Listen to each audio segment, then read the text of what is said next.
If your mind is still racing with everything you didn't finish today, let it go for just a few moments. The world demands so much of us from sunrise to sunset, leaving our nervous systems frayed and exhausted by the time the room goes dark. But right now, the noise of the day ends at the edge of this screen. I'm Deb, and welcome to Shadowed Slumber. Before we let the darkness wrap around us, please subscribe and like this video to help protect our little sanctuary. Drop a comment below and share what's keeping you awake or what you're trying to escape from tonight. Lean back, close your eyes, and remember, you are completely safe here with me. Story 1. This is your host, Dev. 5. Back to back, no breaks between them. Get comfortable. This one doesn't stop to check on you. Story 1, I drove Faro Line for 6 years before I noticed the box that wasn't on the list. Rural route. 41 stops, mostly farm-spaced. Far enough apart that you learn the dogs by name before you learn the people. And you learn the route sheet the way you learn your own hands. Every box, every flag, every stretch of gravel where the shocks complain. The box sat at mile marker 9, wedged between two fence posts where the Hendersons' land ended and nothing in particular began. Aluminum dented on one side, no flag, no post number stenciled on it the way the county requires. It wasn't on my route sheet. I figured somebody's new construction hadn't made it into the system yet. That happens 2-3 times a year. A family builds back off the road, and the paperwork takes a season to catch up. So, I left it alone the way you're supposed to.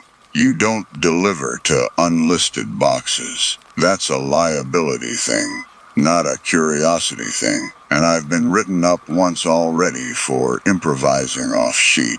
So I drove past it clean for 3 weeks running. Then there was mail in it anyway. Not from me.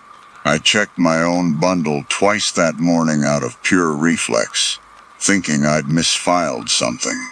A phone bill addressed to a name I didn't recognize. Postmarked from the regional center, folded and creased the way mail looks after it, gone through an actual sorting machine, not planted there by hand. I ran the name that night on the route database from my own laptop, which I'm not technically supposed to do off the clock, but the itch of it wouldn't let me sleep otherwise. No account under that name, no service address on Faro Line past the Hendersons. Not currently, not in the last decade of archived records. I told myself somebody at the regional center had made a filing error, a stray address glitch that would sort itself out in a billing cycle. The kind of thing that happens when a zip code gets misrouted. It didn't sort itself out. I noticed other things about that stretch of road once I started paying attention to it. Small things I'd driven past 1,000 times without registering. The fence wire on either side of the box hummed faintly in any wind, the way old barbed wire does when it's strung tight. Except it hummed on still mornings too, when there wasn't enough breeze to move the dust on the shoulder. The Hendersons' dog, a border collie who barked at every truck on the route, including mine, went quiet a full quarter mile before mile 9 and didn't start again until we'd cleared it every single day, rain or shine, which I'd chalked up to the dog, just knowing his own territory's edge, until I started counting the exact spot where the barking stopped and realized it was the same fence post to the foot every time. Every Tuesday there was something new in that box. Coupons addressed to the same name, a renewed magazine subscription, once a birthday card with no return address, and every time I ran the name, it came back the same amount of nothing. I started timing my route so I'd pass mile 9 last instead of somewhere in the middle. And I started not stopping, driving past with my eyes forward the way you do past a dog you don't trust.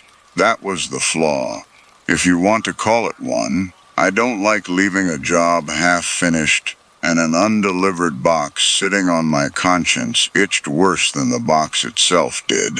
Worse, every week I let it go unresolved. So one Tuesday, in full daylight, with my radio on and the truck idling 20 feet away, I stopped and opened it. Empty. No mail inside at all. Though I'd have sworn there was a shape to it from the road.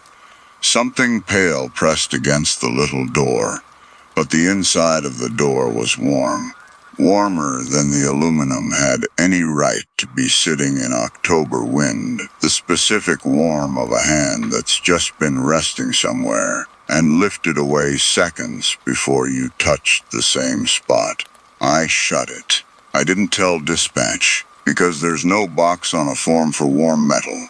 I didn't tell the Hendersons, who farmed that fence line for 30 years. And told me flatly, when I finally worked up the nerve to ask, that there had never been a mailbox on that stretch of their property. Not in their lifetime, not their father's either. I just started driving the route the other direction, mile 41 to mile 1, so that Faro line comes first now instead of last, while I've still got full daylight behind me and a mostly empty truck. I still see the box some mornings from the highway overpass, small and silver between the posts, sitting exactly where it's always sat. I don't know if anyone's still getting mail there. I've stopped checking the database for the name. A new hire took over the western half of the route last spring, and I caught myself, without really deciding to, warning her off mile 9 the same vague way.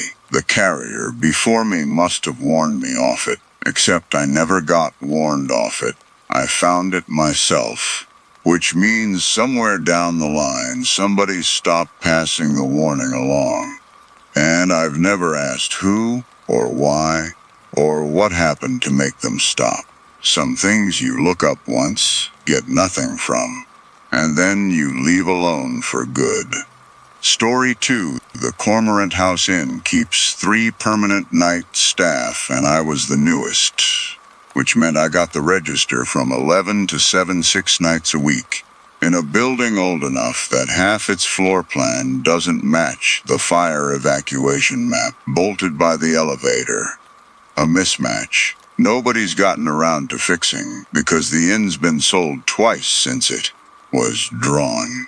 Night audit is mostly reconciliation, checking room charges against occupancy, before the system rolls its ledger over at 3 a.m. Quiet work. The kind where you learn a building's sounds well enough to file them without thinking. The ice machine's compressor cycling on the 3rd floor. A pipe knocking in the wall behind the front desk. Exactly 9 minutes past every hour. The particular groan of the service elevator when it's called and nobody's riding it, which happens more than guests would like to know. Old wiring, nothing more. I'd also learned in my first month that the call button for the 2nd floor stuck a half-second longer than any other floor before the light behind it caught. A maintenance quirk everyone on staff just worked around without thinking about it, punching it twice out of habit rather than reporting it. I mention that because on the nights the order came in from 214, that button caught clean on the first press, no delay at all. As if something about the whole floor had briefly gone, right in a way it never otherwise did. The order came in on a Thursday. Room service. 1 pot of chamomile tea delivered to room 214. I checked the system before sending it up. 214 was vacant, had been vacant all week. corner room we don't sell in winter because the radiator runs loud enough that guests complain by the second night. I called the kitchen, told them it was a system glitch, had them scrap the order, and comped nothing, since nothing had been charged. It came in again the next Thursday. Same room, same order, time-stamped 2:51 a.m., placed from a handset that our system logged as belonging to 214. A phone that, according to the maintenance ticket still open in our system, had been disconnected from the wall jack for repair since September, sitting in a box in the supply closet, not even in the room. I stopped scrapping the order after that and started walking it up myself, telling myself it would settle the question one way or another. Either I'd catch whoever was pranking the front desk with a spoofed extension, which happens more than you'd think with bored teenagers, and a house phone system that's older than I am, or I'd find the actual system error at its source. And either way, the itch of an unresolved discrepancy sitting in my own ledger would finally close out clean. The hallway on the second floor runs cold in a specific way past a certain point, colder at the door of 214 than anywhere else on that floor, the kind of cold you register in your knuckles before you register it anywhere else, before you even think to check a thermostat. I set the tray down outside the door, because policy says you don't enter an unoccupied room alone at night, full stop, no exceptions even for a manager. And I knocked once, out of pure habit, the way you'd knock on any occupied door before you remember it isn't one. Nobody answered. When I came back up an hour later to collect the tray, the pot was 3/4 empty, and the door, which I know I shut myself, I remember the latch catching, stood open 6 inches, and the room past it was dark in a way that didn't match how the hallway lighting usually bleeds a few feet into any open door along that corridor. This dark stopped a foot past the threshold and gave up entirely, like the light itself had lost interest in going any further. I didn't go in.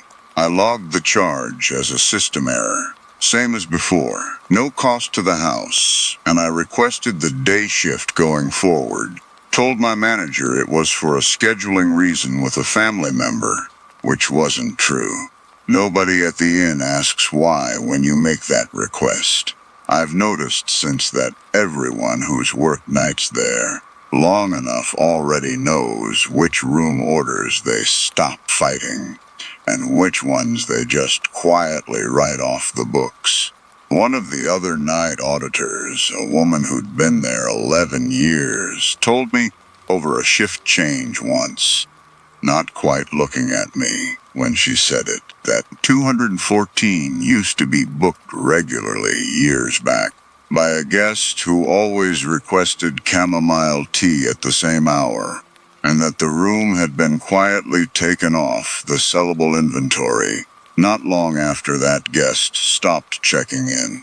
She wouldn't say why, and I didn't ask her to finish the thought, because I'd already decided I didn't want the rest of it in my head at 3 in the morning. Story 3, Bracken Hollow, runs the largest known hibernaculum east of the Mississippi. 11,000 tricolored bats packed into 3 connected limestone chambers. And I've done the winter count there for 4 seasons, which means 4 seasons of standing in absolute dark with a thermal scope and a hand tally clicker, counting roosting clusters, one by one, so the state has a real number instead of an estimate pulled from a formula. You get good at it.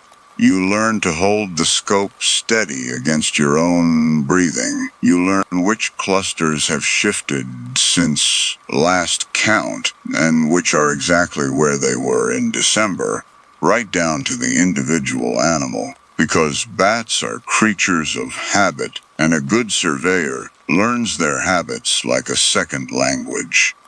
You also learn the cave's own rhythms, the drip cycle off the second chamber's ceiling, the way the air pressure shifts and pops in your ears.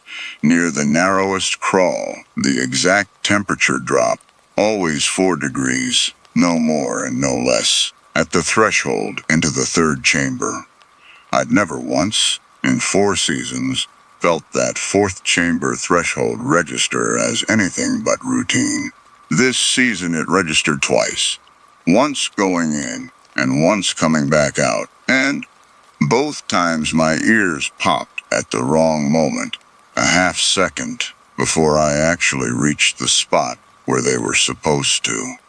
This year, the number came in 1 over what it should have been. Not alarming on its own. Undercounts and overcounts both happen. A cluster can hide behind a formation. A juvenile can roost somewhere unusual. And I've explained away worse discrepancies than one before. I recounted. Same number, 1 over.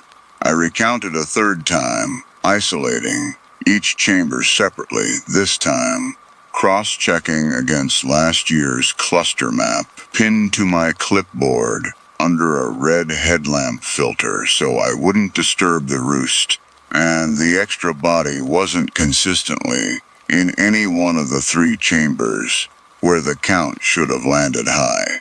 It was consistent across all 3 tallies as a total, like something had been added to the sum itself rather than to any specific roost site, which isn't how counting physical animals in physical space is supposed to work.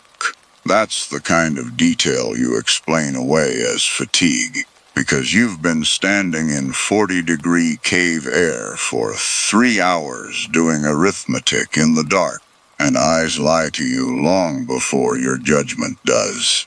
I told myself that. I finished the survey, logged the extra body as likely surveyor error, pending recount next season, the standard note. On my way back through the entrance passage, the one stretch of cave with enough ambient light bleeding down from the surface grate to see without the scope, I did something I don't usually do on the way out, which is glance at the wall.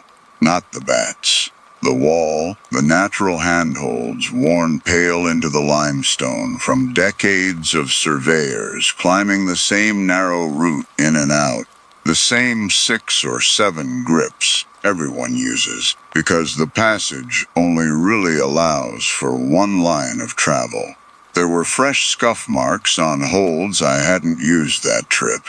Pale scratches through the rock dust at exactly hand height, in a section of passage too narrow for anyone to have passed me going the other direction that night, not with the gap running as tight as it does there, not without me feeling them brush past. I filed the count as accurate, 1 over, pending recount. I did not file a note about the wall, because there's no field on the state form for that, and because saying it out loud to my supervisor felt like it would make it a fact I'd have to keep explaining. The following winter the number was right. 11,000 even, no discrepancy anywhere in any chamber, and I told myself that settled it, that an anomaly with no repeat doesn't need a cause.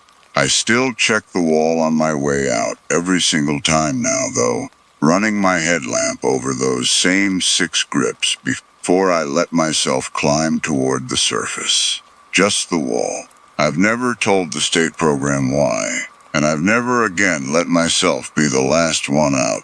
I did, eventually, mention the scuff marks to a graduate student who'd assisted on 2 of the 4 counts I've run. Carefully, the way you test whether someone will think less of you for saying something out loud.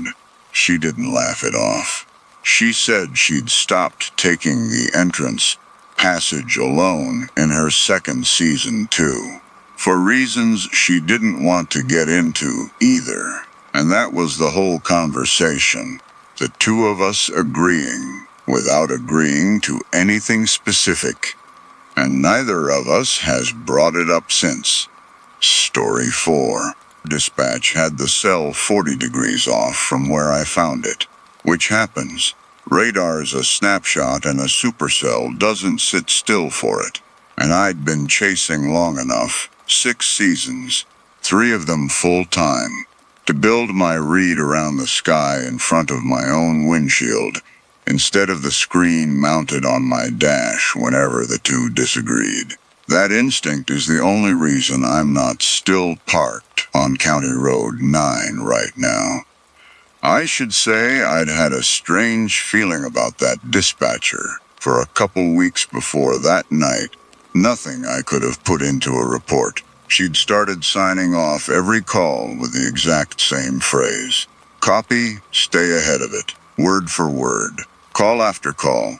When in 6 seasons no dispatcher I'd worked with ever repeated a sign-off that precisely, and I'd noticed it enough to mention it once to another chaser, who said he hadn't noticed anything unusual about her at all. The mesocyclone had gone from a loose, lazy rotation to a hard, visible wall in under 4 minutes, faster than any cell I'd tracked that season. And I called it in, gave my position, and started repositioning south, the way I'm trained to, staying ahead of the hook echo instead of chasing directly behind it into the rain-wrapped side where you can't see what you're driving into. Dispatch radioed back a correction almost immediately. Said their radar had the rotation a full county east of my reported visual. Said I needed to reroute north to stay clear of what they were tracking. I looked up through the windshield. The wall cloud was directly overhead, close enough now that I could hear it underneath the wind. A low grinding pressure that sat in my chest more than my ears, and their radar was telling me, with a fresh timestamp, that it was 30 miles away from where I was sitting.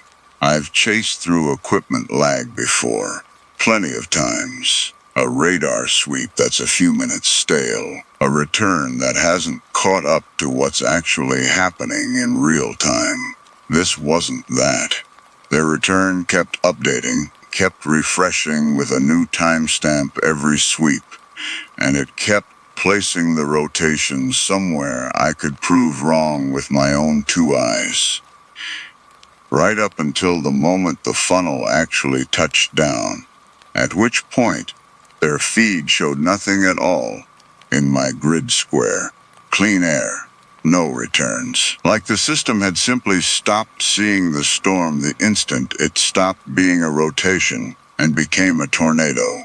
I didn't argue with dispatch over the radio, mid-chase, the way I might have my first season. You learn not to, when seconds matter more than being right, and the person on the other end of the channel can't see what you're seeing anyway. I got the truck south fast, watched the funnel cross the exact stretch of road I'd been sitting on 90 seconds earlier, close enough that grit hit the windshield, and I drove the rest of the intercept on sight alone, ignoring every correction that came over the channel for the remainder of the chase, trusting my own eyes over the dashboard for the first time in 6 seasons. Back at the station, the log showed no discrepancy at all. Their radar history, pulled after the fact by the shift supervisor for the incident review, matched my reported position the entire time. No 30-mile gap, no dead grid square, nothing that would explain what I'd heard called out to me live twice, in a voice I recognized as our regular Thursday night dispatcher. I asked the other 2 chasers, who were on channel that night, whether they'd caught the correction come through. Neither of them had heard dispatch say anything at all during that 4-minute window. Not static, not silence, nothing, like the channel simply hadn't been used. I still run every chase with the radio on. I've just stopped trusting anything. It tells me that I can't also confirm with my own eyes first. I looked into that dispatcher's schedule afterward, quietly, the way you check a thing you've already decided not to make a formal issue of, and found she'd actually clocked out at midnight that night, 4 hours before the call came through, according to the station's own time clock. Nobody else was signed on to that channel during the window in question. When I brought the time clock discrepancy up with the shift supervisor, he told me the log must have glitched, and changed the subject to whether my tires needed rotating before next season, and I let him, 'cause some things are easier to leave as an open question than to keep pushing on with someone who clearly wants it closed. Story 5. The embalming room at Holloway & Sons runs on a strict intake count. A body comes in, gets logged against the funeral director's paperwork, and doesn't leave the table until the count matches exactly what's written down. Because a discrepancy at intake is the kind of thing that gets a funeral home's license reviewed by the state board. No exceptions, no rounding. I'd worked there 9 years and never once had the count fail to match, until the night I prepped Arthur Colby, 78, cardiac, a straightforward case. Nothing about the intake paperwork unusual, except that the family had specified a closed casket, which happens often enough that I didn't question it, filed it as a preference note, and moved on. I finished the embalming a little after midnight, wired jaw, set his hands the way the family had requested, left over right, and locked the prep room the way I always do before I leave the building. I remember the room felt colder than the thermostat log later showed it should have been, and I remember the drain in the table clicked twice on its own after I'd already shut off the water and packed away the instruments. A small sound I put down to a pressure equalizing in the old plumbing, the kind of thing that happens in a building this age more nights than not. When I came back at 7 to move him to the viewing room for the morning transfer, his hands had changed position. Not dramatically. A body settles overnight as the tissue continues to firm. Ligature eases in places. That's ordinary. That's the kind of thing I explain to nervous families all the time, without a second thought. But his hands had been folded left over right when I left him, exactly as requested, and they were right over left when I came back. And a settling body doesn't cross its own hands into a different configuration overnight. It doesn't have that kind of mobility left in it, not after the work I'd done. I refolded them, told myself I'd misremembered under the fatigue of a long shift. That 9 years of muscle memory had let me second-guess a detail I'd actually gotten right the first time. It happened again 2 nights later, with a different case. A woman whose jaw I'd wired closed myself, wired correctly, checked twice against protocol, the way I always do before I sign off, and in the morning her mouth was open a half-inch. Not slack the way a wire failure would leave it, dropped open at an angle, but open the deliberate few careful degrees of someone who'd started to say something and stopped partway through the word. I stopped locking the prep room from the inside when I worked alone after that.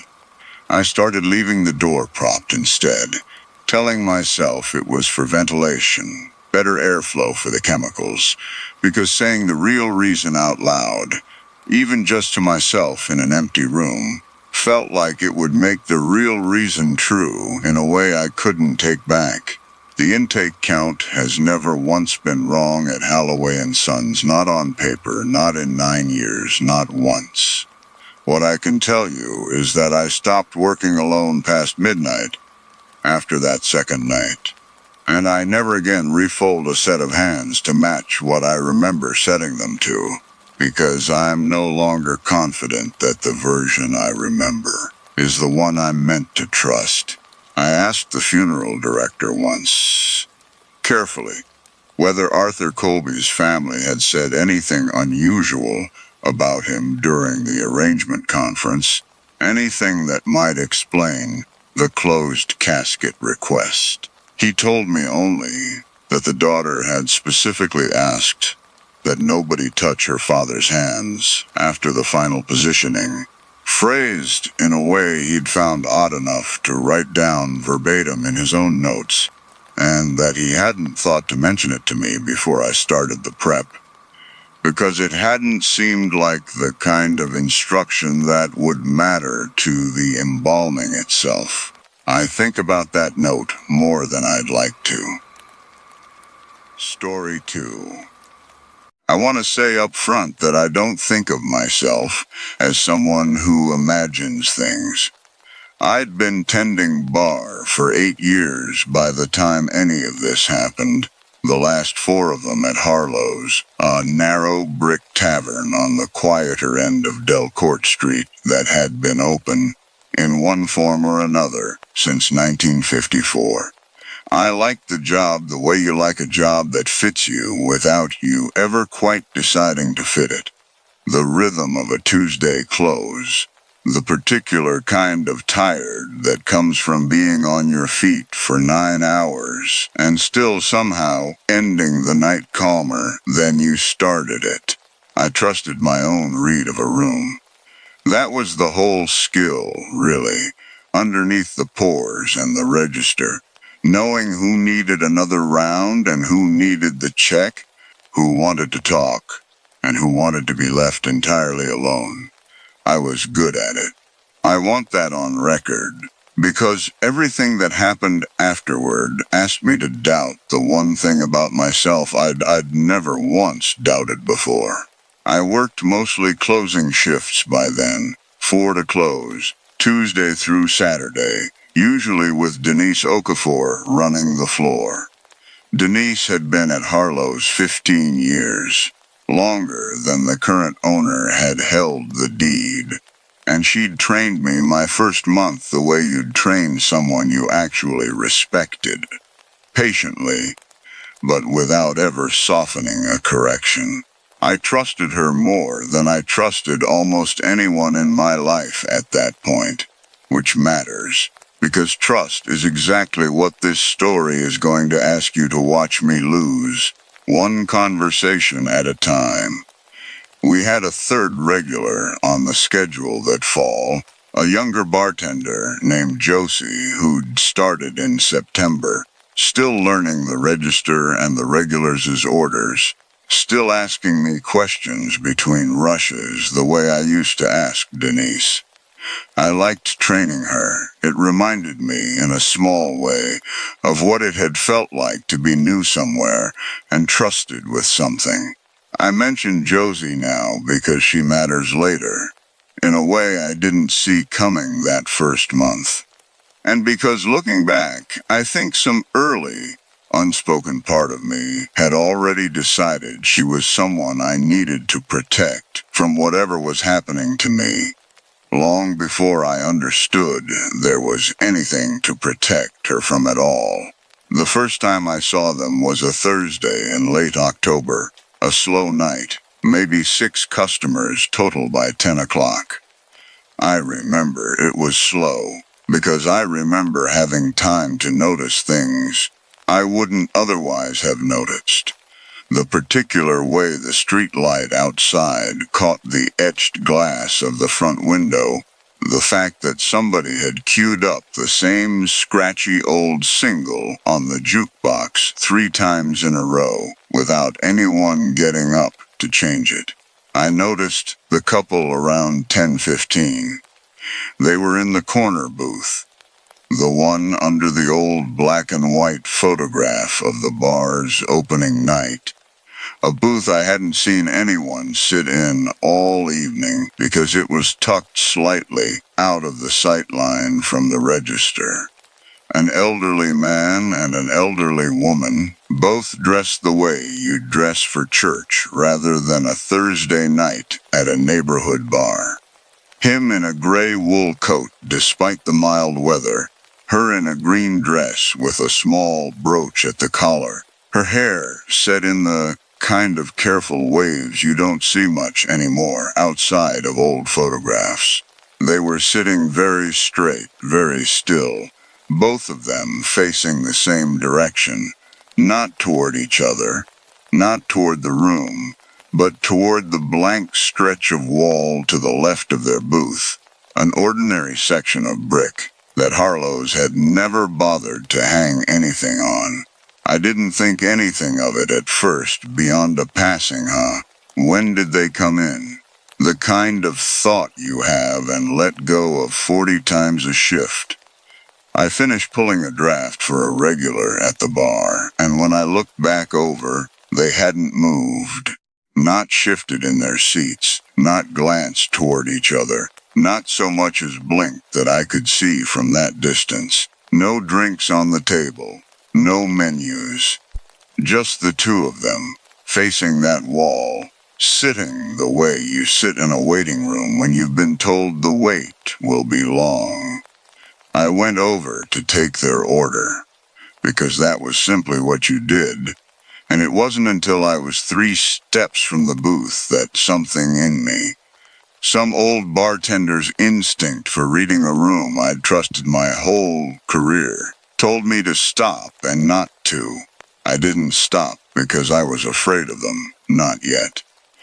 I stopped because something about approaching them from that angle made me feel, for one full second, like I was about to interrupt something private that had nothing to do with me.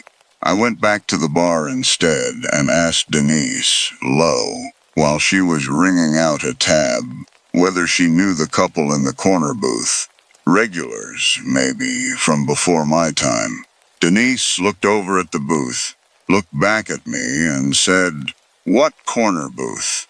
I want to be precise about what happened next, because precision is the only thing I have to offer you instead of proof," I pointed.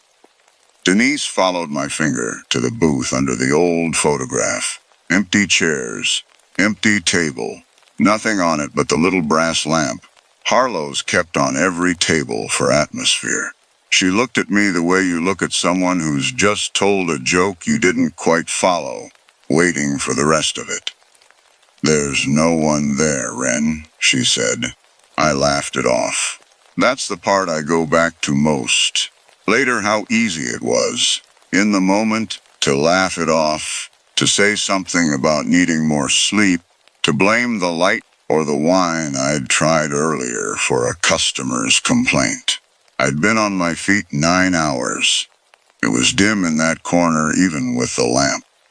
I told myself a story that made the most sense out of the least information, the same way anyone does, and I went back to work, and when I glanced at the booth again 10 minutes later, it was empty.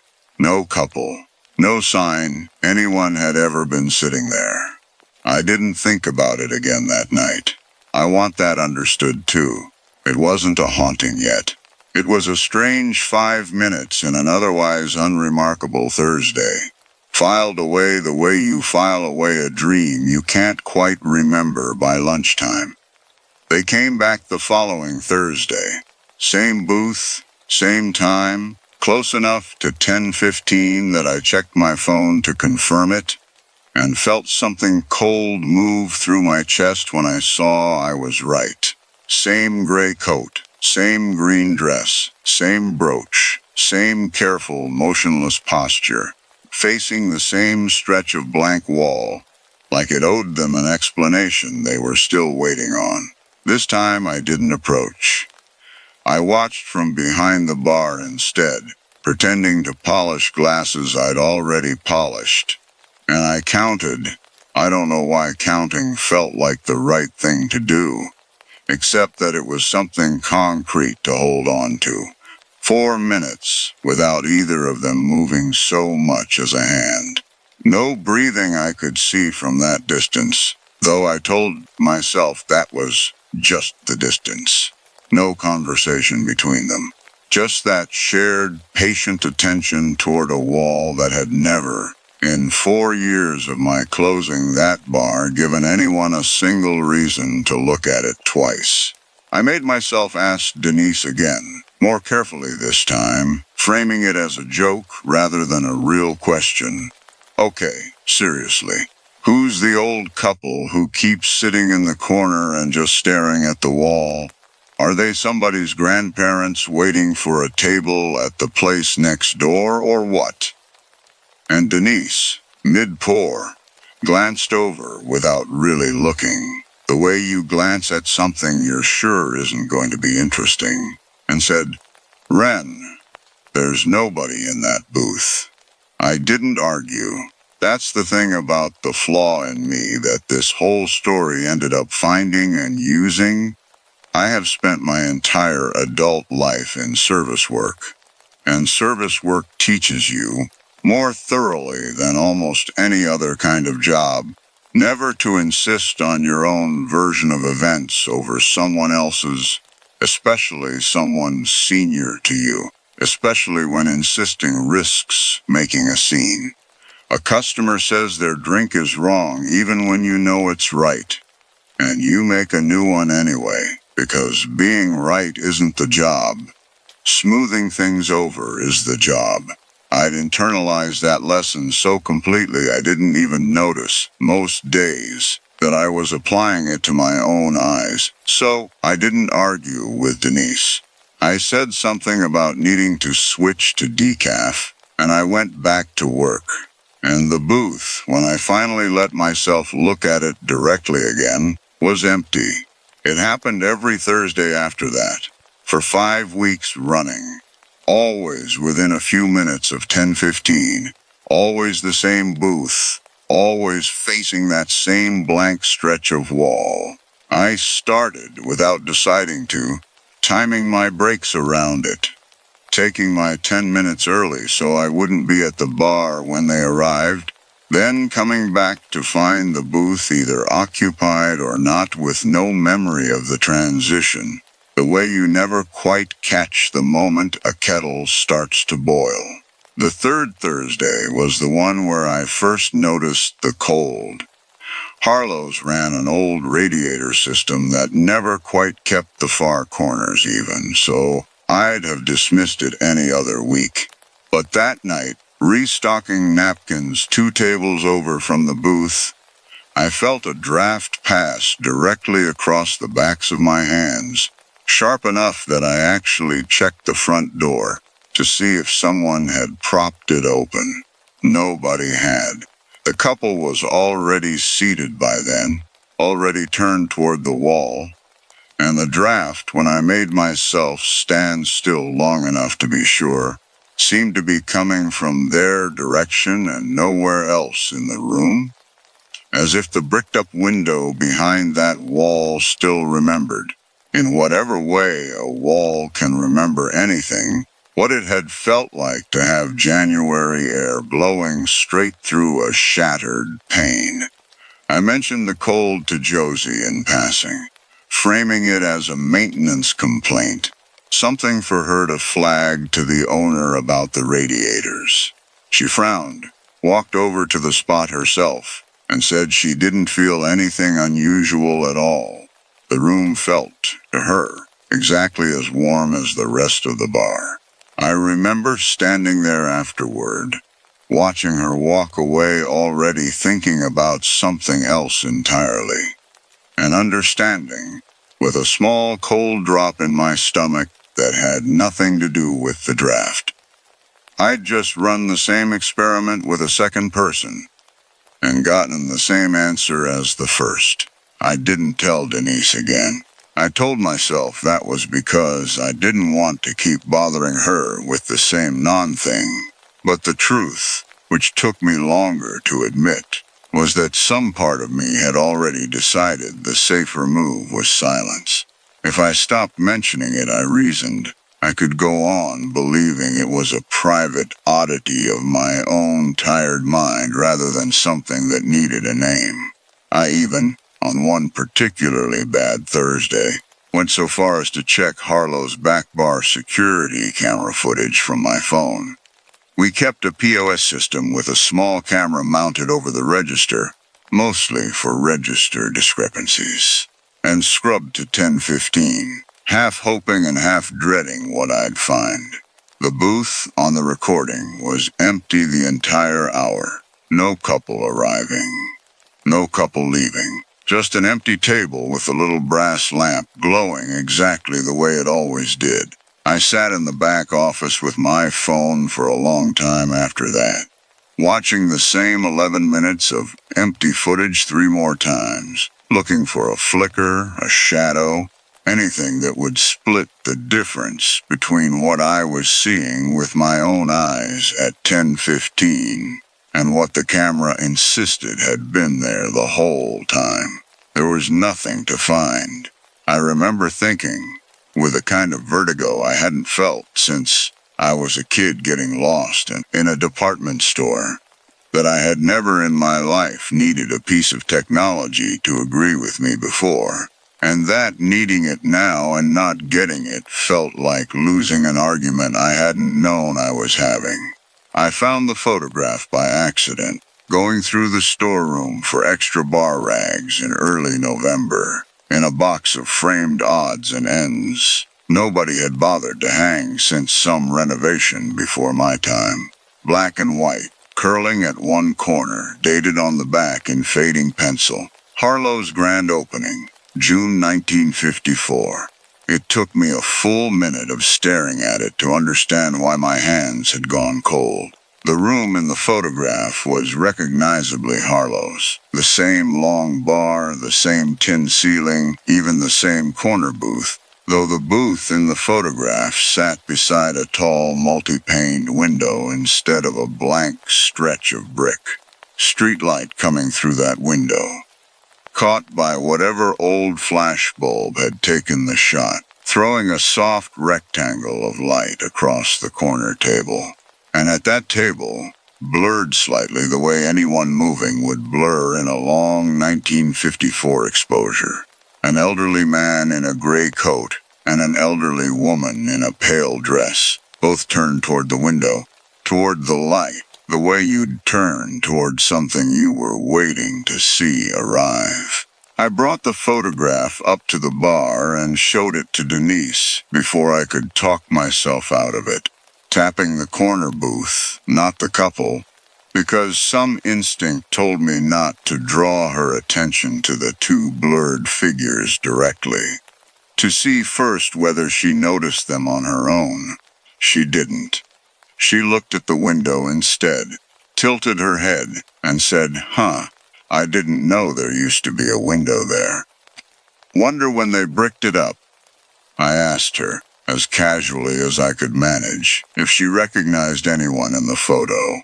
She squinted at it another second, said something about the quality being too grainy to make out faces, and handed it back to me to go answer a call from a supplier. I kept the photograph. I didn't tell her why. There was an older man named Pete who'd been drinking at Harlow's since before I started, who I finally worked up the nerve to ask about the window a few nights later, phrasing it as idle bar trivia rather than anything urgent. Pete had grown up 2 streets over and remembered the place from his father's stories, though he'd have been too young himself to recall the window firsthand. What he remembered was his father mentioning, once, in the offhand way old men mention things that used to matter to somebody else, that Harlow's used to have a couple that came in most nights, sat right by the front glass, like it was their own living room. He didn't know their names. He didn't know what had happened to them.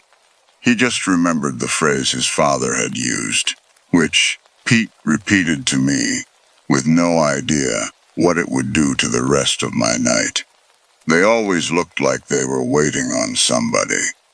I did what anyone raised on procedural TV thinks they'd do in this situation, which is to say I went looking for an explanation that would let me stop being afraid, and instead found one that made everything considerably worse. I told myself, walking to the Historical Society that first lunch break, that I was really just looking for something boring, a renovation record, a building permit, anything that would explain the wall as nothing more than a wall, and let me go back to believing the whole thing was fatigue and bad lighting after all. The Delcourt Street Historical Society, 3 blocks over, kept a digitized archive of the local paper going back to the 20s, and it took me 2 lunch breaks of scrolling microfiche scans to find what I was looking for, mostly because I didn't know yet what I was looking for until I found it. I started with the year of the photograph itself, 1954, reading through months of grand opening coverage and small local notices that told me nothing beyond the fact that Harlow's had, for a while, been a genuinely beloved neighborhood fixture.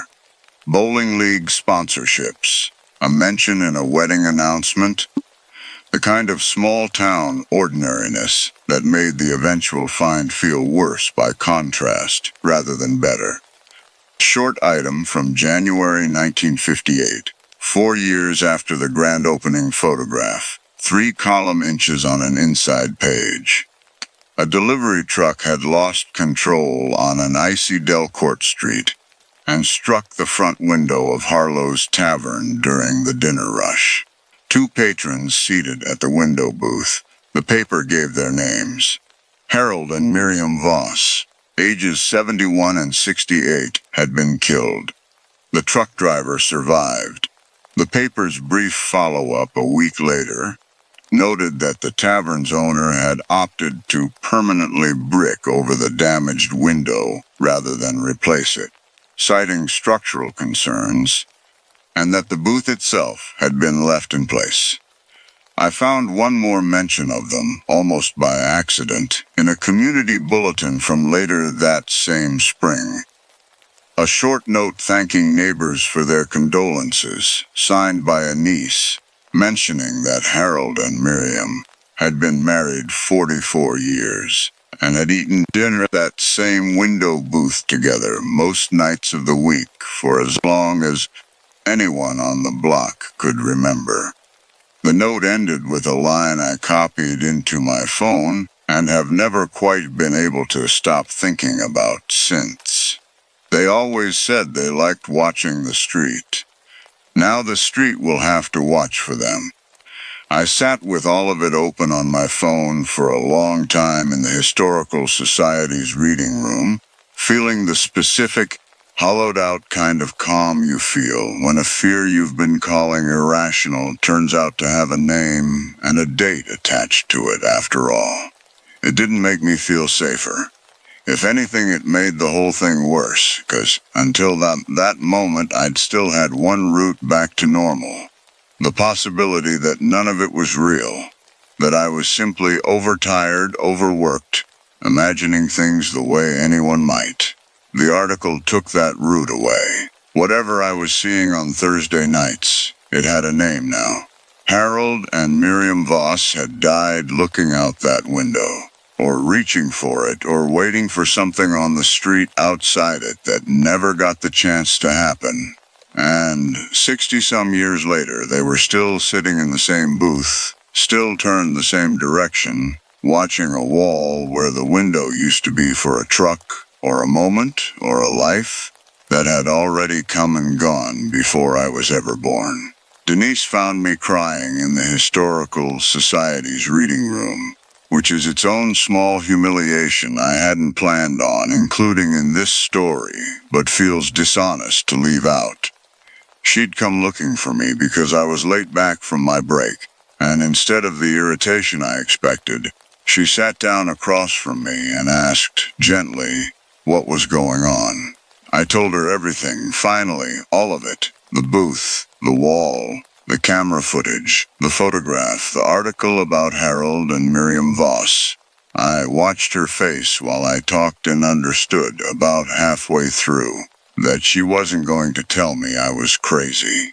She was going to tell me something worse, which was that she believed every word and still couldn't see a single thing I was describing. I've worked that room for 15 years, she said. If there was something there for me to see, don't you think I'd have seen it by now? I didn't have an answer for that. I still don't. It's the question that sits underneath everything else in this story. The one no article or photograph ever answered for me. Why me and not her?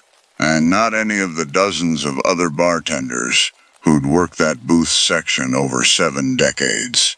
Unless it was never really about the room at all, but about something in whoever happened to be standing close enough, paying the right kind of attention, on the right kind of night. I thought about quitting. I want to be honest that I thought about it seriously more than once, standing in that storeroom with the old photograph in my hands. But Harlow's was the best job I'd had in 8 years of bar work. The tips were good. Denise had become something close to family. And some part of me, the same part that had spent a career learning never to make a scene, didn't want to be the bartender who walked out on a good job over something she couldn't prove to a single other person had ever happened.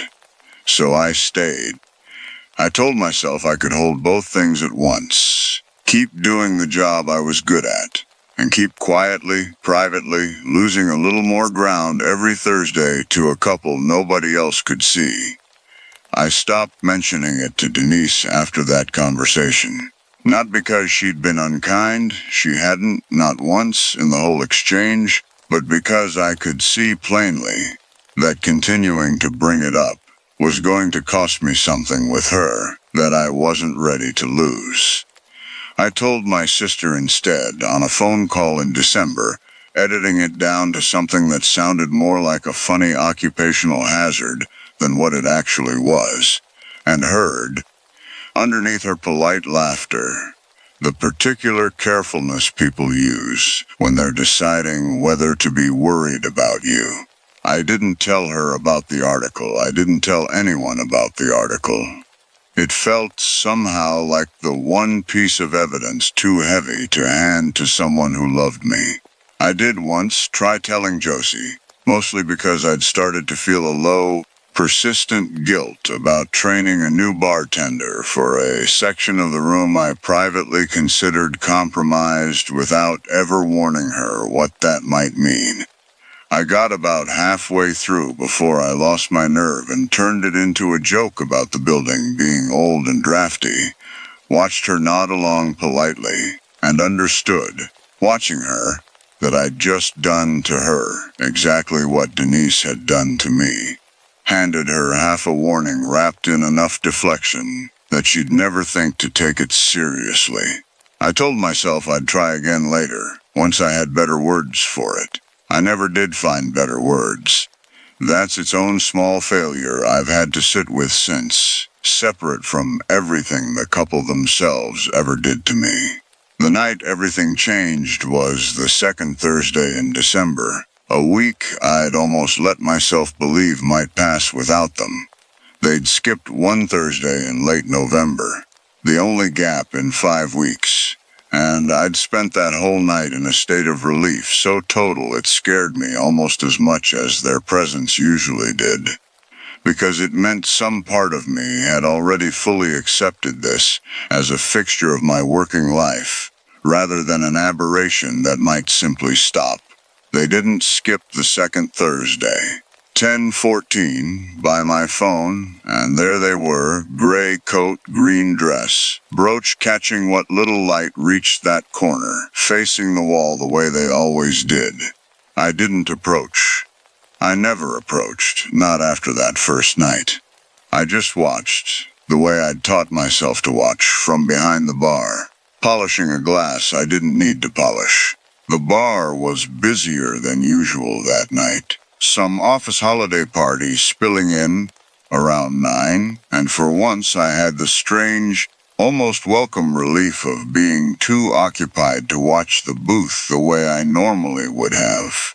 Running drinks, closing tabs, half my attention pulled toward a table of 6, who couldn't seem to agree on what they wanted. It was nearly 10:40 before I had a clear enough moment to look over again, and something in the angle of the light told me, before I'd even consciously registered it, that something about the booth had changed. At 10:40 they stood up. I want to be clear that I had never once in 5 weeks seen them stand. They were always simply there, and then simply not. The transition happening in whatever gap my attention had drifted into. This time I watched the whole thing. Harold, if it was Harold, rising first and offering his arm. Miriam taking it the way you'd take an arm you'd been taking for 50 years, without needing to look at it. Both of them moving toward the front door, with an unhurried, formal grace that had nothing frightening in it at all, until they reached the door and simply continued through it. The old brass handle never turning, the bell above it never ringing. I don't remember deciding to follow them. I remember being at the window instead, glass forgotten somewhere behind me, watching them cross Del Court Street at an angle no crosswalk would have sanctioned, moving toward the streetlight on the far corner. The same streetlight, I realized with a lurch, that stood almost exactly where the old photograph's flashbulb glow had once fallen across their booth, 60-some years and one bricked-over window away. The office party was still going strong behind me. Someone laughing too loud near the jukebox. Glasses clinking. All of it suddenly very far away, as though the room itself had thinned out to make space for whatever was happening at that window. I remember the cold of the glass under my palm, the particular quality of December air seeping through it, and how strange it felt that my body kept registering ordinary physical facts. Cold glass, the ache in my feet from a 9-hour shift, the smell of citrus peel still on my fingers from cutting garnish an hour earlier. While the rest of me watched something that had no business fitting inside any of those ordinary facts at all. They stopped directly beneath it. Both of them turned, together, unhurried, the way you'd turn if someone behind you had called your name. Except there was no one behind them. Nothing on that empty street at all except me at the window with my hand pressed flat against the glass, and looked back at the bar, at me. I've never been able to talk myself out of that part. Not in all the months since, not on the nights. I've tried hardest to believe it was only the angle, only the streetlight, only my own exhausted mind assembling a shape out of shadow because some part of me needed the story to have an ending. They looked directly at the window where I was standing, and they held that look for longer than felt survivable, and then, without turning away, without any visible transition I could later swear to, they simply weren't there anymore. The streetlight kept burning over an empty corner. The crosswalk sign kept counting down to nothing. Delcourt Street, for the first time in 5 weeks, looked exactly the way an ordinary street is supposed to look at 10:41 on a Thursday night. And I stood at that window for a long time afterward, unable to convince my own legs it was safe to stop holding the frame. When I finally turned back to the room, the office party was still exactly where I'd left it. Mid-law, mid-toast, no one so much as glancing my way. I understood standing there that whatever had just happened had happened entirely inside a pocket of time nobody else in that crowded room had noticed passing at all, that I could have screamed, and it would have registered to everyone around me as nothing stranger than a bartender who'd had a long night. I didn't scream. I finished the shift. I did the closing checklist, cashed out the drawer, locked the front door behind Denise, and me at midnight, the way I'd done 1,000 times before, because I didn't yet know what else a person was supposed to do with an evening like that one, except finish it. I told Denise about the streetlight the next day, and something in her face changed for the first time in the whole 2 months of this.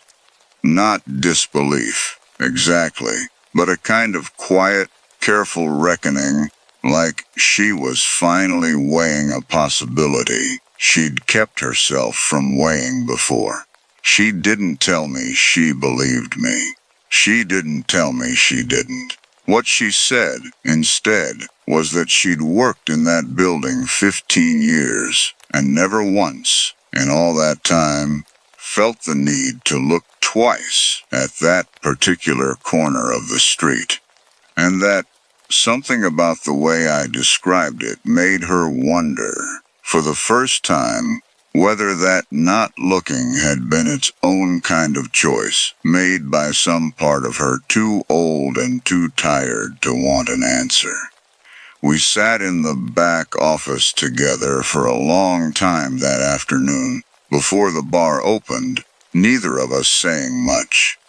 Denise finally asked me, carefully, whether I wanted her to change the schedule, pull me off Thursdays, put someone else on that section, see whether the couple's appearances tracked to the night of the week or to me specifically. I told her I didn't know which answer I was more afraid of. If it was the night, then someone else would eventually stand where I'd stood and see what I'd seen, and I'd have to live with having handed that off to them without warning.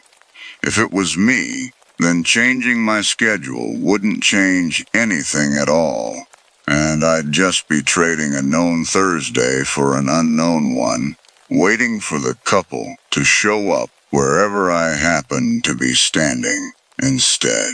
Denise didn't push me to decide that day. She just said, before we opened, that she'd start closing with me on Thursdays herself for a while, no explanation given to the rest of the staff, and that if nothing else, I shouldn't have to stand at that window alone again. It was the kindest thing anyone did for me during that entire stretch of months, and it didn't fix a single part of what was actually happening. It just meant, for the first time since October, that I wasn't the only person in the room choosing to keep watching. Denise kept that promise for 6 Thursdays straight, through the rest of December and into January, standing near me at close, without ever quite admitting out loud what she was standing guard against. The couple appeared 4 of those 6 nights. Always the same booth, always the same hour. And Denise, for all her watching, never once said she'd seen anything herself. What she did start doing, though, was noticing things about me on those nights. The exact moment my attention would drift toward the corner, without my deciding to look, the particular stillness that came over me at 10:15, whether or not I said a word about it. She told me once in January that she could tell within a minute of walking in the door on a Thursday whether it was going to be one of the nights just from watching my face, and that this had started to frighten her more than anything I'd actually described to her. The idea that whatever was happening to me had become visible on me, even if the couple themselves never became visible to her. I asked her, that same January night, whether she thought I should see someone, a doctor, a therapist, anyone who might help me carry this differently than I was carrying it alone. She thought about it for a long moment before she answered. And what she finally said was that she didn't think the problem was, in my head, in the way that question implied, but that carrying something this heavy by myself, real or not, wasn't something anyone should have to do indefinitely, and that talking to someone might at least help with that part, even if it couldn't answer the rest. I did end up talking to someone, eventually, though not about the couple directly. I found it easier, in practice, to talk about the exhaustion, the vigilance, the particular fatigue of a mind that had stopped fully trusting its own reports, without ever getting into the specifics of what had put me there. It helped, some. It didn't make the Thursdays stop.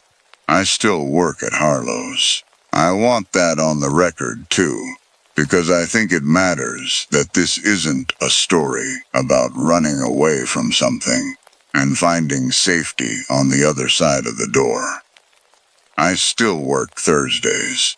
I still watch that corner booth without meaning to. Every closing shift, the same old reflex now permanently wired into whatever part of my brain used to just read a room for who needed another round. Most Thursdays, lately, there's nothing there. I don't know if that means it's over, or simply means I haven't yet learned to see what's still happening in front of me. The way Denise apparently spent 15 years not seeing it at all. I keep the photograph in my apartment now, in a drawer I don't open often. I've never shown it to anyone else. I've thought, more than once, about researching whether Harold and Miriam Voss had any family left, whether there's someone out there who might want to know their names are still being spoken by a stranger 60-odd years later. And every time I get close to actually looking, some part of me pulls back, afraid of what it might mean to finish that particular sentence. Josie asked me, once in the spring, why I still tensed up a little every time a table sat down in that corner. I told her, finally, something closer to the truth than the joke I'd made in December. Not the whole of it, not the article, not the streetlight, but enough that she'd know to be careful with herself if she ever felt the room go strange around her. She listened without laughing, which I've come to understand is its own kind of gift, and asked, when I was done, whether I thought it would ever happen to her too.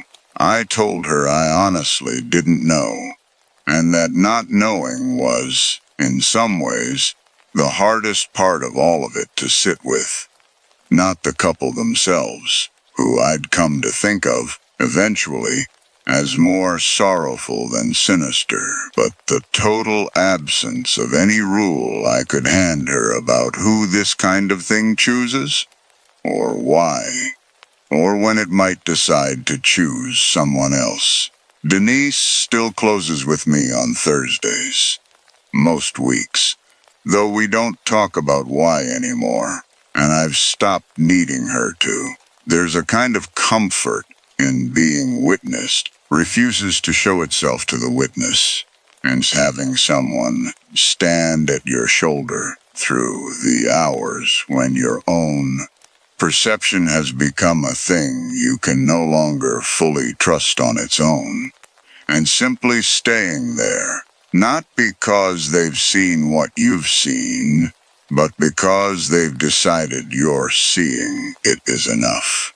Some nights, walking the last 2 blocks to my car after close, I find myself slowing down at that same streetlight without deciding to, standing under it a beat longer than the walk requires, looking back at the dark front window of Harlow's, the way you'd look back at a room to make sure you hadn't left something burning. I never see anything looking back. Not yet. But I've stopped being entirely sure that not seeing something is the same as it not being there. That's the part of this I don't think I'll ever get back to the way it was before. Not the couple, not the booth, not even the bricked-over window. Just that one small foundational certainty, gone. That if a thing were really there, I'd trust myself enough to see it clearly the first time, and not spend 2 months convincing myself I hadn't. I think about Harold and Miriam Voss more than I probably should, for 2 people I never met, and who died decades before I was born.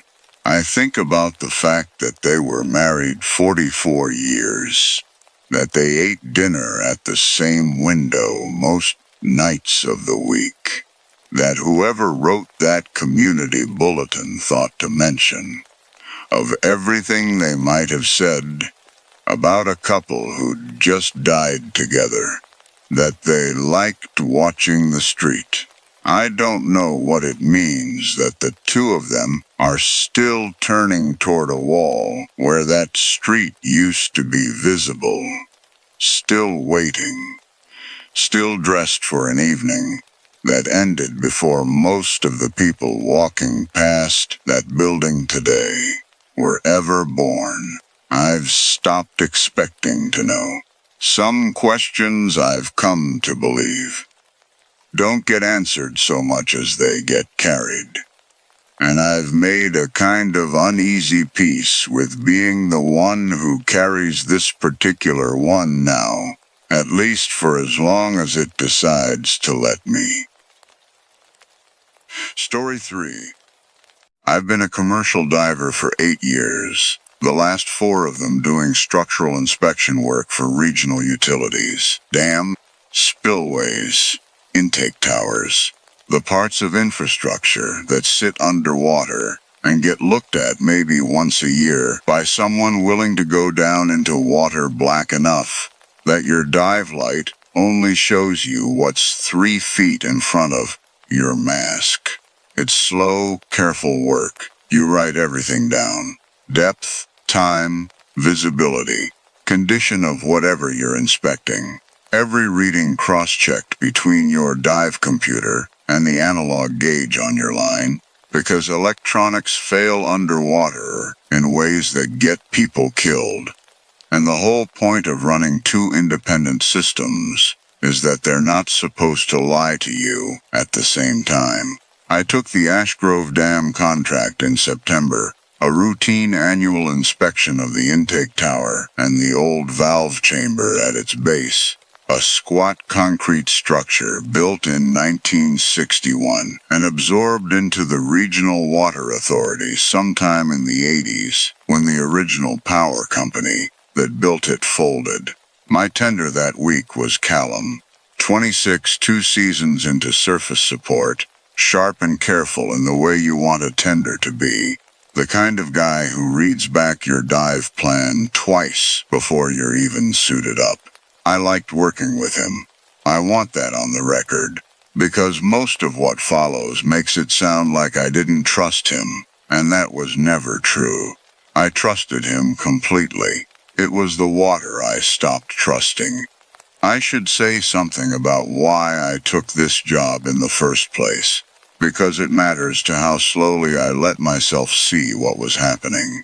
I grew up 20 minutes from Ash Grove, spent summers on the reservoir it feeds. And there's a particular satisfaction getting to be the person who actually goes down and touches the infrastructure everyone else takes for granted. The concrete, the valve wheels, the parts of a dam that never see daylight, and mostly exist as a line item in someone's maintenance budget. I like the discipline of it. Write everything down, cross-check every reading. Trust your training over your nerves, because your nerves will lie to you in cold water a lot faster than your instruments will. That discipline is the thing this whole account is really about. In the end, not the water, not the book, but what happens when the exact habits that keep you alive down there turn out to be the same habits something else can use. The valve chamber sits at the base of the intake tower. Access through a submerged hatch, about 60 feet down. A squarish concrete room, maybe 20 feet on a side. Original 1961 construction, never modernized because the authority replaced its function decades ago, and mostly just monitors it for structural integrity now. My first dive down there, on a Tuesday, was routine. Visibility was poor, maybe 2 feet, standard for that time of year with the runoff stirring silt. And I did my usual pass, checking the valve housings, the old cast iron wheel controls nobody's turned in decades, photographing the concrete for hairline cracks. 40 minutes down, logged it clean, surfaced, wrote it up. The second dive, 3 days later, is where the numbers started disagreeing with each other. My dive computer logged 42 minutes of bottom time. The analog gauge on my line, the backup Callum, was reading topside, calling out my elapsed time over the comms every 5 minutes the way we always do. Had me at 47. A 5-minute gap is not nothing underwater on a technical dive, but it's also not unheard of. Computers and manual timing drift, especially in cold water where battery performance gets unpredictable. I logged the discrepancy as a probable computer fault. Made a note to have it serviced, and didn't think much more about it, because that's the kind of small, boring inconsistency this job produces constantly. Equipment ages, batteries drift. You write it down and move on. I had the computer serviced between dives at a shop I've used for years, and the technician found nothing wrong with it. Battery at full health. Timing circuit within spec. No water intrusion. No reason for it to have drifted by even a second, let alone 5 minutes. He shrugged and told me electronics do strange things sometimes, and handed it back to me. And I took the explanation because it was the only one on offer, and because the alternative that the gauge and the computer had each independently decided to disagree with a version of the truth I hadn't experienced yet. Wasn't a sentence I had any framework for at the time. The third dive was the one where I found the logbook, and it's the one I've gone back over the most since, trying to place exactly when the ordinary explanation stopped holding. Tucked into a recess behind one of the old valve wheels, wedged where it wouldn't have drifted there by current, I found a waterproofed logbook, the kind divers used before dive computers were standard. A heavy canvas cover, brass-ringed pages. The sort of thing you'd expect from decades ago, not from a chamber the authorities' own records showed hadn't had a diver inside it since the intake tower's last certified inspection 6 years prior.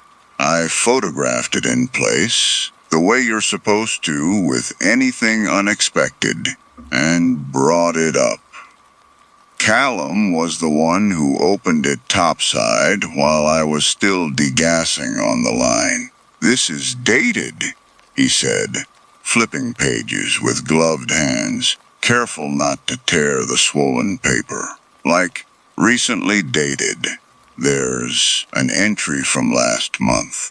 I want to be precise about what happened next, because it's the part where a reasonable explanation was still technically available to me, and I took it the way you always take the reasonable explanation first. If you've spent your whole career trusting your own training over your imagination." I told myself another crew must have been down there. A private contractor, maybe, doing preliminary work ahead of a rehab project the authority had mentioned once in a planning memo, and had simply left an old-style logbook behind, coincidentally similar to mine, coincidentally dated close to when I'd be diving it myself. That explanation lasted until I actually read the entry. It was written in a hand I recognized because it was mine, my own particular way of forming a lowercase g, the compressed, hurried capital letters I use when I'm writing wet-handed and cold. Details of penmanship so specific, I'd have said, if you'd shown me the page blind, that I'd written it myself on an ordinary Tuesday. It logged a dive at Ash Grove Valve Chamber. 42 minutes bottom time. Poor visibility. Condition notes on valve housing number 3 matching. Almost word for word. Notes I hadn't written yet, because the entry was dated for a dive scheduled 5 weeks in the future. On a contract date the authority hadn't even confirmed with me yet. I didn't tell Callum what the dates meant, not that day. I told him it was probably an old cruise book that had gotten waterlogged and someone had misread the date, and he accepted that, the way you accept a colleague's explanation when you have no reason yet to doubt them, and we finished the day's work and went home. I want to be honest about the week that followed, because it's not a week where anything dramatic happened, and that absence of drama is, in hindsight, its own kind of warning. I went back to the authority's own inspection archive, the one I have contractor access to, and pulled every historical record for the Ash Grove Valve Chamber. There was no rehab project, no planning memo, no other crew scheduled anywhere near that structure this year, last year, or the year before. The chamber's own maintenance file hadn't been updated since the folded power company handed the dam over to the regional authority in the 1980s. An artifact of the same kind of bureaucratic gap I've run into on half the aging infrastructure I've worked, where ownership changed hands and nobody ever fully reconciled the old records with the new system. As far as any current official document was concerned, that chamber had been quietly, incompletely absorbed into a larger system, and then mostly forgotten. The way a lot of pre-authority infrastructure gets forgotten, technically inspected on paper, practically unlooked at in any real sense for years at a stretch. That gap, not a villain, not a cover-up exactly, just decades of institutional inattention toward a structure nobody currently employed, had ever been trained to fully understand. Turned out to be the only explanation I could locate for anything, and it explained nothing about the handwriting. I called the authorities' engineering liaison, a woman named Deb Halloran, who'd been managing the Ashgrove file for 6 years, and asked, as neutrally as I could manage, whether any prior contractor's records existed for that chamber beyond what was in the digital archive. She checked and called me back 2 days later to say there was a physical filing box somewhere in a records annex that hadn't been indexed since the handover, and that pulling it would require a request through a process she described, apologetically, as not fast. I told her not to worry about it, that it wasn't urgent, and I meant it when I said it, because some part of me had already decided I didn't want an official answer competing with the one taking shape in my own head. The fourth dive. I went down planning to prove myself wrong. I brought a fresh logbook of my own, sealed in its usual case, determined to write my own entry accurately, in real time, and settle the question of whose handwriting I'd actually seen. The valve chamber felt different that day, though I want to be careful here, because felt different is exactly the kind of thing I've spent a career training myself not to trust underwater, where cold and nitrogen narcosis and simple fatigue can make anything feel like anything.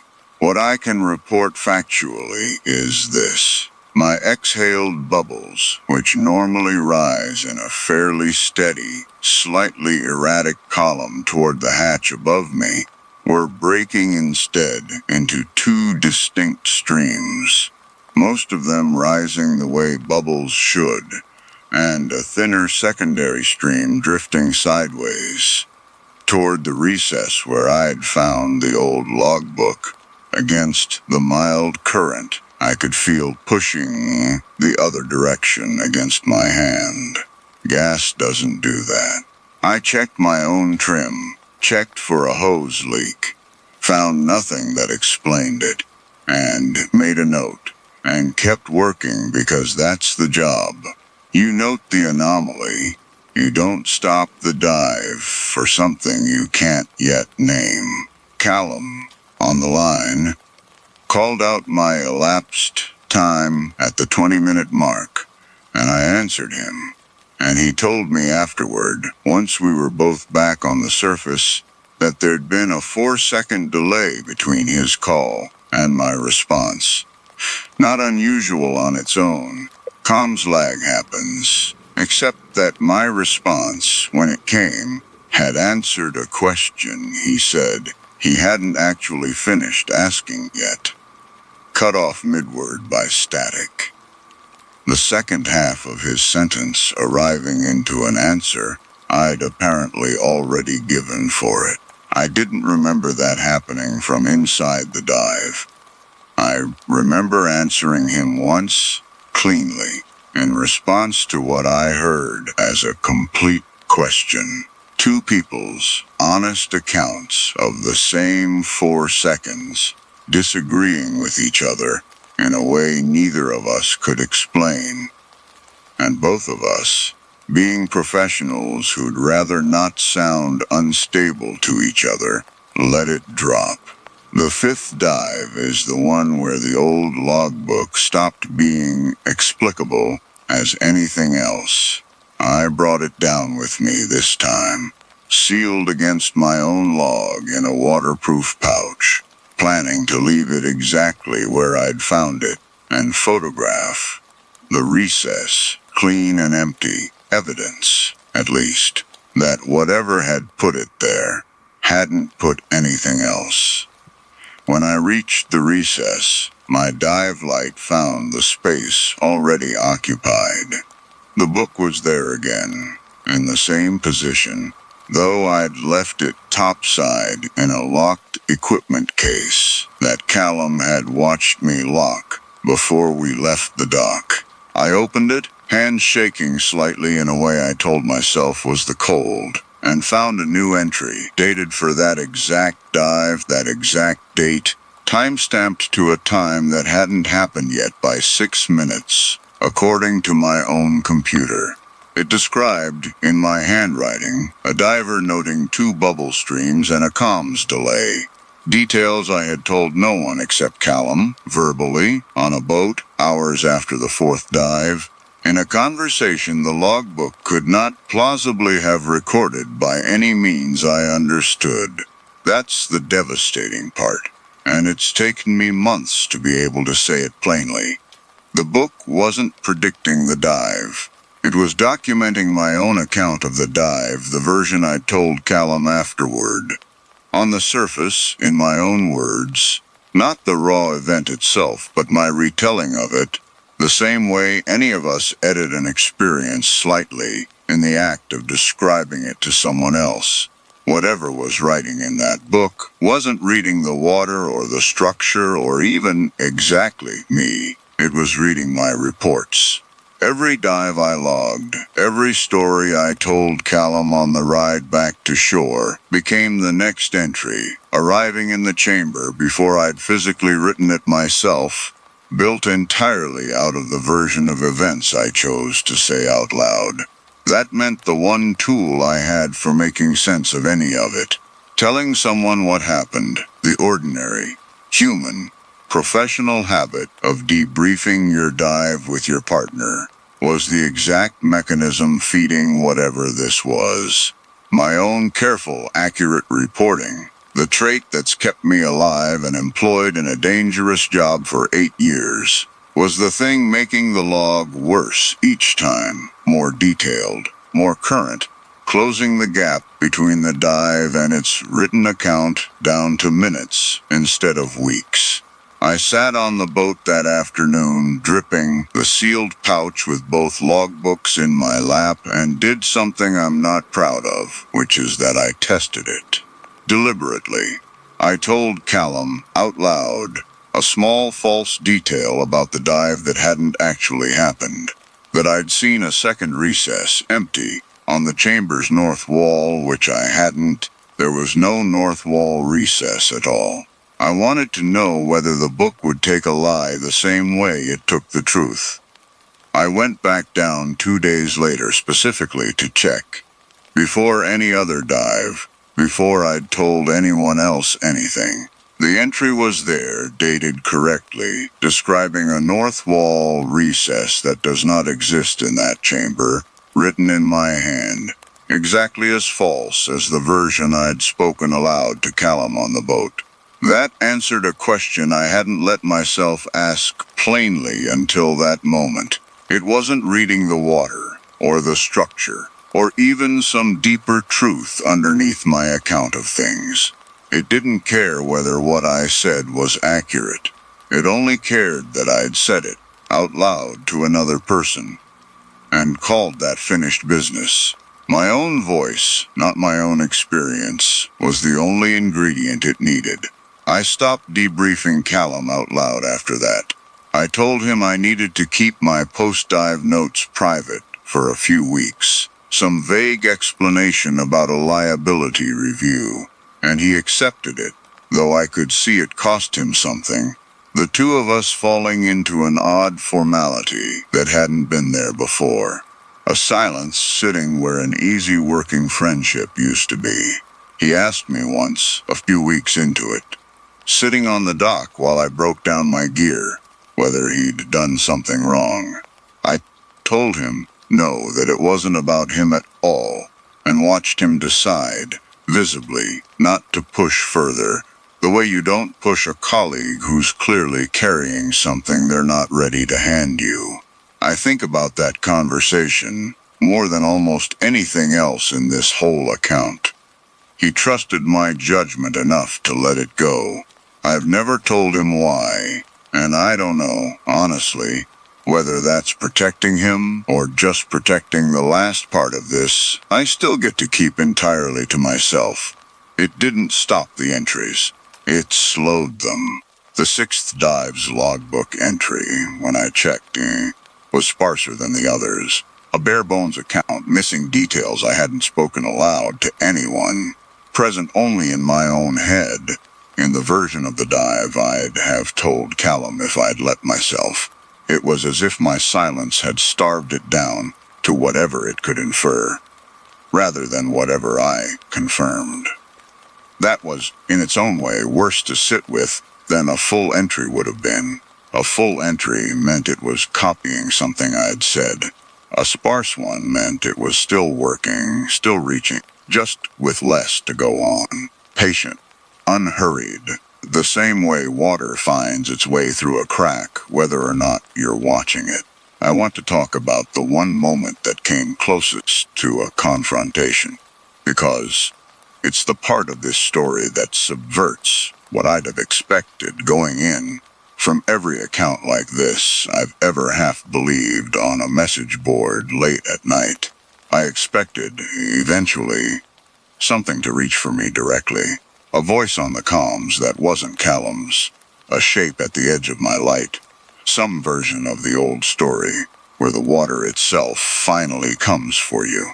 That never happened. Not once. Across 9 dives, did anything in that chamber behave like a threat in the way I'd braced for?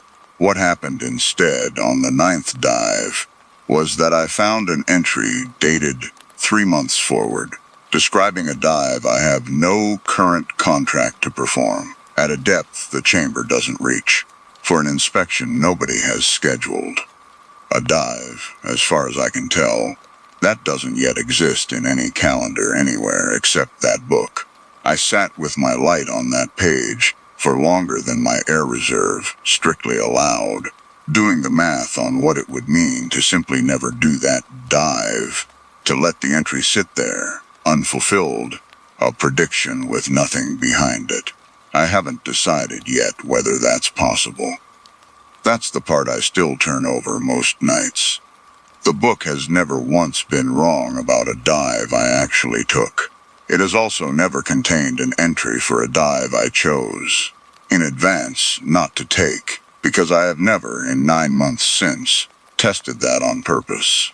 I keep meaning to turn down the next Ashgrove contract to prove the entry wrong by simple absence, and I keep renewing it instead, telling myself it's the steady income, telling myself someone competent needs to keep eyes on that chamber regardless, telling myself anything except the plainer possibility that some part of me wants to know whether the book can be wrong badly enough that I keep walking toward the one test that would actually answer it.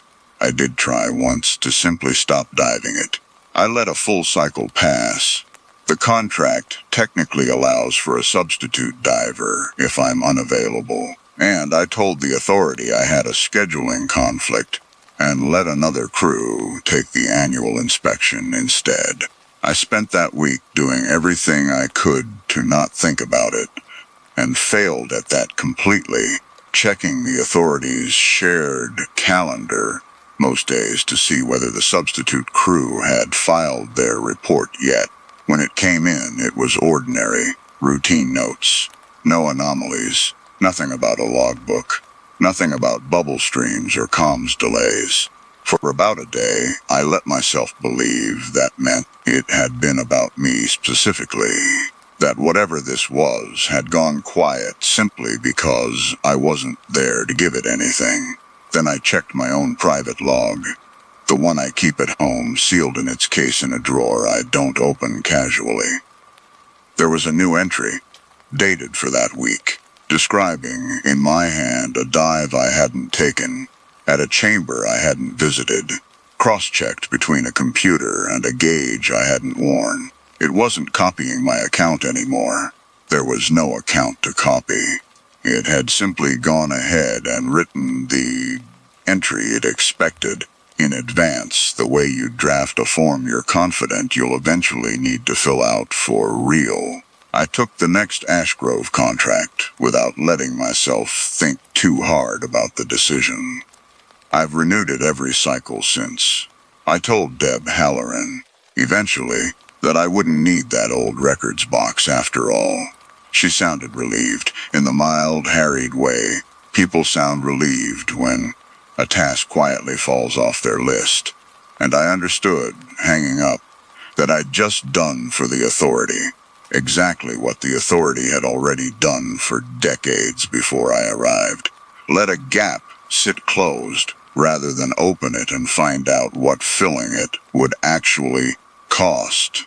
The authority never got a real explanation from me because I never gave them one. My final report on the Ashgrove valve chamber, filed through the normal channel, notes minor instrumentation drift and recommends the chamber's pre-1980s records be formally reconciled with the current system. A dry, defensible line that will sit in a queue behind 100 other deferred maintenance items from utilities across the region. The same queue that let a structure go effectively unexamined for years in the first place. Nobody there did anything wrong, exactly. Nobody there did anything at all, which turned out to be enough. I still take the Ashgrove contract every year. Callum still tenders for me, though we've never talked about that stretch of silent debriefs, and some unspoken agreement has settled over us not to. I keep 2 logbooks now, one official, filed with the authority, careful and accurate and complete.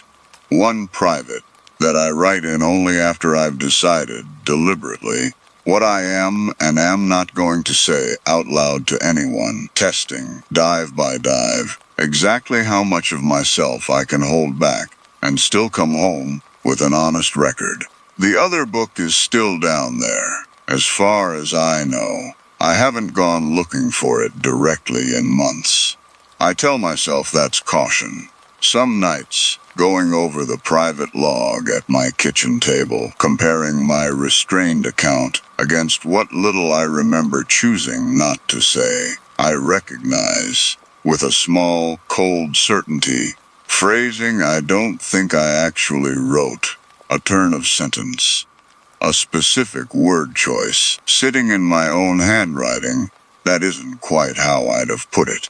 I've started, without really deciding to, keeping the private log shorter, spare, factual, stripped of anything that isn't strictly a measurement.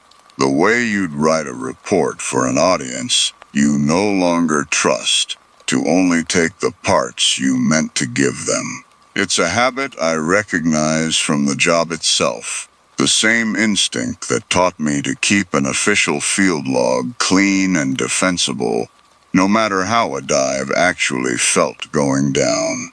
I used to think that instinct was mine, something I'd built through 8 years of careful training. I'm less sure now where the line sits between the discipline that keeps me alive down there and the discipline something else appears to be teaching me to practice on land. I haven't checked yet whether next month's dive is already in there. I keep telling myself there's still time before the contract date to decide whether I want to know. Story 4. I did home hospice care for 11 years before I stopped. And if you asked me why, I'd tell you it was burnout. That's true. It's just not the whole truth. The agency I worked for placed private duty aides in patients' homes for overnight shifts.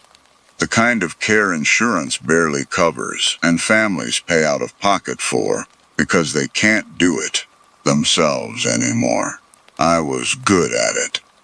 Better than good.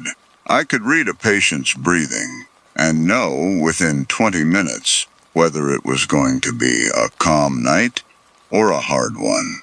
I knew how to redirect a confused patient without arguing with them, how to sit with someone while they died and make it feel like company instead of a shift. Redirection was the first thing they taught us in training, and it became the thing I was best at.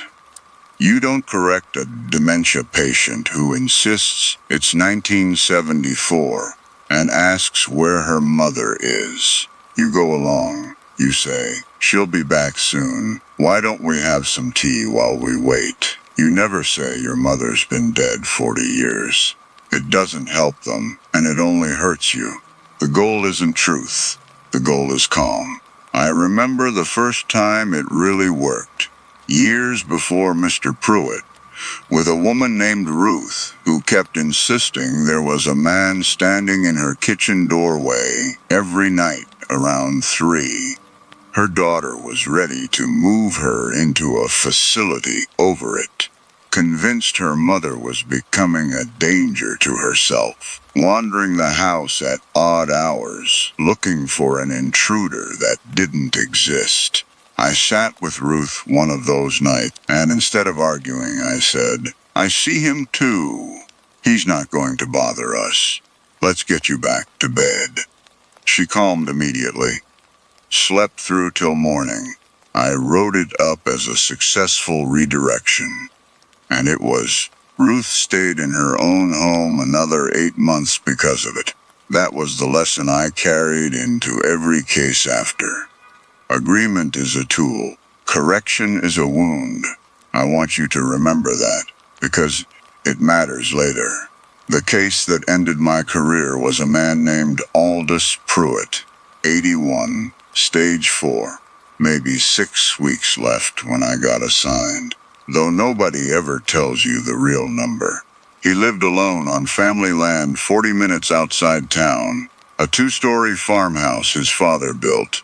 White paint gone gray at the corners, wraparound porch, big black walnut tree in the side yard that dropped hard little green bombs onto the grass all September. His wife, Marguerite, had died 11 months earlier. His 2 adult children, Neil and Corinne, lived out of state. Neil in Ohio, Corinne somewhere in the Carolinas, and neither of them had moved back, though both called the agency office at least once a week to ask how he was doing. I want to be fair to them. It's not always cowardice. Sometimes it's just distance and jobs and a kind of grief so total you can't get near the source of it without falling apart. I've seen that plenty. I didn't hold it against them, not at first. The agency told me I was the 4th aide assigned to the case in 5 months. That should have meant something to me. It didn't. Not really. High turnover on hospice cases isn't unusual, and the coordinator who briefed me just shrugged it off. He's a hard patient, she said. Particular. Doesn't like being handled. I filed that away as ordinary information, the kind you get on every case. Difficult patient, high turnover. Nothing to see. My first 2 weeks were unremarkable. Mr. Pruitt slept a lot, in the fractured way dying people do. An hour here, 40 minutes there. He liked to be read to. Old Western paperbacks with cracked spines, the kind you find 3 for $1 at library sales. And some nights he was lucid enough to tell me about the farm when it still had cattle on it, about Marguerite's garden, about a barn that burned down in 1988 that he still seemed a little proud of surviving. Other nights he wasn't lucid at all, and those were the nights the training mattered. He'd ask me things that made no sense chronologically, whether the milking was done, whether I'd seen his father's truck in the yard, and I'd redirect gently, the way I'd redirected 100 patients before him. It's fine. Everything's taken care of. Try to rest. The camera came up in week 3. Neil called the agency directly and asked if it would be all right to install a monitoring camera in his father's bedroom. Just for our peace of mind, he told the coordinator, so we can check in when we can't be there. It was a small white thing, motion activated, mounted on the bookshelf across from the bed, feeding to an app on Neil's and Corinne's phones. I didn't love it. Most aides don't. It's an odd feeling being watched while you work, but it wasn't unusual. and the agency signed off on it, so I didn't fight it. That's the first thing I want you to remember. A camera, ordinary, installed by the family, for the family, with nothing sinister about the reason at all. The daytime aide, a woman named Priya, who covered the 6 hours before I arrived, mentioned once, almost as an aside while she was gathering her coat, that she didn't love working under the camera. Feels like someone's always in the room with you, she said, even when nobody's watching the feed. I laughed and said I knew what she meant. I didn't think about it again. It's the kind of thing people say about any camera in any house. The first strange thing happened on a Tuesday, close to 11 at night. I was in the kitchen making tea, and I heard Mr. Pruitt call out, not urgently, more confused than afraid. When I went in, he was sitting up, pointing at the foot of the bed. Who told her she could come back? He said. Not a question, really. More like an observation he expected me to already agree with. There's no one there, Mr. Pruitt, I said, which was true. I could see the whole room from the doorway. Empty. She was standing right there, he said, in the blue dress, the one we buried her in. I sat down next to him and did what I was trained to do. I didn't argue. I said, it's all right. Nobody's going to hurt you. Let's get you settled. I fixed his blanket, checked his oxygen line, and by the time I left the room, he drifted back to sleep, mumbling something I didn't catch. I wrote it up in my notes as sundowning-related hallucination, patient reoriented without incident. That's the honest, professional, correct thing to write. Sundowners is common. Dying people see dead relatives all the time. Hospice nurses will tell you that's one of the most well-documented things in the whole field. Deathbed visions, a kind of comfort the brain manufactures near the end. I didn't think about it again that night. Except the following week I found his wife's shawl.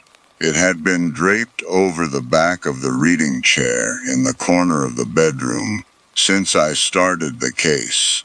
A soft gray thing, moth-eaten at one shoulder. Obviously something nobody had the heart to put away. One morning I came in and found it folded. Not tossed, not draped. Folded, in thirds, laid flat across the seat cushion like someone had done it deliberately, the way you'd fold laundry. Mr. Pruitt couldn't have done it.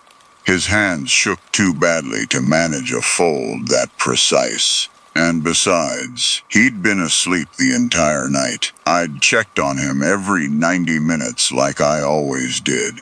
I figured it was probably him, in a lucid stretch I hadn't caught. Or maybe Priya. I didn't ask.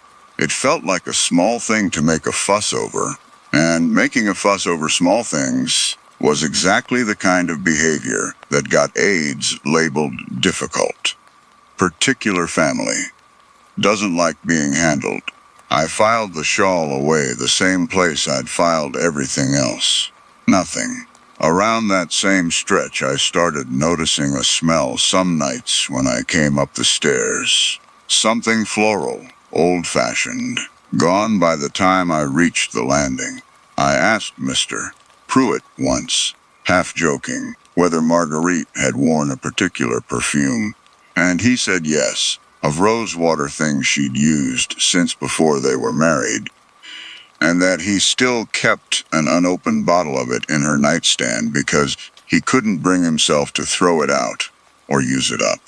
I checked the bottle once, out of a curiosity I didn't examine too closely. It was 3/4 empty. I told myself grief does strange things to a person's memory of how full a bottle used to be, and that I certainly hadn't been counting the level myself before that week.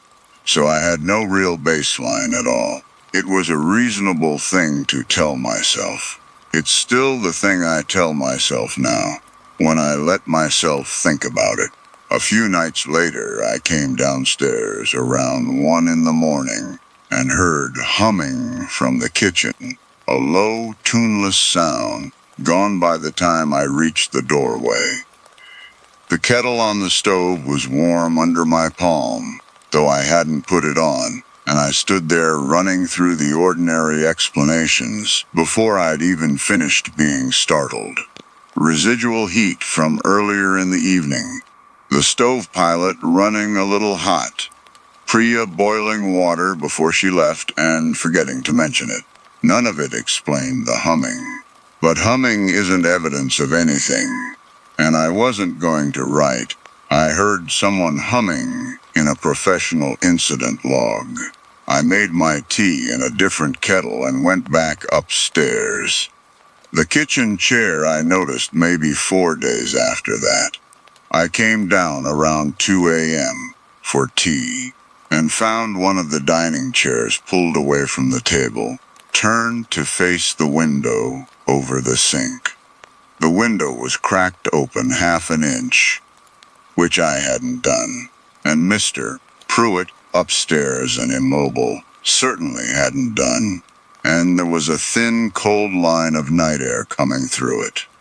I closed the window, pushed the chair back in, and told myself it was probably Priya again, or maybe Mr. Pruitt's grandson, who I knew occasionally stopped by unannounced to check the mail. I didn't call anyone. I didn't want to be the aide who phones the family at 2 a.m. over a chair. I actually did ask the grandson about it a week or so later, when he stopped by to grab the mail off the porch. His name was Cole, early 20s, polite in the distracted way of someone who has a lot else going on. I mentioned casually that I thought I'd seen his boot prints in the flower bed once or twice. He looked at me a beat too long before he said no. He hadn't been by in almost a month, and could I let his dad know the gutters needed cleaning? I told myself he just didn't remember. People don't track their own footsteps. But I noticed driving home that morning that I couldn't stop replaying the pause before his answer. That was the pattern, if I'm honest with myself now. Every single thing had a story that let me put it down and walk away from it. That's what I was good at. That's what I was trained for. I just didn't realize, until much later, that the thing I was trained for and the thing that was happening to me were, for a while, indistinguishable, and that whoever or whatever was in that house had, without meaning to, or maybe meaning to exactly this, found the one professional habit that would let them move around undetected for as long as they wanted. Corinne called the house line one afternoon while I was still there finishing my notes from the night before, and I answered because Mr. Pruitt was napping. She asked the usual, "How's he sleeping? Is he eating? Is he in pain?" And then, almost as an afterthought, asked if I'd had any trouble in the house. I asked what kind of trouble she meant. There was a pause, the kind that tells you someone's deciding how much to say, and then she said the second aide before me had quit with almost no notice and wouldn't say why over the phone, only that she didn't feel comfortable there anymore, and that Corinne and Neil had assumed it was something to do with their father's confusion being hard to manage. But she wasn't the type to spook easy, Corinne said. She'd done hospice for 15 years. I told her everything was fine, that Mr. Pruitt was a sweetheart, that the case was going smoothly. It wasn't a lie, exactly. It was a redirection. I was good at those. Around the start of week 5, Mr. Pruitt started saying Marguerite's name differently. Not "I saw Marguerite," or "Marguerite came to visit," the way you'd expect from a grieving man's hallucinations, but questions aimed at me, specific and immediate. Did you let her in? Why didn't you tell me she was here? Twice he asked if I'd given her a key. I redirected every time. "It's all right, nobody's here but us. Let's get you some water." And every time it worked, because that's what redirection does. It works. It's designed to work. And that was the problem. It worked on him and it worked on me. I was reassuring both of us with the same sentence. I found the missing key by accident. There was a row of hooks by the back door. 5 of them, each with a little brass label underneath in Marguerite's handwriting. The kind of organizational thing a farmhouse accumulates over 40 years. Cellar, truck, shed, garden gate, front door spare. 4 keys hung there. The 5th hook front door spare was empty. I asked Mr. Pruitt about it on one of his clearer nights, and he looked at the hooks for a long moment and said, "Marguerite always kept that one for her sister. Her sister had died 9 years earlier. I wrote spare key missing, patient attributes to deceased relative in my notes, and again told myself it was consistent with everything else." Around the same time, I noticed the mail. Marguerite still got letters. Catalogs, mostly, a subscription renewal. And Neil had asked me to just set anything addressed to her on the hall table, rather than bother forwarding it. One week I noticed a returned envelope in the stack, something that had clearly gone out and come back, resealed with tape along one edge, as if it had been opened and closed again. Post office error, I told myself. It happens more than people think. I put it back on the hall table with the rest. I want to tell you about the footprint next, because it's the one I think about most now. I found it on a Thursday morning, right as Priya was arriving and I was leaving, a single clear impression in the soft dirt of the flower bed under Mr. Pruitt's bedroom window, facing in, like someone had stood there looking up at the glass. It wasn't mine. It wasn't the size of Cole's boots, which I'd seen by the door on his last visit. It rained that night, so there was no chance to check whether more prints led anywhere. I stood there for a long minute, and I remember very clearly the thought that went through my head, because it's the thought that should have changed everything, and instead changed nothing. Someone was standing outside his window, and then, right behind it, quieter, more familiar. Could have been anyone. Not my business to solve. The medication count came up short 2 nights later. 1 tablet of his evening dose, which I always counted twice out of habit, agency policy. I recounted twice. The pills warm from my palm by the time I gave up. I was 1 short. I checked Priya's log from the day before, checked my own from the night prior, and found nothing that explained it. I wrote up an incident report, the mildest kind, the kind that gets filed and forgotten. It triggers a note. I filed the note. By this point, I'd stopped sleeping well on my off days, though I couldn't have told you why if you'd asked. Nothing that had happened was, on its own, more than an oddity. That was exactly the trap of it. Each thing alone had an innocent shape. It was only much later, once I'd stopped and put them all in a row, that I understood they weren't oddities. They were a pattern with the truth removed from it. 1 careful redirection at a time, mine included. The picture is the thing I keep coming back to. There was a framed photo of Marguerite on the dresser. Mr. Pruitt's favorite, taken sometime in the 70s, her laughing at something out of frame. And one night I came in to find it turned to face the wall. Not knocked over, turned deliberately so that if you stood at the foot of the bed, the last thing you'd see was the cardboard backing instead of her face. I turned it back around before Mr. Pruitt woke. I told myself, Priya must have been cleaning and knocked it. I didn't ask her. I was afraid, I think now, of what it would mean if the answer wasn't cleaning.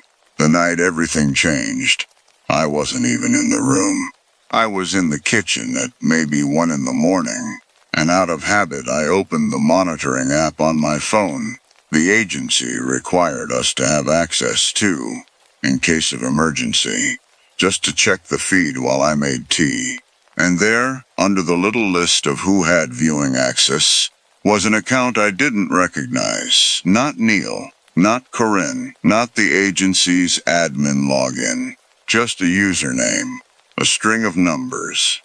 Added as a guest viewer, roughly 6 weeks before I'd even started the case. Meaning before the 4th aid, possibly before the 3rd. I sat with the phone in my hand for a long time, telling myself the same story I'd told myself about everything else. Almost anything except the truth, which was staring at me from the login history, plain as the shawl folded on the chair. That guest account had been active, watching, every single night I'd worked, and the network log, when I found where to look for it, showed the login coming from inside the house's own Wi-Fi. Not remote. Someone inside that house, on those nights, watching the same feed I could see, watching me sit with him, watching me redirect him, watching every single thing I'd decided wasn't worth mentioning. I went upstairs first quietly, my hand cold on the banister. Mr. Pruitt was asleep, breathing evenly, the shawl draped loose over the chair, the way it always was in the daytime, the photo facing forward. I checked his closet. I checked under the bed, feeling stupid even as I did it. My knees on the hardwood, dust, and the smell of old cedar. Nothing. I went down the hall to the 2 guest rooms, both untouched, both cold in the way unused rooms get cold. I found the cellar door at the end of the hall unlocked. It was supposed to be locked, always. Neil had told me that on my very first day, and I stood at the top of those stairs for what felt like a very long time before I made myself go down. The steps were bare wood, cold through my socks, and the bulb at the bottom took 2 pulls of the chain before it caught. Boxes. An old chest freezer, its lid a half-inch, open, cold air sighing out of the gap. A workbench along one wall with tools hung on a pegboard. One outline empty where something used to hang. A hammer, maybe, or a pry bar. I couldn't have told you which, and I've never been able to decide whether that bothers me more or less than if I could.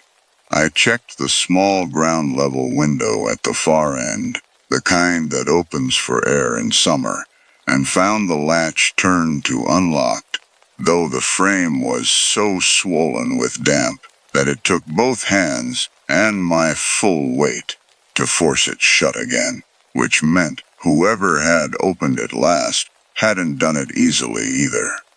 I locked it, and stood there a moment longer than I needed to, listening to the freezer's compressor tick on somewhere behind me. Before I made myself climb back up, I called the agency's after-hours line and told them what I'd found on the app. To their credit, they took it seriously, pulled the account records, called Neil and Corinne, both of whom swore they'd never set up a guest login and had no idea who had. Neil, on the phone, went quiet for a long moment when I mentioned the cellar latch, and then said, in a voice that didn't sound entirely surprised, that he'd get someone out to change the locks. He didn't ask what I thought it meant. I didn't offer. The agency reassigned me off the case within the week, out of what they called an abundance of caution, though nobody ever told me what, exactly, the caution was for. Mr. Pruitt died about 5 weeks later, under a different aide's care. I never found out if anything else happened in that house after I left it. I never asked the 5th aide what her turnover looked like. What I think about now isn't the footprint, or the shawl, or even the guest account, though that's the part that should scare me most, and somehow doesn't as much as the rest. What I think about is how good I was at not seeing it. Every single piece of evidence passed in front of me, and I had a professional, reasonable, kind explanation ready for each one. And every explanation worked, right up until the moment none of them did anymore. All at once, the way a floor gives out, instead of cracking gradually. I don't do home hospice anymore. I do clinical work now. Daylight hours, a building with other people in it, a nurse's station down the hall if something ever feels wrong. I still catch myself doing it sometimes, though. Hearing something that doesn't add up and reaching, before I even notice I'm reaching, for the gentlest explanation available. I check locks now, everywhere I go, twice, out of a habit that has nothing to do with any protocol. I have to stop the redirecting on purpose, every time, and tell myself the harder thing instead. I don't always manage it. I never found out who the shawl was folded for. Story 5. Mara Voss had run pre-season inspections at Kestrel Quarry for 11 years, ever since she'd bought Voss underwater from the instructor who trained her, and the first thing she noticed that April morning was wrong, before she'd even gotten her gear out of the truck. She'd driven up at 6. The gate combination, still cold under her thumb. Frost still silvering the grass past the tree line, even though the calendar said spring. The county owned the quarry, and leased the training rights to her school exclusively. A contract worth $18,000 a season, and the only thing keeping Voss underwater solvent after 2 lean years. Receipts and payroll spreadsheets she'd gone over so many times that April she could recite the numbers in her sleep, and the renewal hearing was Friday. Everything about this inspection had to come back clean, on paper, by Friday, or the county board would open the lease to bid, and there were 2 larger dive shops in the county who'd been circling that contract for years. The surface buoys were already in the water, 4 of them, orange, and spaced exactly where she set them every year to mark the training platforms below. Except she hadn't set them yet. Nobody had. The quarry had been locked under 18 inches of ice until 9 days ago, closed to everyone. The access road gated since November. The padlock rusted enough that she'd had to spray it with penetrating oil just to get the key to turn that morning. She stood at the tailgate with her wetsuit half-zipped, counting the buoys twice, the cold coming up off the water in a thin mist, and told Dev, her newest instructor, that the county's maintenance crew must have gotten out here ahead of schedule to save her the trouble. Dev, 26, and eager to be useful, said that sounded like good news and pulled his hood on. And Mara didn't believe her own explanation even as she said it. But she'd learned a long time ago that a business owner who looked rattled in front of her own staff didn't stay a business owner very long. Dev had asked her, 2 days earlier, whether they should push the inspection back a week, since the ice had only fully cleared the previous Tuesday, and the county's own safety bulletin recommended a 10-day buffer before any dive activity on a newly thawed quarry. Mara had told him 10 days was a guideline, not a law, and that Friday's hearing didn't care about guidelines, and that she'd been diving in this basin longer than he'd been alive, and knew what it could and couldn't do to a person this early in the season. She still believed that, mostly. It was easier to believe it standing on dry land with a hot thermos in the truck than it would turn out to be 40 feet down. She called the county parks office from the parking lot before they geared up, mostly to thank whoever had sent a crew out early. Her phone signal thin out here, one bar flickering in and out against the tree line. The woman who answered checked the maintenance log while Mara waited. Radio chatter, audible faintly in the background of the call, and came back to say no one had been dispatched to Kestrel since the gate went up in November, and that nothing was scheduled until Mara's own inspection cleared the site. Mara said maybe it was a mix-up in the paperwork, and the woman agreed that was probably it. And Mara hung up and told Dev the same thing, because paperwork mix-ups happened, and a woman who called the county twice in one morning over 4 buoys wasn't a woman who got her contract renewed on time. They geared up at the quarry's edge, the water so clear that morning it barely looked real. Visibility past 60 feet, better than she'd ever seen it this early in the season, the runoff usually murking the whole basin brown through May. The rock walls dropped straight down on 3 sides, pale limestone going gray-green with algae a few feet under the surface, and from where she stood, Mara could see clean down to where the 20-foot platform should have been sitting, a rectangle of shadow on the ledge below. She should have been glad for it. Instead, she found herself standing at the entry point, a beat too long, mask in hand, thumb working the strap of her BCD without quite noticing she was doing it. Before Dev asked if she was all right, and she said she was fine, and went in first, the way she always did, because a lead instructor who hesitated at the water's edge taught her trainees to hesitate too. The water closed over her head, cold enough to sting the exposed skin at her jaw, and she equalized twice and started down. The 20-foot platform, the beginner skills station, sat overturned when they reached it, tipped onto its side in the silt, which happened sometimes over a hard winter, except its anchor line had been redone. Mara's platforms were secured with black nylon rope, the same 3 spools she'd bought from the same marine supply store for a decade, gone dull and slightly fuzzed with age by now.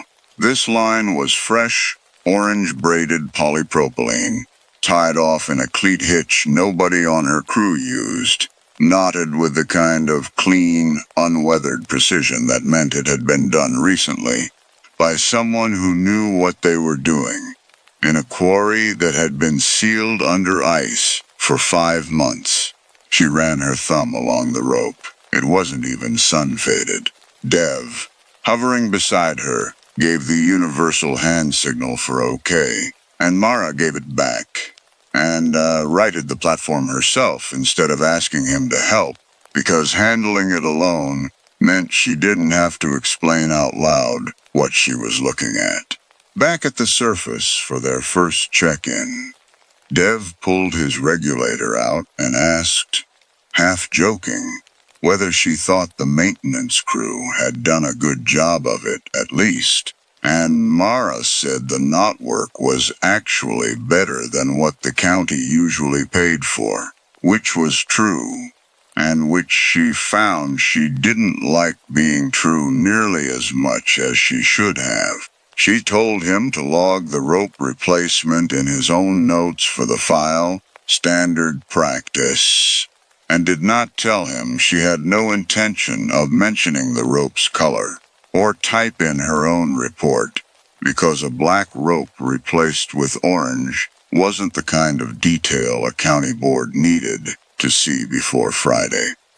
They worked their way down the standard route, 20 feet, then 40, The platforms spaced along the old quarry wall the way they'd been laid out since before Mara owned the school, back when Kestrel had still been a working limestone pit, closed in 1987, and flooded by the water table within 2 years, then leased to the county's dive program in 1994 as a certification site because nowhere else in 3 counties offered the same clean depth range. The rock here still bore drill marks from the quarrying days, faint parallel grooves running horizontal along the wall at 40 feet, chisel width and evenly spaced in a way that had always struck Mara on quieter dives as almost too regular to be entirely accidental, though she'd never once let herself dwell on that thought before today. And Mara had swum past them so many times over 11 years that she barely registered them anymore. At 40 feet, wedged into the platform's frame where a diver would find it, only if they were running a hands-on equipment check, her light caught something that didn't belong among the drill marks and the pale rock. A slate. Standard dive slate. The kind divers used to write notes to each other underwater. Grease pencil still legible on it. The plastic itself scuffed, but not degraded the way 5 months under ice should have left it. Someone had written a checklist. Platform depths, 20, 40, 60. Line tension specs torqued to numbers that matched exactly what Mara herself used every season. And beneath that, in handwriting she didn't recognize. Small and cramped and pressed hard enough into the slate to leave a groove. A single line. Grid holds, if the pattern's right. Mara read it twice through her mask, cold in a way that had nothing to do with the water temperature, and hovered there long enough that Dev drifted over to see what had stopped her. She held up the slate and mouth found gear through her regulator, and he gave a thumbs up and moved off to check the platform's straps, and Mara pocketed the slate in her BCD without showing him the writing on the back. She told herself a competing dive shop was messing with her. Some petty stunt meant to rattle her before the county's decision came down. And that whoever it was would slip up eventually, and she'd deal with them through the county board instead of down here. It was, she thought, a perfectly reasonable explanation. It just didn't explain how anyone had gotten a slate into a sealed, frozen quarry months before the ice broke, or why the handwriting, small and cramped, looked so much like the handwriting she remembered from 11 years of certification cards, signed by the man who trained her. She surfaced with Dev for their interval break and didn't mention the slate. She sat on the truck's tailgate, ate half a protein bar, watched Dev check his air consumption log against his slate the way she'd trained him to, and let him talk about his certification paperwork while she turned the checklist over in her mind. Grid holds, if the pattern's right, until she remembered. The way you remember something you've spent years not thinking about. That Kestrel quarry had a grid, not hers. The one the county dive rescue team had run 14 years ago, back when Mara was 26 herself, a probationary volunteer on someone else's crew, searching this same basin in a slow, methodical sweep pattern for a diver named Roy Holt, the man who'd trained her, who'd sold her Voss underwater 8 months before he went down alone off-season to test a rebreather prototype and never came back up. She'd been on the crew that searched for her own instructor for 6 days, working the wall in 20-foot bands, 60 feet, the deepest they'd cleared before the county called it, and filed him as recovered remains pending, a classification that, as far as Mara knew, had never been updated in 14 years. She had told herself, back then, that she hadn't pushed hard enough for a 7th day of searching, because the county had run out of budget for the dive team's overtime and had never quite let herself examine whether that was the whole reason, or whether some younger, more frightened version of herself had simply wanted the search finished. The grid pattern they'd swept, 20 feet, 40, 60, spaced along the same quarry wall, had never turned up a body. Mara still had the newspaper clipping about it folded into the glove box of her truck, the corner gone soft and gray from being handled too many times over too many years, and had carried it there for 14 years without examining too closely why. She didn't tell Dev any of that. She told him break was over, and they went back in. Between the 40 and 60-foot platforms, the quarry wall dropped away in a long, silty slope Mara had swum past hundreds of times without much thought. A stretch her crew called the Flats. Mostly featureless rock and old sediment gone soft and gray, from decades of runoff settling there undisturbed. Today, halfway down that slope, her light caught a line of stones laid out on the ledge in a straight, deliberate row, 6 of them, evenly spaced, roughly a forearm's length apart, each one flat and roughly palm-sized, nothing like the broken scree that littered the rest of the basin. She stopped, hovered, counted them twice, her exhaled bubbles rolling up past her mask in a slow silver column that was the only movement anywhere on the ledge. 6 stones, 6 days, she thought, before she could stop the thought from forming, and made herself finish it a different way instead. Frost heave, she told herself. Ice pushing loose rock into a line as it broke apart in March. A perfectly ordinary thing limestone quarries did every spring, though she had dived this exact stretch of wall every April for 11 years and never once seen ice do anything so orderly to loose stone. She photographed them with her dive camera for the inspection file, told herself that was the responsible thing to do and not a stall, and kept going. At 60 feet, the deepest platform, visibility held clean enough that Mara could see the anchor line running down into a crevice in the quarry wall she'd never had reason to inspect closely before, because the platform itself had never needed resetting there, not once in 11 years. The crevice ran back further than her light could fully reach, a black seam, maybe 3 feet wide, splitting the limestone at an angle, the kind of feature every quarry dive site had somewhere, and every good instructor taught students to leave alone. She'd never gone in it herself, had never had reason to, and she found herself hovering at its mouth a moment longer than the job required. The cold pressing into her jaw again, the way it had at the surface, before she made herself focus on the anchor bolt instead.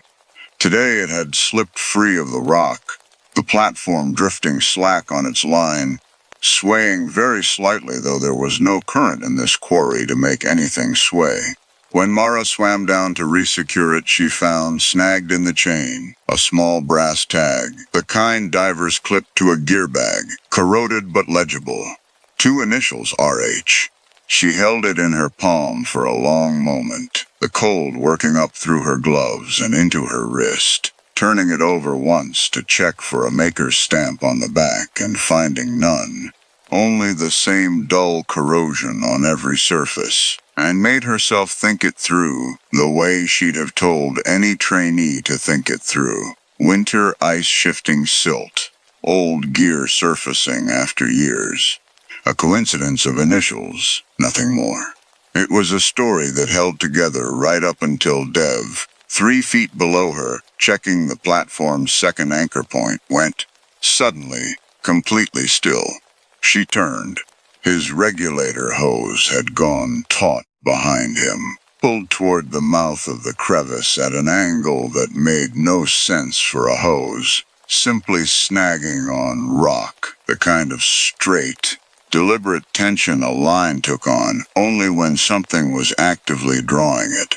Dev's air gauge, visible over his shoulder, spiked from 1400 psi down through the yellow and nearly into the red before climbing back up over 6 long seconds, the needle jerking the way it did during a genuine equipment fault, and not the way it did for anything Mara had ever actually seen malfunction in 15 years of teaching.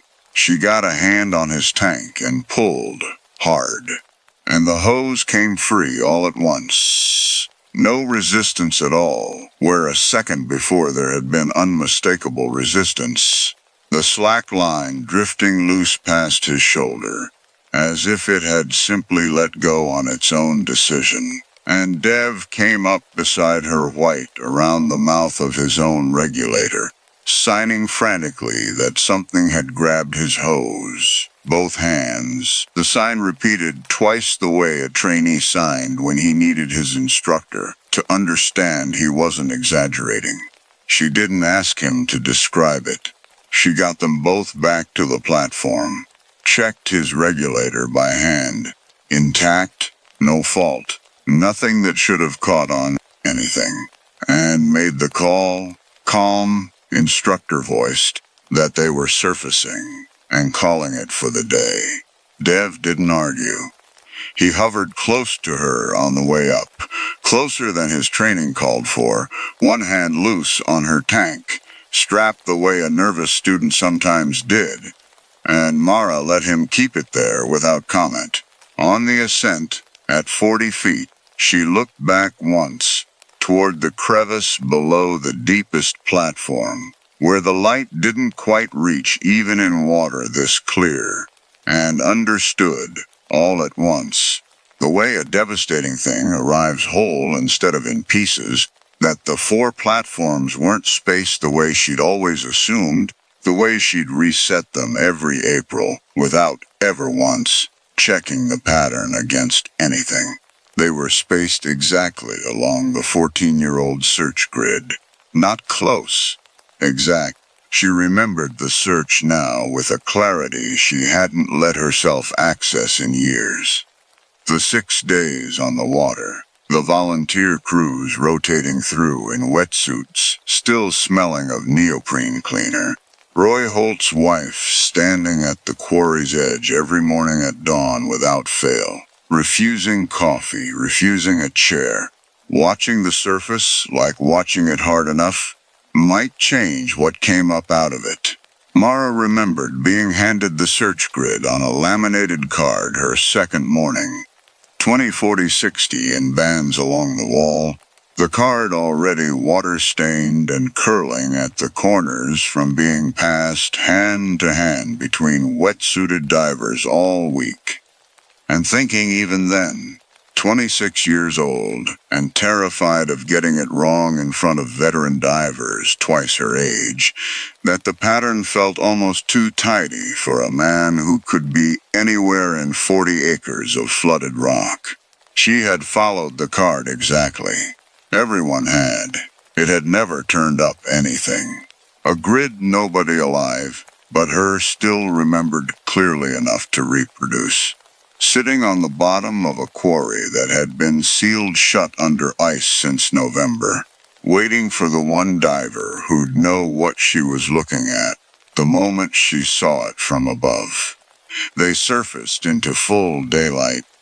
The quarry water gone flat and ordinary looking, again the way it always did from above, and Dev sat on a flat rock at the edge, pulling his hood off, with hands that weren't quite steady, saying it was probably just a bad angle, current caught in the crevice, something about pressure differentials he half remembered from a certification course. Mara agreed with him out loud, because agreeing was faster than the alternative, and started breaking down her gear, and did not tell him that Kestrel Quarry didn't have current, hadn't in 11 years, being a closed limestone pit with no inflow or outflow beyond what came off the surrounding hills each spring. Dev sat on the tailgate afterwards, still shaking slightly, blaming the cold, and Mara let him, because it was easier than the alternative. Her phone buzzed while she was breaking down her tank. A text from an old friend on the county rescue squad, someone who'd been on the original search crew with her 14 years back, asking, out of nowhere, whether she'd noticed anything odd out at Kestrel lately, because he'd had a strange dream about the place 2 nights running and couldn't shake it. She typed back that everything looked fine. The inspection had gone smoothly, and didn't mention the slate in her jacket pocket, or the 6 stones still saved on her camera's memory card, because saying it out loud to someone who'd actually known Roy Holt felt like it would make the morning real, in a way she wasn't ready for it to be. She drove home that evening, and sat in the truck outside her own house for 11 minutes, with the newspaper clipping open on her lap, before she folded it back into the glove box where it had lived for 14 years. She wrote her inspection report that night at the kitchen table. 4 platforms, structurally sound, lines resecured, site cleared for the season's certifications. She didn't write anything about the buoys, the slate, the 6 stones, the tag, or the grid, because a report full of things she couldn't explain wasn't a report the county board would accept, and Friday's renewal was the only thing standing between her business and the end of it, and she had spent 11 years building something she wasn't ready to let go over 4 questions she already suspected didn't have an answer that would help her. The hearing itself took 11 minutes. Mara stood at the podium in the same blazer she wore every year, answered 2 questions about liability insurance, and 1 about the platform depths, and watched the board vote 3-2 to renew the lease before she'd even finished thanking them. She'd expected the insurance question. She hadn't expected one of the newer board members, a woman who'd only been on the panel 2 years, to ask, almost as an afterthought while gathering her papers, whether Kestrel had ever had any incidents worth noting in the school's history. And Mara had said no, none, clean record. And the woman had nodded and moved on to the next item without pressing, and Mara had felt the answer sit wrong in her mouth the rest of the meeting, the way a lie does even when it's technically closer to an omission. One of the 2 larger dive shops had sent a representative to sit in the back row, and he shook her hand afterward with the flat, professional courtesy of a man who'd expected a different outcome, and told her Kestrel had always run cleaner under her than it would under anyone else, which she took that day as nothing more than a compliment. The certification season opened on schedule.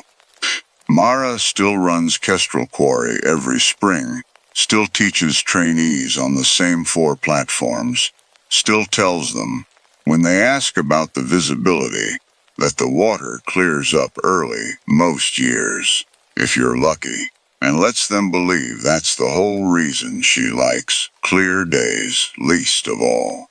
She has stopped diving past 40 feet alone, always pairs with a second instructor for the 60-foot platform now, a policy change she wrote into the school's safety manual without ever explaining the reasoning behind it to her staff.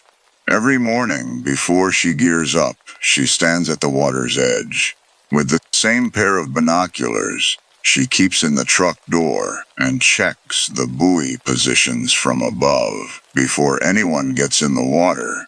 A habit none of her staff have ever asked her to explain, and one she has never once, in 3 seasons since, needed to correct. Dev still works for her.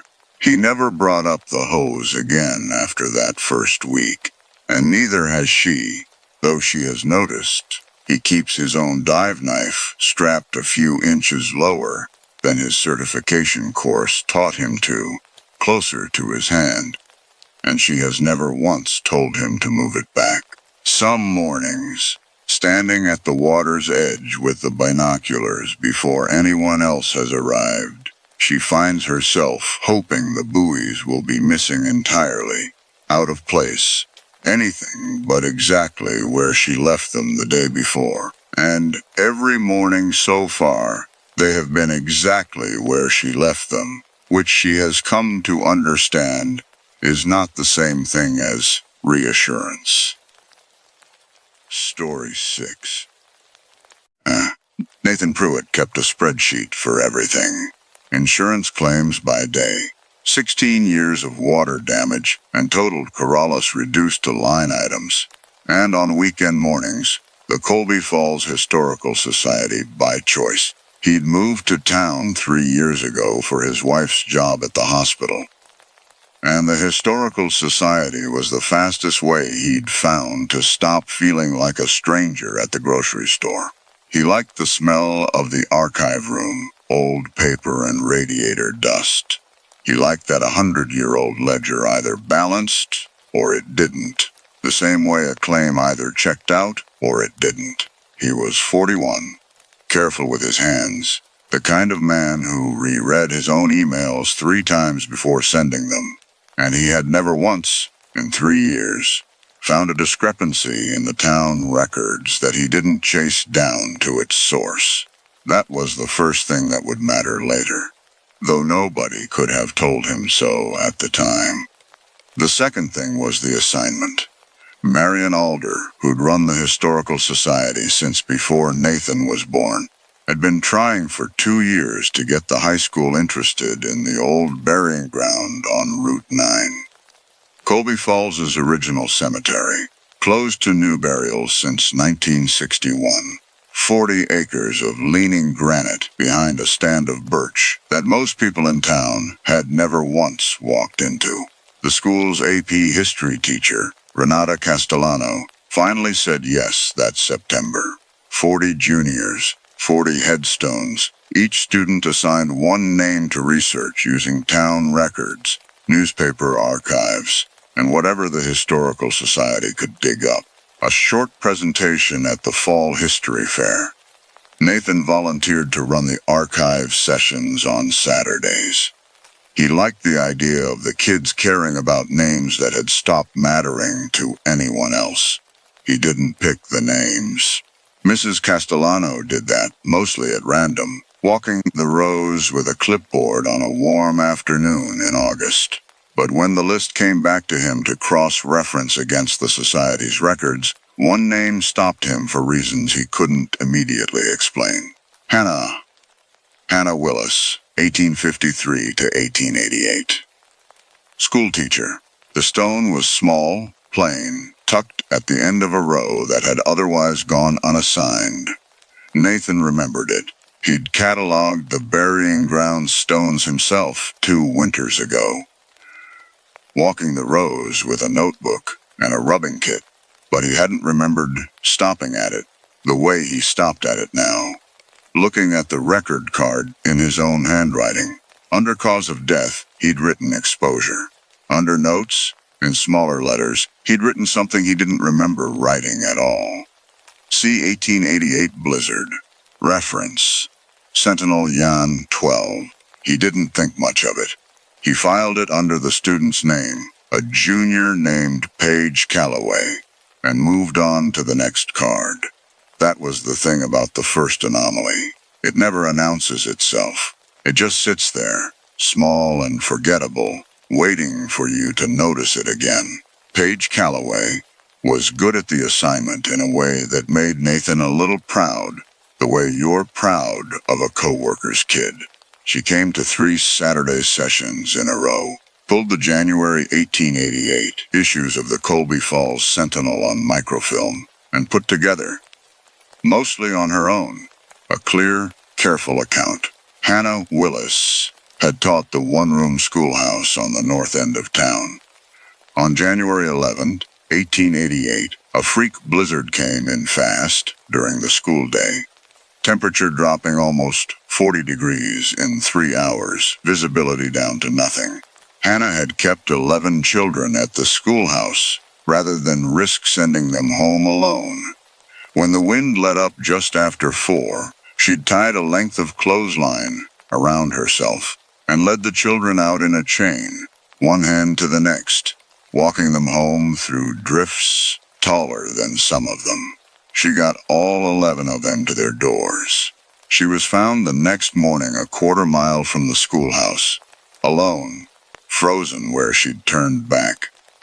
The newspaper speculated to check the trail behind her one more time. It was, Page said, kind of the perfect story. Real hero stuff, but sad. She wanted to do something with it besides a poster board. Nathan helped her pull the Sentinel clipping for her citations. He helped her cross-reference the 1888 town register, which listed Hannah's death date as January 12. The morning she was found, while the headstone, oddly, said January 11, the day of the storm itself. A one-day discrepancy, the kind of thing that happened constantly in old records, depending on whether a clerk logged the date of death or the date of discovery. Nathan noted it in the margin of Page's research packet without thinking twice. He'd seen 100 discrepancies like it. He didn't think about it again until the first Saturday in October, the morning he found the archive room 40 degrees colder than the thermostat said it should be, and the inside of both windows fogged with frost in a pattern that looked, for just a second before he wiped it away with his sleeve, like the ribbed veins of a fern. He blamed the radiator. It had always been temperamental. The building was 1920s brick with pipes nobody had touched since a renovation in the 90s, and he made a note to call the maintenance contractor Monday, and he did call the contractor Monday, and the contractor found nothing wrong with the radiator at all. He noted it anyway, the way he noted everything. A line in a small black notebook he kept in his coat pocket, separate from the society's records. A habit left over from claims work, where you wrote down the thing that didn't add up before you forgot exactly how it hadn't added up. Archive room, October 3, minus 40 Fahrenheit colder than thermostat. Frost pattern, both windows, resembled fern vein structure. Gone by 9:40 a.m. He read it back to himself twice before he closed the notebook. The way he'd read an unusual claim twice before flagging it for review, and told himself there was nothing in it yet worth flagging. The next Saturday session went fine.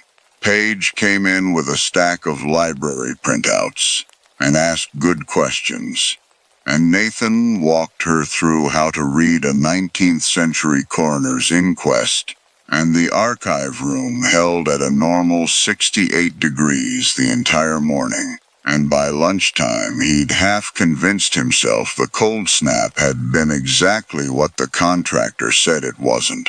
A draft, a fluke, an old building settling into autumn. He drove home that afternoon feeling, for the first time in a week, like a man who hadn't done anything unusual at all. Page filmed her presentation instead of just giving it. That was new this year, Mrs. Castellano had let a few students choose a video format if they wanted, something for the class website. And Page, who had 11,000 followers on an app called Afterglow, from a dance account she'd mostly abandoned 2 years ago, decided to film hers like something out of a true crime channel. She stood at Hannah Willis's actual grave in the last gold light of a Sunday afternoon, wind in her hair, and told the story in a hushed, careful voice. The storm, the 11 children, the walk back alone. She'd found an old photograph of Hannah in the Historical Society's files, stiff-collared, unsmiling, a coat with a missing top button, and she layered it over her own reenactment, herself in a borrowed dark coat, walking the tree line with her phone light doing the work of a lantern. She posted it on a Tuesday night in mid-October. By Wednesday afternoon, it had 11,000 views. By Thursday, it had passed 200,000, boosted onto the app's discovery page under a tag some stranger had added. Hashtag the teacher who froze. Nathan found out about it from his own daughter, who was 12 and not even in the class, showing him the video on her phone at breakfast because a friend had sent it to her. He watched Paige's dark coat move between the birches. He watched the old photograph of Hannah Willis dissolve into Paige's face and back again. Something about it made the back of his neck go cold in a way that had nothing to do with the kitchen, which was, if anything, a little warm. He told himself it was pride. A kid from the program going viral for good history work. That was a win, wasn't it? That was the exact thing Marion Alder had been trying to make happen for 2 years. He didn't sleep well that night. He told himself it was the coffee. He lay awake a long time listening to the house settle, the furnace cycling on and off in the wall behind the headboard, and kept catching himself listening for something underneath it.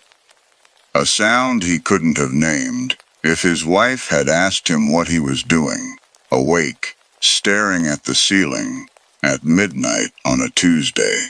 Nothing came.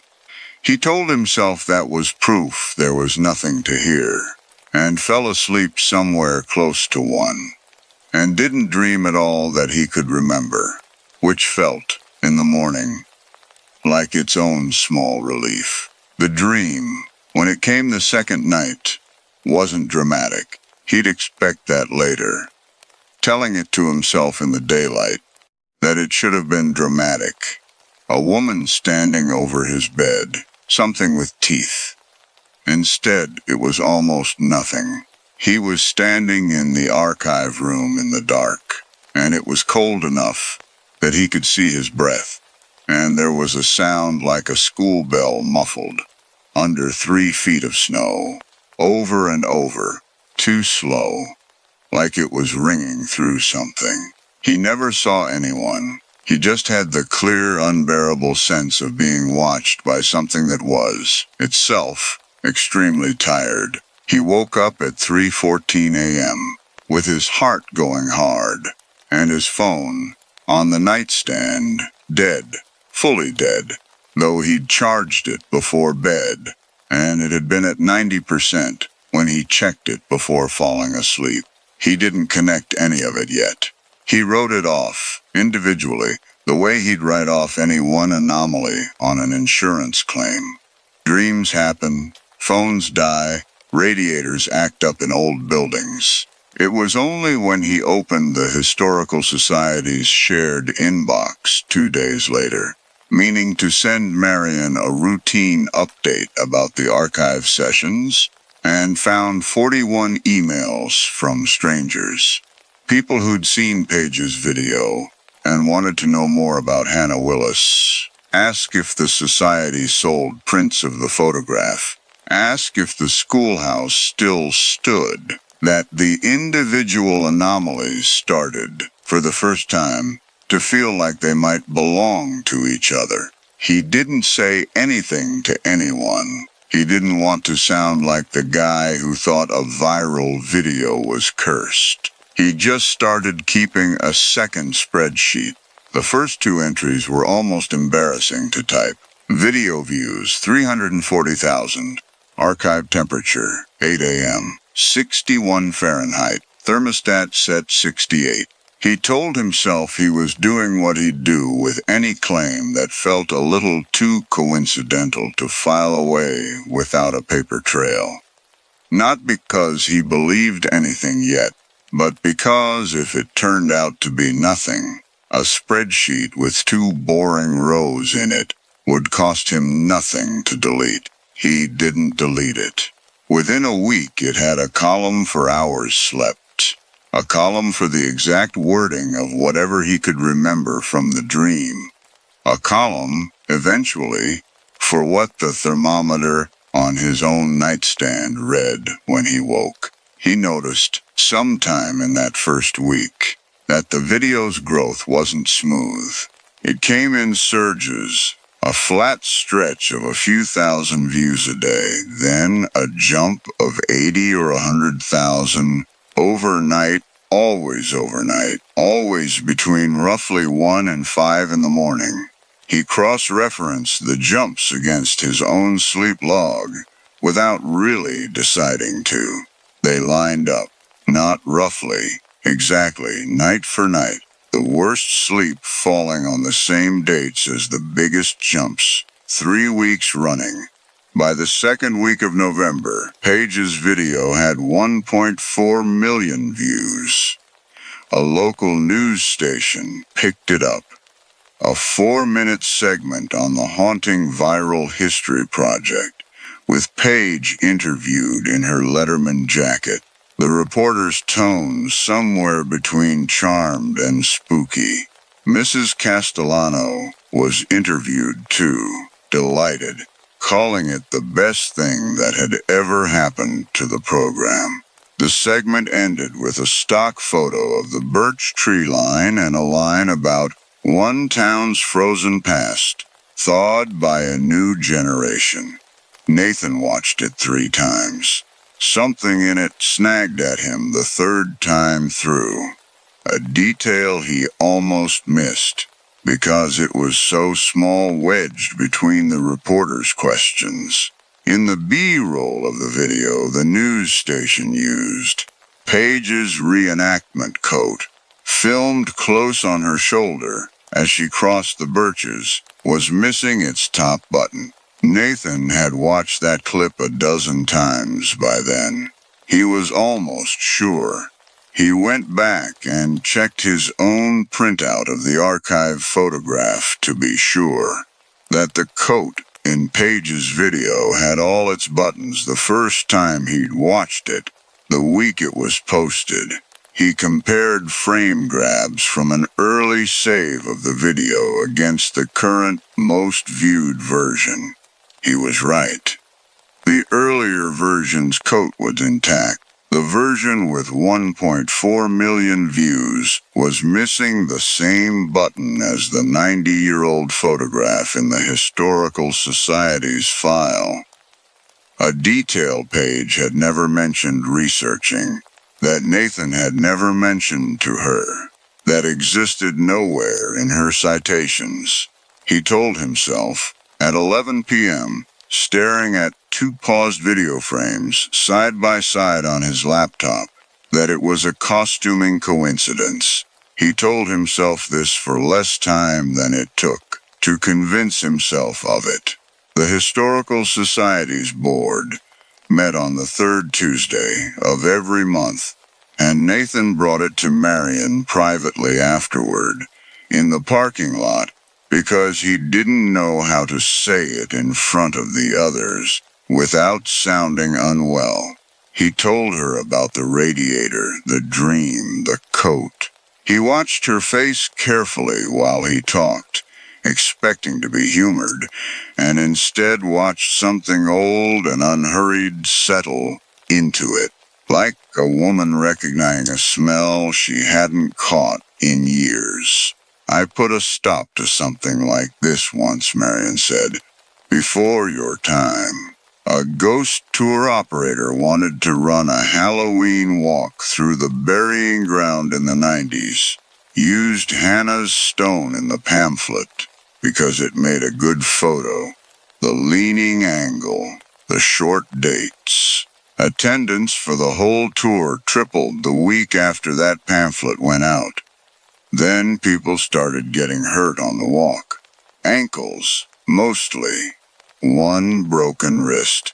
Nothing anyone could prove was connected to anything, but the tour operator got spooked and pulled the pamphlet, and it all quieted down inside a season. You think it's... Nathan didn't finish the sentence. He didn't have a word that felt safe to use out loud in a parking lot. I think, Marion said carefully, that some names don't like being handled by strangers. I think Hannah Willis has been handled more times in the last month than in the 138 years before it. I don't know what that costs her. I don't think anybody does, but I'd feel better if the video came down. The tour operator in the 90s, Nathan said. What happened to her after? Did the ankles and the broken wrist, did that ever get explained? Marion shook her head. Nobody ever wanted it explained. Once the pamphlet came down and the tour stopped selling out, the interest just went somewhere else. People need a place to put their attention. It doesn't much seem to matter to it where that place is, as long as somewhere is getting looked at hard enough. For a while in the 90s, it was Hannah's stone specifically. Then it wasn't anything for a long time. I'd hoped it would stay that way. She didn't say the rest of it, but Nathan understood it anyway, standing in the cold parking lot with his car keys already numb in his fingers. Whatever this was, it hadn't started in October. October had only been the first time in 30 years anyone had handed it enough people to notice. I'll talk to Paige, Nathan said, and I'll get in touch with the app directly if she won't take it down herself. Be careful how you go about it, Marion said. The tour operator learned the hard way. You can't just yank a thing like this out by the root in front of everyone. It needs to look boring. It needs to look like nothing happened. Nathan agreed with her. That was the decision that would cost him the most later, precisely because it seemed, at the time, so obviously correct. He asked Paige to take the video down first, gently, framing it as a request from the Historical Society about respecting the privacy of a real historical person. Paige, 16 and proud of the biggest thing that had ever happened to her account, said she'd think about it, and didn't take it down. Nathan asked Mrs. Castellano, who agreed it might be a reasonable idea, but didn't feel it was her place to force a student to unpublish her own work, especially work that had reflected so well on the class. Nathan, increasingly certain and increasingly unable to explain why, without sounding like a man who needed to see a doctor, filed a formal takedown request with the app itself, citing, because it was the only category that fit, unauthorized use of a historical photograph without licensing, which was, strictly speaking, true. The photo belonged to the Historical Society's archive. The app's automated system flagged the video for review within 6 hours.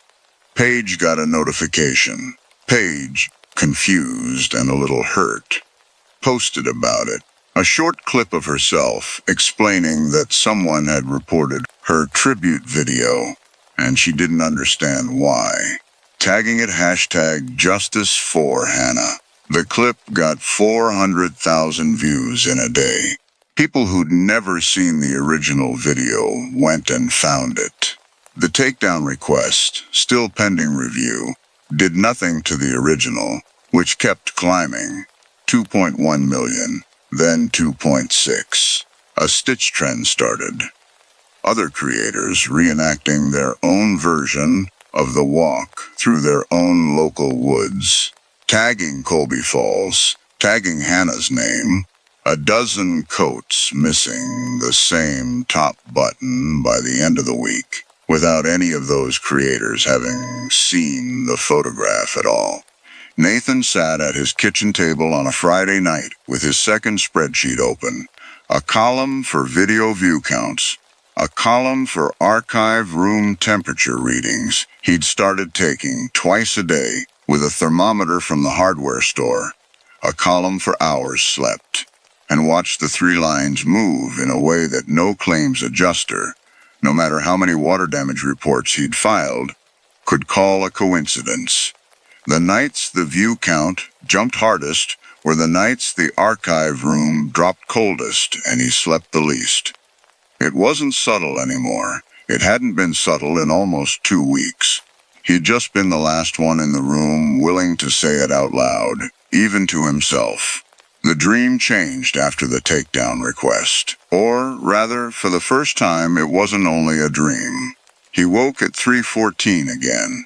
The same minute, exactly, which he only noticed because he'd started, without deciding to, glancing at the clock every time he woke in the dark. And the archive room's thermometer, sitting on his nightstand where he'd brought it home out of some half-formed instinct to keep an eye on it, read 51 degrees. His bedroom, 51 degrees, in a house where the furnace ran all night. He didn't see her. He wanted to be clear with himself about that afterward. Lying awake doing the accounting his mind kept doing, whether he asked it to or not. He never saw a woman standing in his room. What he had was a voice very close to his ear, very tired, without malice in it at all. More like the voice of someone reciting a fact they'd recited too many times to feel anything about it anymore. They keep finding me again, it said. Every time I have to walk it again. The cold, the counting. 11. I always have to count to 11. And then I turn around and it's already too late every single time, and I don't get to stop. I didn't used to have to do it this often. It used to be years between. Now it's every day someone new watches. Nathan lay frozen, the correct word, he thought later, with a kind of sick clarity, and managed, eventually, one sentence. What do you need me to do? The answer, when it came, wasn't a command. It was almost an apology. Stop making them look. He drove out to the burying ground itself the morning after the dream, before work, telling no one. He'd told himself he wanted daylight on the problem, the same instinct that made him pull a physical claims file instead of trusting the digital scan when a number looked wrong. The birches were bare by then, the ground hard with the season's first real frost, and Hannah Willis's stone looked exactly the way it always had. Small, plain, a little tilted. The January 11 that didn't match the register still cut into it after 138 years. What had changed was the ground immediately in front of it. A patch maybe 3 feet across, roughly boot-shaped if he let himself think about it that way, where the frost hadn't taken the same way it had everywhere else. Greener, softer, like a footprint pressed into a lawn that hadn't fully sprung back. He crouched and put his bare hand flat against it. It was cold in a way the rest of the frozen ground wasn't cold. A wet, moving cold, like a hand pulled fresh out of a snowbank. He counted, without deciding to, the way you count seconds in a lightning storm. 11 seconds before he made himself stand up and step back onto the gravel path. He photographed it. He measured it with a folding ruler from his glove box and wrote the dimensions in the black notebook, next to the date, next to a note he underlined twice. Matches nothing in county soil survey. Recheck after next thaw. He drove to work that morning, telling himself the whole way that a man who measured a cold patch of ground with a ruler was still technically being careful rather than being afraid. He believed for exactly 4 days that he understood the mechanism, and that understanding it meant he could fix it. That was the flaw in him, doing what it had always done. The same instinct that made him reread 3 times before sending an email, that made him chase a 1-day date discrepancy across 3 separate ledgers until it resolved. He couldn't leave an error standing. He believed, with the particular confidence of a man who is good at his job, that the problem was that the story being told about Hannah Willis was wrong, sensationalized, softened into content, missing the real hard, specific truth of who she'd been. If the truth were told correctly and completely, he reasoned, there'd be nothing left to sensationalize. The myth would collapse into the fact, and the fact wouldn't be shareable in the same way. He spent 3 nights writing it, a long, careful, footnoted post, for the Historical Society's own small, sleepy social account, 400 followers, mostly locals, laying out everything real he could verify. Hannah's actual employment record, the names of all 11 children she'd walked home, 3 of whom had descendants still living in Colby Falls today.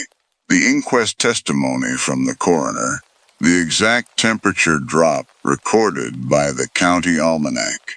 He wrote it, he told himself, as a corrective, a vaccine against the myth. He posted it at 9 p.m. on a Sunday, expecting maybe 60 views by morning. The modest reach of a small-town historical society's small-town account. By 9 a.m. Monday, it had 400,000 views.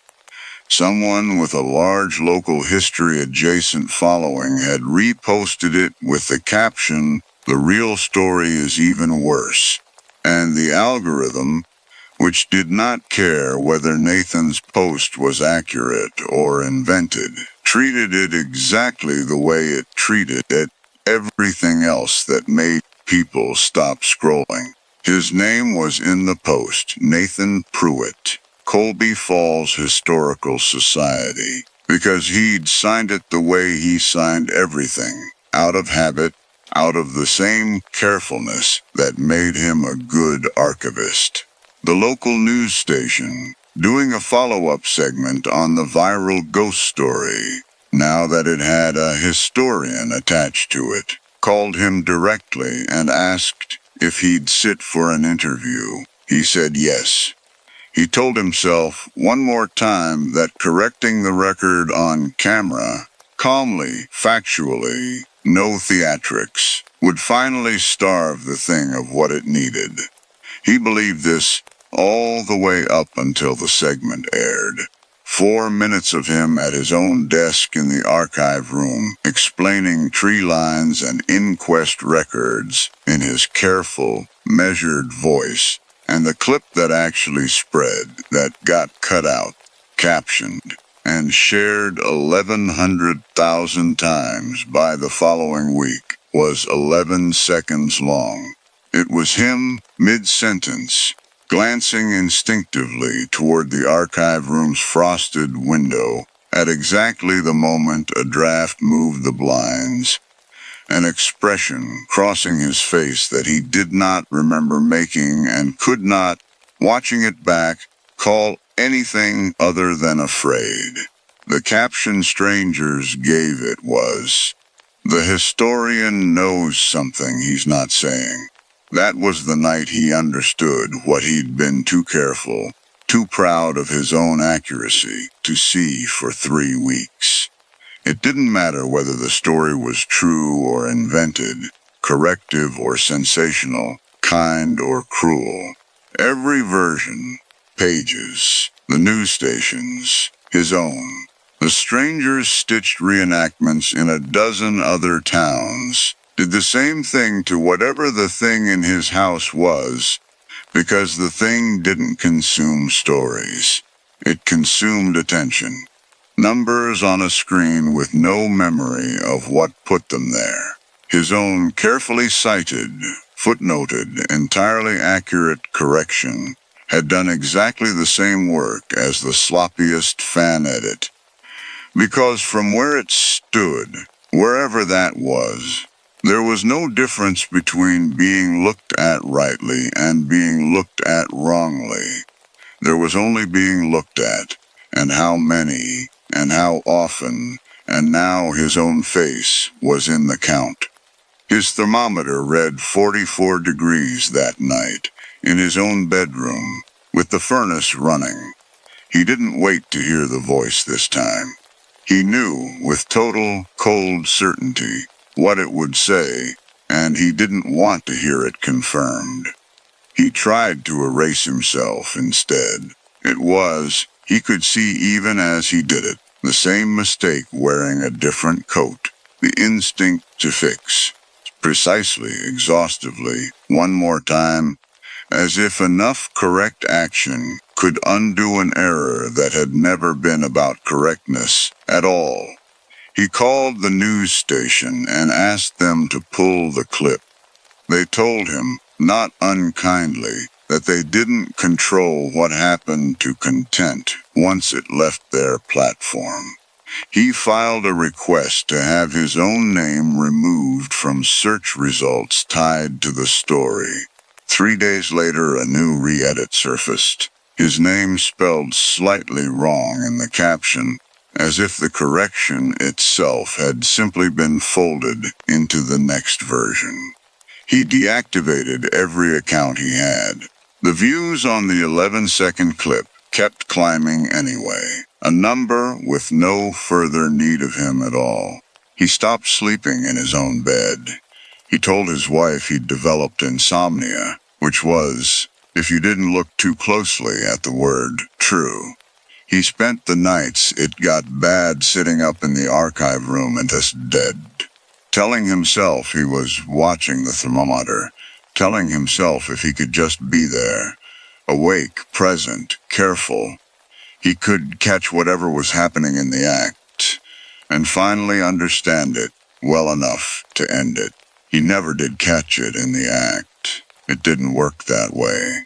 It never announced itself. It simply arrived in the numbers, in the cold, in the sound of a bell muffled under snow that had started coming from directions further from the old schoolhouse each time, closer, once, to his own street.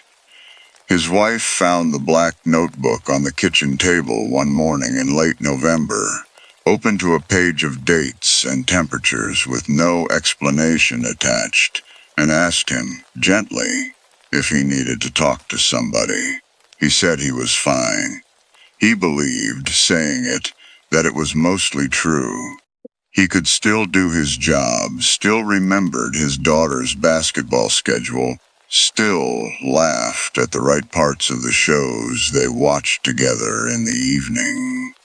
It was only the numbers that had stopped behaving the way numbers were supposed to behave, and he was, if nothing else, a man who trusted numbers more than he trusted his own nerves. He didn't show her the spreadsheet. He told himself it was to protect her from worrying. He suspected, some nights it was closer to the opposite, that some part of him didn't want anyone else confirming what the columns were showing him, because a fact confirmed by two people stops being a thing you can talk yourself out of. Paige, for her part, never took the original video down. By Thanksgiving, it had crossed 3 million views and settled into a slower, steadier climb. The kind that meant it had become something people found, rather than something people were actively pushed. She stopped by the Historical Society once in December, unprompted looking, Nathan thought, thinner around the eyes than a 16-year-old should look, and asked him, carefully, like she'd been building up to it for weeks, whether he thought the video had done something. Not was it good for the program. Whether it had done something. He told her, as honestly as he could, without frightening a kid who had months of school left to sit through in that building. That he thought the attention it got had cost more than either of them understood going in, and that neither of them owed it any more than they'd already given it. She nodded, like that confirmed something she hadn't wanted confirmed, and didn't ask him to explain further, and he was grateful, because he didn't think he could have. The night it came to a head, the county was under an actual winter storm warning, first hard blizzard of the season, the kind Colby Falls got maybe once every 8 or 9 years. Nathan learned, at 9 p.m., checking his phone out of the habit he could no longer break, that someone had scheduled a live stream at Hannah Willis's grave for that exact night. A Afterglow creator from 2 states over, drawn by the trend, planning to walk the burying ground live during the storm for the atmosphere. Caption: Storm, chasing the teacher who froze. Already at 11,000 people, waiting for it to start. He didn't remember making the decision to drive out there. He remembered the wipers losing the battle against the snow on Route 9, visibility dropping to almost nothing the way the Sentinel clipping had described it dropping in 1888, the temperature on his dashboard reading numbers that didn't belong to this century's Novembers. He remembered leaving his car at the birch tree line because the road wasn't passable any further, and walking in, on foot, into a whiteout, toward a phone light he could just barely see swinging between the stones ahead of him. A stranger, hood up, filming his own boots crunching through snow toward Hannah Willis's grave, narrating in a hushed, excited voice for 11,000 people who were, right now, all watching at once. Nathan didn't remember exactly what he shouted. Something about the storm, about turning back, about the road. The stranger, startled, swung the phone toward him instead of away. Of course he did. A strange man appearing out of a whiteout was better content than an empty grave. And for 1 full minute, while Nathan tried to physically get between the man and the stone, the live stream's chat filled with people asking who he was, laughing, some of them recognizing his face from the news clip, the caption already changing under someone's thumb. The historian showed up. This is not staged. He tried counting his own steps back the way he'd read. Hannah counted the children, a habit he hadn't planned on borrowing, that arrived in him the way the dream's voice had arrived, already partway through a sentence he hadn't started. 1, 2. He lost the stranger's phone light somewhere around 6, swallowed whole by white, and the wind came up hard enough that he had to turn his shoulder into it, just to keep breathing. 9, 10. His hands had stopped feeling like his hands sometime before that. He'd noticed the frostbite later, as a fact reported to him by a doctor, not as a sensation he remembered having. 11. The last clear thing Nathan remembered from that night was turning, the way the newspaper said she had, checking the trail behind her one more time, to see how far he'd come from the road, and finding that he genuinely, frighteningly, could not tell. He was found the next morning by a county plow driver who'd noticed a car, abandoned at the tree line, and gone in to check. Nathan was 100 yards from the grave, conscious, badly frostbitten on both hands, core temperature low enough that the paramedics used the word lucky 4 separate times before he was fully warm again in the hospital bed his wife worked 3 floors down from. The stranger with the live stream was found closer to the road, unhurt, already telling anyone who'd listened that this was the best content he'd ever gotten, that the whole thing A real historian, in a real blizzard, appearing out of nowhere, had already cleared 2 million views by the time Nathan woke up. 2 million, climbing. The county plow driver who found him said, in the small interview a different local reporter did a week later, a quieter story this time, tucked on page 4, no follow-up clip that spread anywhere, that he almost hadn't stopped. Visibility that morning was still bad enough that the abandoned car at the tree line had looked, at first glance, like just another vehicle someone had left overnight during the storm. He'd circled back only because something about it had bothered him enough to lose 10 minutes of his route checking. Nathan has never been able to ask the man what, exactly. He isn't sure he wants the answer to that one either. Nathan Pruitt is still in Colby Falls. He still volunteers at the Historical Society on Saturdays, though he no longer runs the archive sessions alone, and Marion no longer lets any project touch Hannah Willis's stone. He doesn't keep the second spreadsheet anymore. He deleted it the week he came home from the hospital, a decision that took him longer than it should have, because deleting it felt, even then, like one more correction he couldn't be sure wouldn't feed something.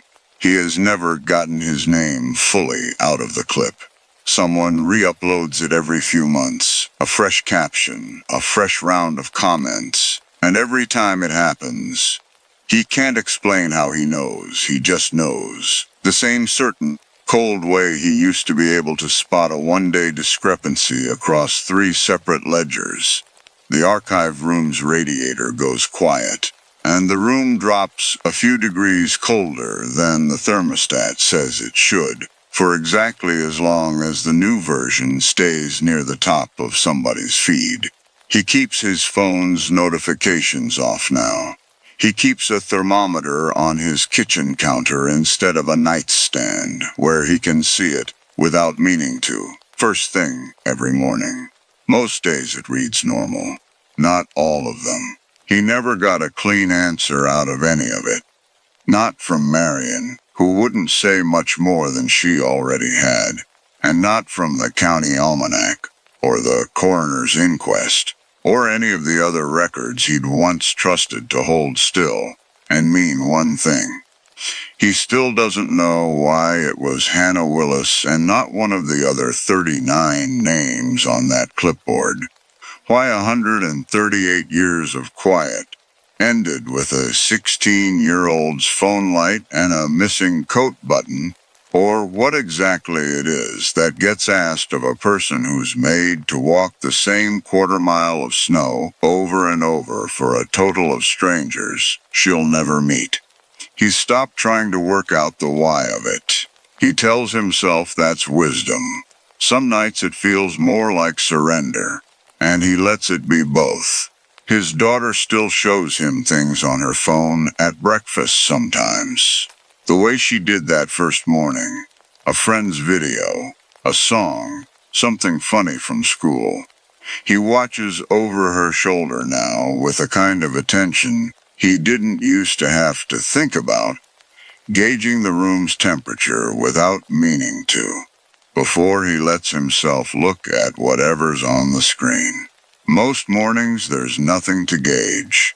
He drinks his coffee, and it's just a kitchen, just his daughter laughing at something on a small, bright rectangle, and he lets himself believe, for exactly as long as breakfast lasts, that he's finally outrun it. He hasn't checked the video's current count in 11 months. He knows the number is still climbing somewhere, whether he looks at it or not. He's made his peace, mostly, with never knowing exactly how high. Nathan Pruitt kept a spreadsheet for everything. Insurance claims by day, 16 years of water damage, and totaled Corollas reduced to line items, and, on weekend mornings, the Colby Falls Historical Society by choice. He'd moved to town 3 years ago for his wife's job at the hospital, And the Historical Society was the fastest way he'd found to stop feeling like a stranger at the grocery store. He liked the smell of the archive room, old paper, and radiator dust. He liked that 100-year-old ledger either balanced or it didn't, the same way a claim either checked out or it didn't. He was 41, careful with his hands, the kind of man who reread his own emails 3 times before sending them. And he had never once, in 3 years, found a discrepancy in the town records that he didn't chase down to its source. That was the first thing that would matter later, though nobody could have told him so at the time. The second thing was the assignment. Marion Alder, who'd run the Historical Society since before Nathan was born, had been trying for 2 years to get the high school interested in the old burying ground on Route 9. Colby Falls's original cemetery, closed to new burials since 1961, 40 acres of leaning granite behind a stand of birch that most people in town had never once walked into. The school's AP history teacher, Renata Castellano, finally said yes that September. 40 juniors, 40 headstones. Each student assigned one name to research using town records, newspaper archives, and whatever the Historical Society could dig up. A short presentation at the Fall History Fair. Nathan volunteered to run the archive sessions on Saturdays. He liked the idea of the kids caring about names that had stopped mattering to anyone else. He didn't pick the names. Mrs. Castellano did that, mostly at random, walking the rows with a clipboard on a warm afternoon in August. But when the list came back to him to cross-reference against the Society's records, one name stopped him for reasons he couldn't immediately explain. Hannah Willis, 1853 to 1888. School teacher. The stone was small, plain, tucked at the end of a row that had otherwise gone unassigned. Nathan remembered it. He'd cataloged the burying ground stones himself 2 winters ago, walking the rows with a notebook and a rubbing kit. But he hadn't remembered stopping at it the way he stopped at it now, looking at the record card in his own handwriting. Under cause of death, he'd written exposure. Under notes, in smaller letters, he'd written something he didn't remember writing at all. See 1888 Blizzard, ref. Sentinel Yan 12. He didn't think much of it. He filed it under the student's name, a junior named Paige Calloway, and moved on to the next card. That was the thing about the first anomaly. It never announces itself. It just sits there, small and forgettable, waiting for you to notice it again. Paige Calloway was good at the assignment in a way that made Nathan a little proud, the way you're proud of a co-worker's kid. She came to 3 Saturday sessions in a row, pulled the January 1888 issues of the Colby Falls Sentinel on microfilm, and put together, mostly on her own, a clear, careful account. Hannah Willis had taught the one-room schoolhouse on the north end of town. On January 11th, 1888, a freak blizzard came in fast during the school day, temperature dropping almost 40 degrees in 3 hours. Visibility down to nothing. Hannah had kept 11 children at the schoolhouse rather than risk sending them home alone. When the wind let up just after 4, she'd tied a length of clothesline around herself and led the children out in a chain, one hand to the next, walking them home through drifts taller than some of them. She got all 11 of them to their doors. She was found the next morning a quarter mile from the schoolhouse, alone, frozen where she'd turned back. The newspaper speculated to check the trail behind her one more time.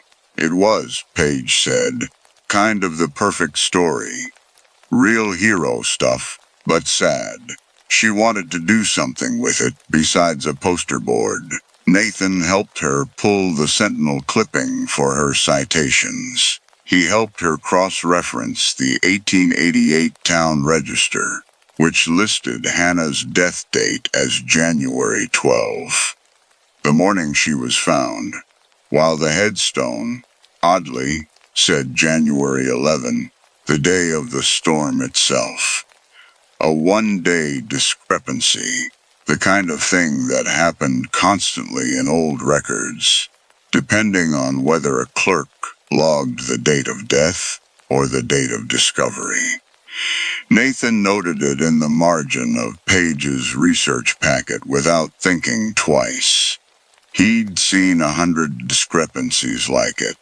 He didn't think about it again until the first Saturday in October, the morning he found the archive room 40 degrees colder than the thermostat said it should be, and the inside of both windows fogged with frost in a pattern that looked, for just a second before he wiped it away with his sleeve, like the ribbed veins of a fern. He blamed the radiator.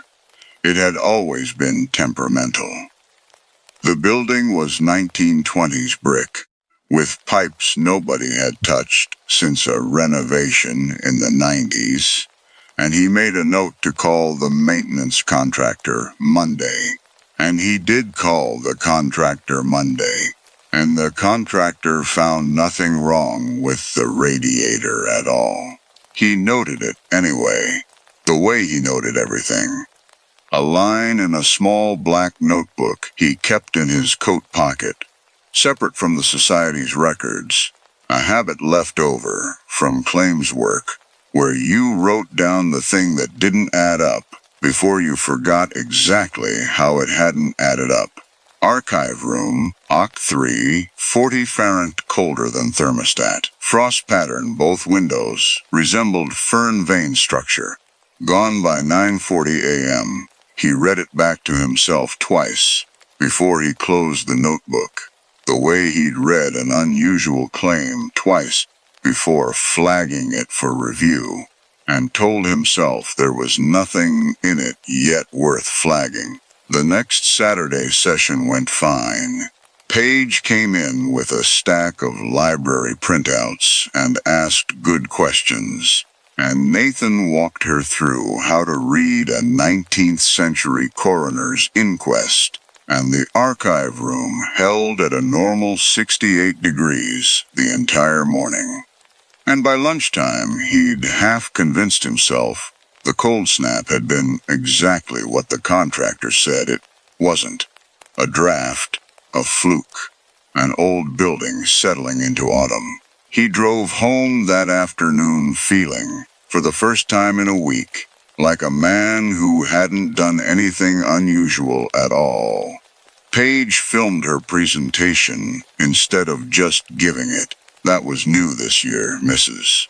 Castellano had let a few students choose a video format if they wanted, something for the class website, and Paige, who had 11,000 followers on an app called Afterglow, from a dance account she'd mostly abandoned 2 years ago, decided to film hers like something out of a true crime channel. She stood at Hannah Willis's actual grave in the last gold light of a Sunday afternoon, wind in her hair, and told the story in a hushed, careful voice. The storm, the 11 children, the walk back alone. She'd found an old photograph of Hannah in the Historical Society's files. Stiff-collared, unsmiling, a coat with a missing top button, and she layered it over her own reenactment, herself in a borrowed dark coat, walking the tree line with her phone light, doing the work of a lantern. Story 7. The flag on Wendell Kessler's mailbox was down when Marisol Andrejka reached it, which meant nothing on its own. Flags fell in wind, in weather, sometimes for no reason at all, except that 3 days earlier it had been up, jammed with mail he hadn't collected in over a week. And now the box was nearly empty. Somebody had cleared it. Wendell hadn't answered his phone in 9 days. Marisol sat in the mail truck at the end of County Road 9 with the engine idling and looked at that empty box for a long moment before she pulled the clipboard from under her seat and made a note in the margin, the way she'd made notes about Wendell for 6 years running, ever since he'd signed up for the county's carrier alert list. The informal arrangement rural routes ran on, where a carrier who noticed uncollected mail piling up at an elderly patron's box called it in before it became a welfare check nobody wanted to make. She'd been running Route 9 for 12 years. She knew every mailbox on it the way some people know their own kitchen in the dark. Which flags stuck, which boxes had wasps in summer, which patrons wanted their packages left on the porch, and which wanted them tucked behind the propane tank out of the weather. She was the carrier other drivers asked to cover the hard routes when someone called in sick, because she never complained about the mileage, and never once, in 12 years, missed a carrier alert flag. Other carriers joked, not unkindly, that she'd drive out to check on a mailbox in a blizzard if the flag looked wrong to her. She never argued the point. It was mostly true. Wendell Kessler's place was the last stop on the route, 4 miles past the nearest neighbor, a single-story house with a sagging porch roof and a root cellar door built into the hillside behind it. The kind of property that made new hires nervous and made Marisol, mostly, sad. An 80-year-old man alone on land his family had worked for 3 generations, phone line spotty, cell reception non-existent past the second cattle guard. He'd been a decent enough presence on her route over the years, not chatty exactly, but reliable in his small habits. Always at the box by 10 on package days, always with a wave, even if he didn't come all the way down the drive, always good for a few minutes of talk about the weather or his tomatoes, if she had the time to stop. He'd mentioned once, offhand, that his daughter kept after him to move into town, and that he kept telling her he'd die on this land, the same as his father had, which Marisol had taken, at the time, as the kind of thing old men said without meaning much by it. She called it in from the truck, using the radio instead of her dead-zone phone, and got her supervisor, Deb, who sounded like she was eating lunch at her desk. "Flags down and the box is cleared," Marisol said. "But he hasn't answered a call in over a week, and there's nobody else out there to have cleared it." "Maybe his daughter came through," Deb said. "Didn't she visit around this time last year? She lives in Reno. She'd have called the county line if she came. She always does." "Log it and keep moving, Mari. We're 2 carriers short this week. I can't spare anybody to drive out and babysit a mailbox." Marisol logged it. She kept moving, the way you did when nobody with the authority to act on a feeling was willing to act on it, and finished the rest of the route with Wendell's empty box sitting at the back of her mind the whole time. A small, persistent itch she couldn't scratch from inside a truck cab 3 hours from done. She pulled up the route log on her handheld before starting the drive back toward town, out of the same habit that made her double-check anything that didn't sit right, and noticed an entry from 3 weeks earlier she didn't remember making.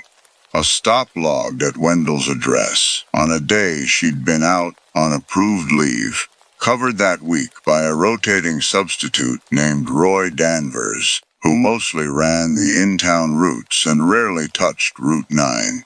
The log showed a stop, no delivery notation, no package scanned, just a timestamp and a GPS point sitting 9 minutes at the end of the driveway. She called Deb about it, too, more out of curiosity than alarm. And Deb said Roy probably just got turned around out there. It happened to substitutes on Route 9, more than people wanted to admit.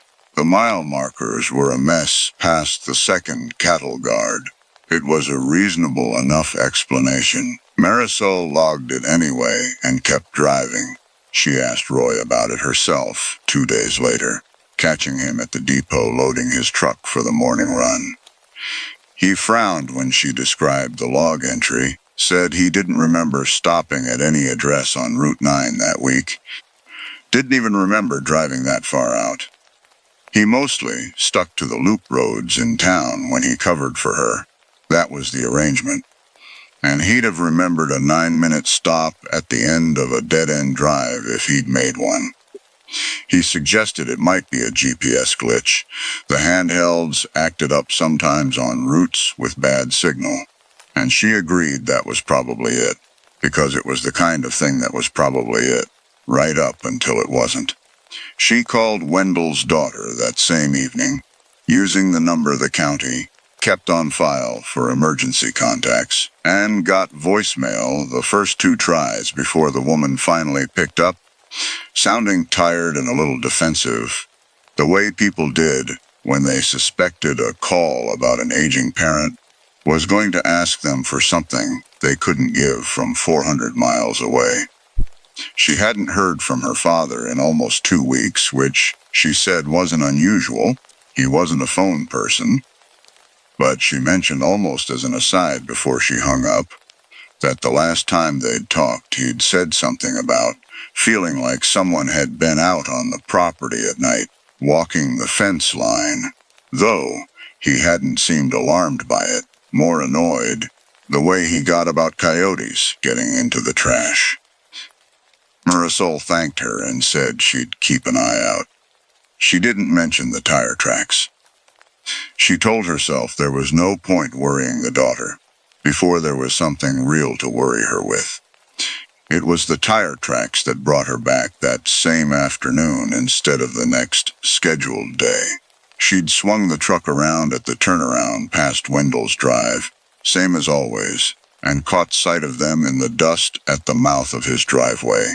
Wide set, deep tread, not her truck's tires. Not the propane delivery trucks either, which she knew from 6 years of watching it come and go every other month. They led in toward the house and didn't lead back out, at least not along the visible stretch of drive. She sat there with her hands on the wheel, engine ticking as it idled, telling herself it could be anybody. A hunter cutting through, a lost delivery, Wendell's grandson visiting in a new truck she hadn't seen yet. The tread pattern didn't match anything she recognized from 6 years of watching the same handful of vehicles come and go on that stretch.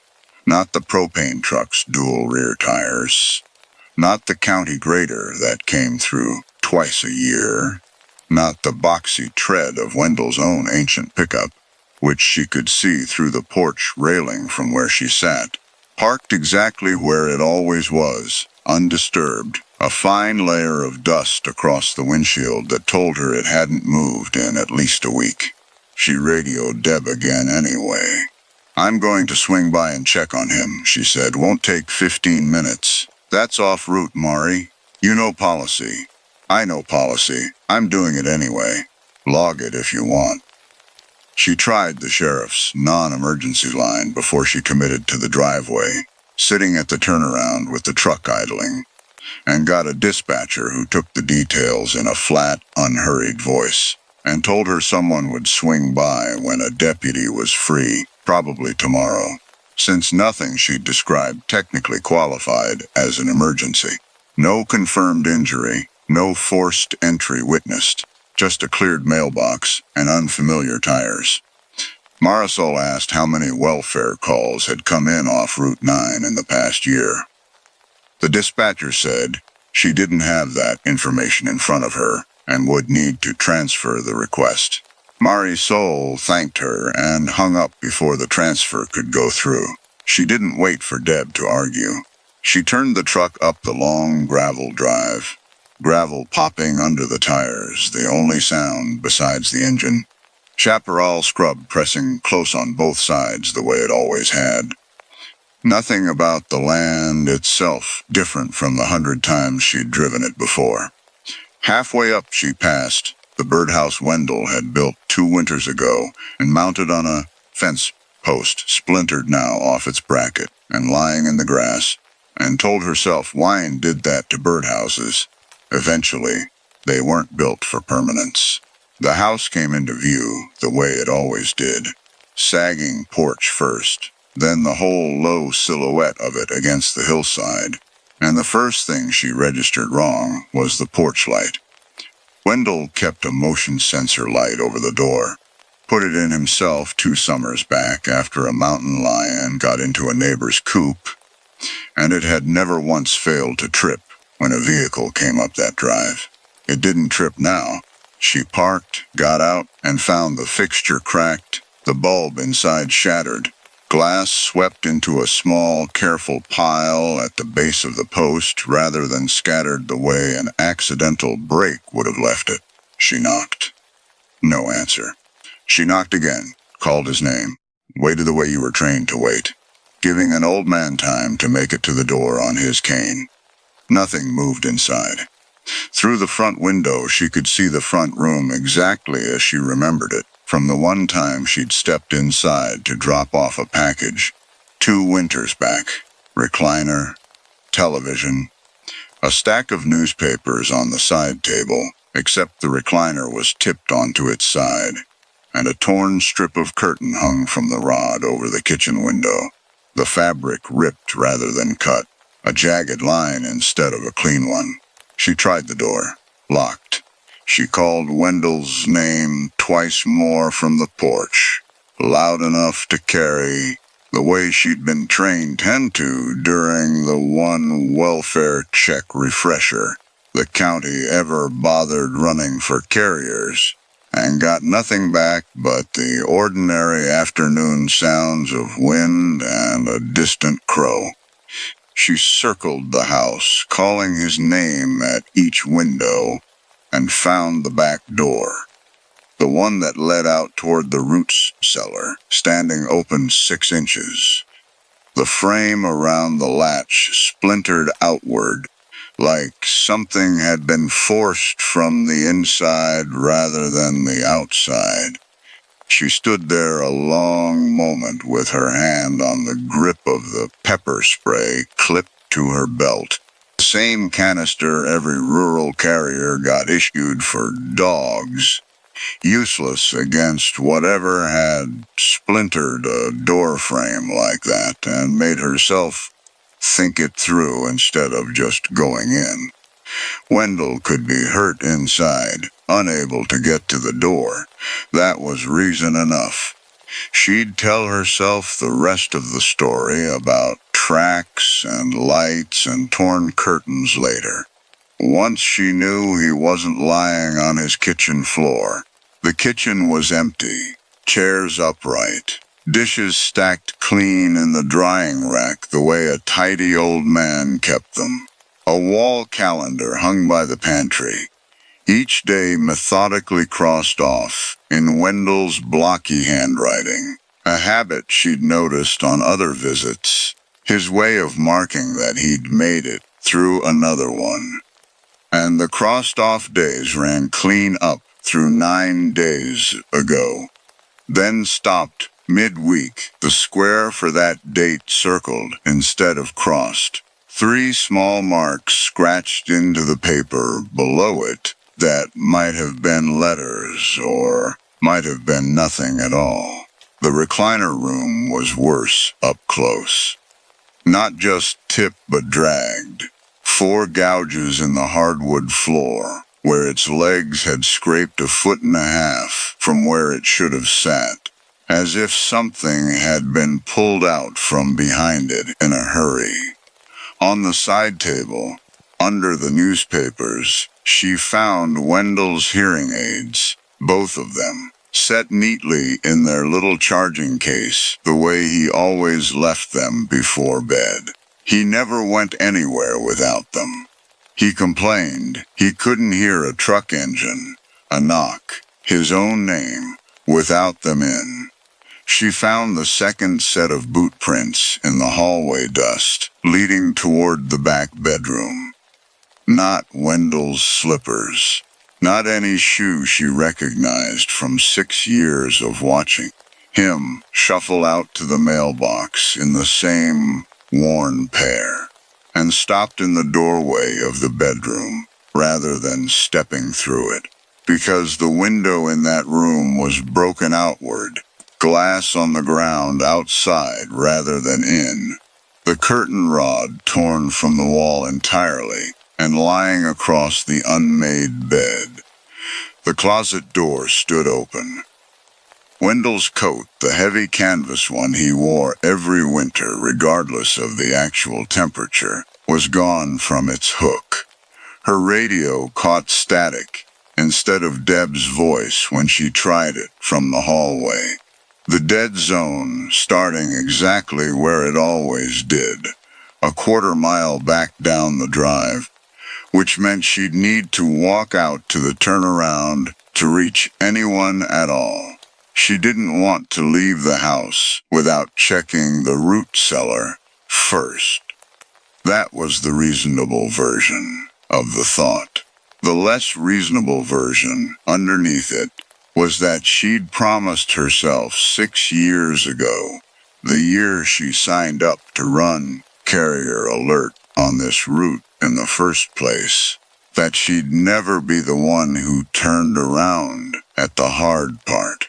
The root cellar door was built into the hillside, a short walk from the back porch, a slanted wooden double door with a hasp and padlock Wendell kept locked, mostly against raccoons. The padlock now hung open, the hasp bent slightly, one door propped a foot ajar. Cold air came up out of the gap, and under it, faint, something organic and unpleasant she didn't let herself name yet. She used her phone flashlight, the useless phone, at least good for that, and eased one door back on its hinge. The cellar was mostly what she expected. Shelving, jarred preserves gone dusty, an old chest freezer humming in the corner, except for the far wall, where someone had dragged a mattress in from somewhere else in the house and set it against the stone, a scatter of empty cans beside it, the lids peeled back rather than opened with a can opener, torn with something closer to bare hands or teeth. There was a smell down there she recognized, without wanting to. Old blood, gone metallic and faint. Not fresh enough to panic her outright, but enough to make her hand tighten on the phone. Along the near wall, 3 glass canning jars had been swept from their shelf and left broken on the floor. Their contents, something pale, unlabeled, soaked into the dirt in a dark, spreading stain. She made herself step around rather than examine closely. On the shelf nearest the mattress, arranged with a kind of deliberate care that unsettled her more than the mess would have, sat Wendell's reading glasses, folded closed, set exactly the way he always set them on his nightstand before sleep. She heard the sound behind her before she understood what it was, a scrape of boot on stone, close. From the cellar stairs she'd just come down, and turned in time to see a shape fill the doorway above her, backlit by the gray afternoon outside. Too broad through the shoulders to be Wendell, too fast in the way it moved for an 80-year-old man in any condition. It came down the first 2 stairs before she registered her own feet were already moving. She didn't wait to get a better look. She threw the pepper spray in a wide arc more out of instinct than aim. Heard it hit something. A grunt. Low, more surprise than hurt, and ran for the far end of the cellar. Toward a low ground-level window she'd clocked on her way down. One that led onto the hillside behind the house rather than the yard. Her shoulder caught the corner of the shelving on the way past, and she felt something give in the jars behind her, glass shattering against stone, but she didn't look back to see what. The window gave after one hard shove, swollen wood tearing loose in a way that told her it hadn't been opened in years, and she scrambled through it into scrub brush and afternoon light, her palm opening on the broken frame edge without her feeling it until later. She didn't look back until she was already moving, half falling down the slope toward the drive, with brambles tearing at her uniform sleeve, and her breath coming in a way that had nothing to do with the running. Behind her she heard the cellar doors bang, heavy, once, and then nothing. No footsteps following through the brush, no shout.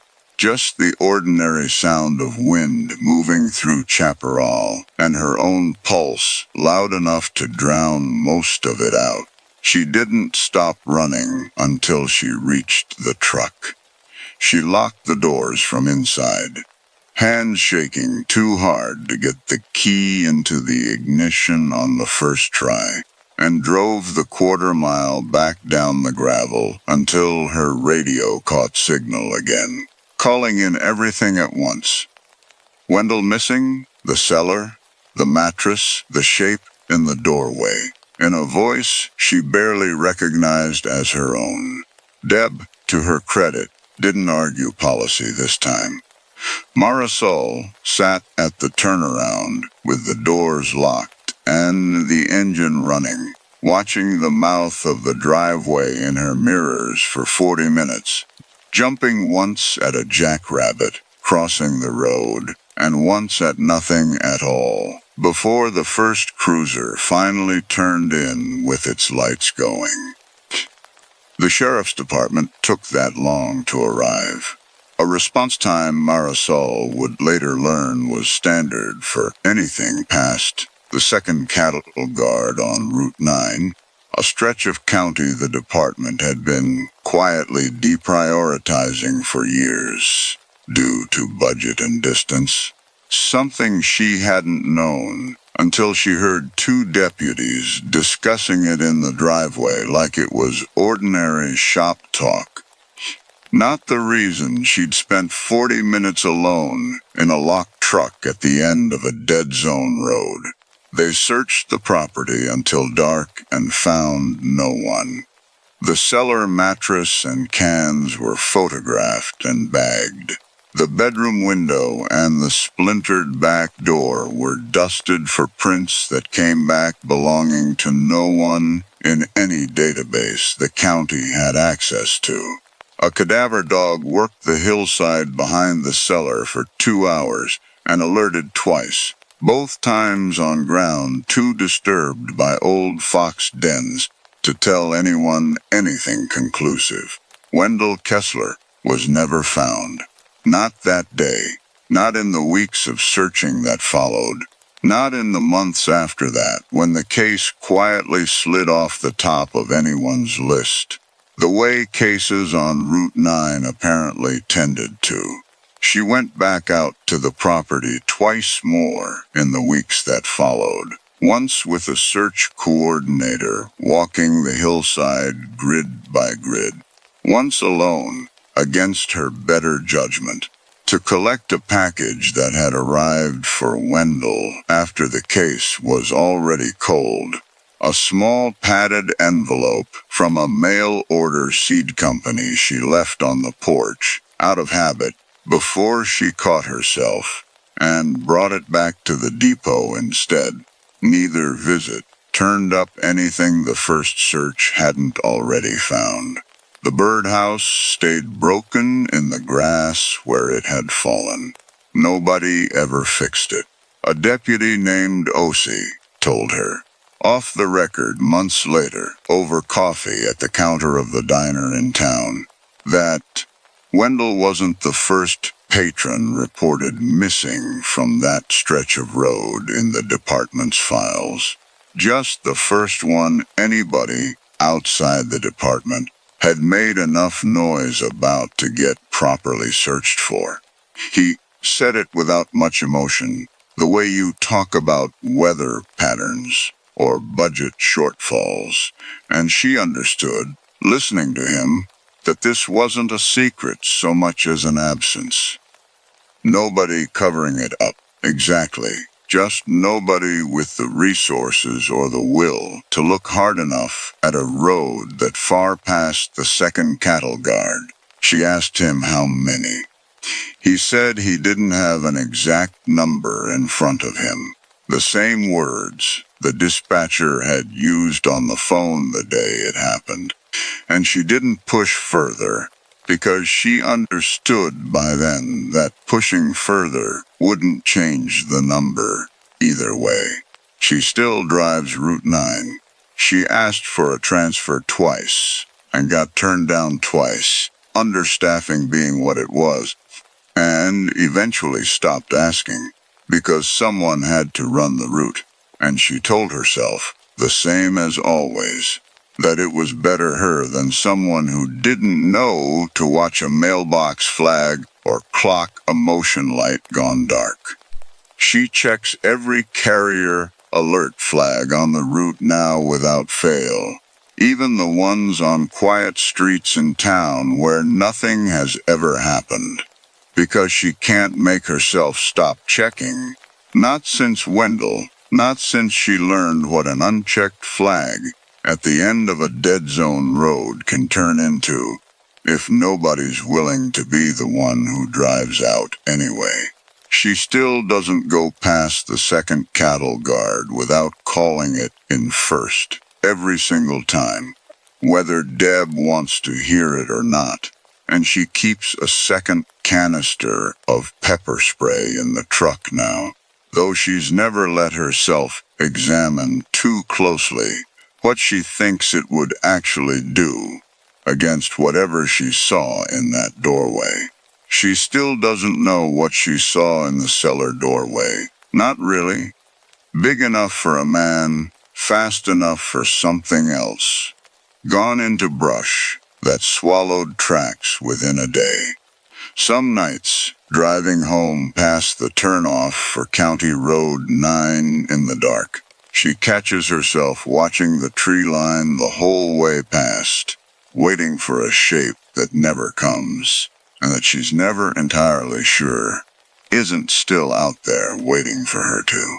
She's never told anyone the full version of what she found in that cellar. Not Deb, not the daughter in Reno, not even Osi.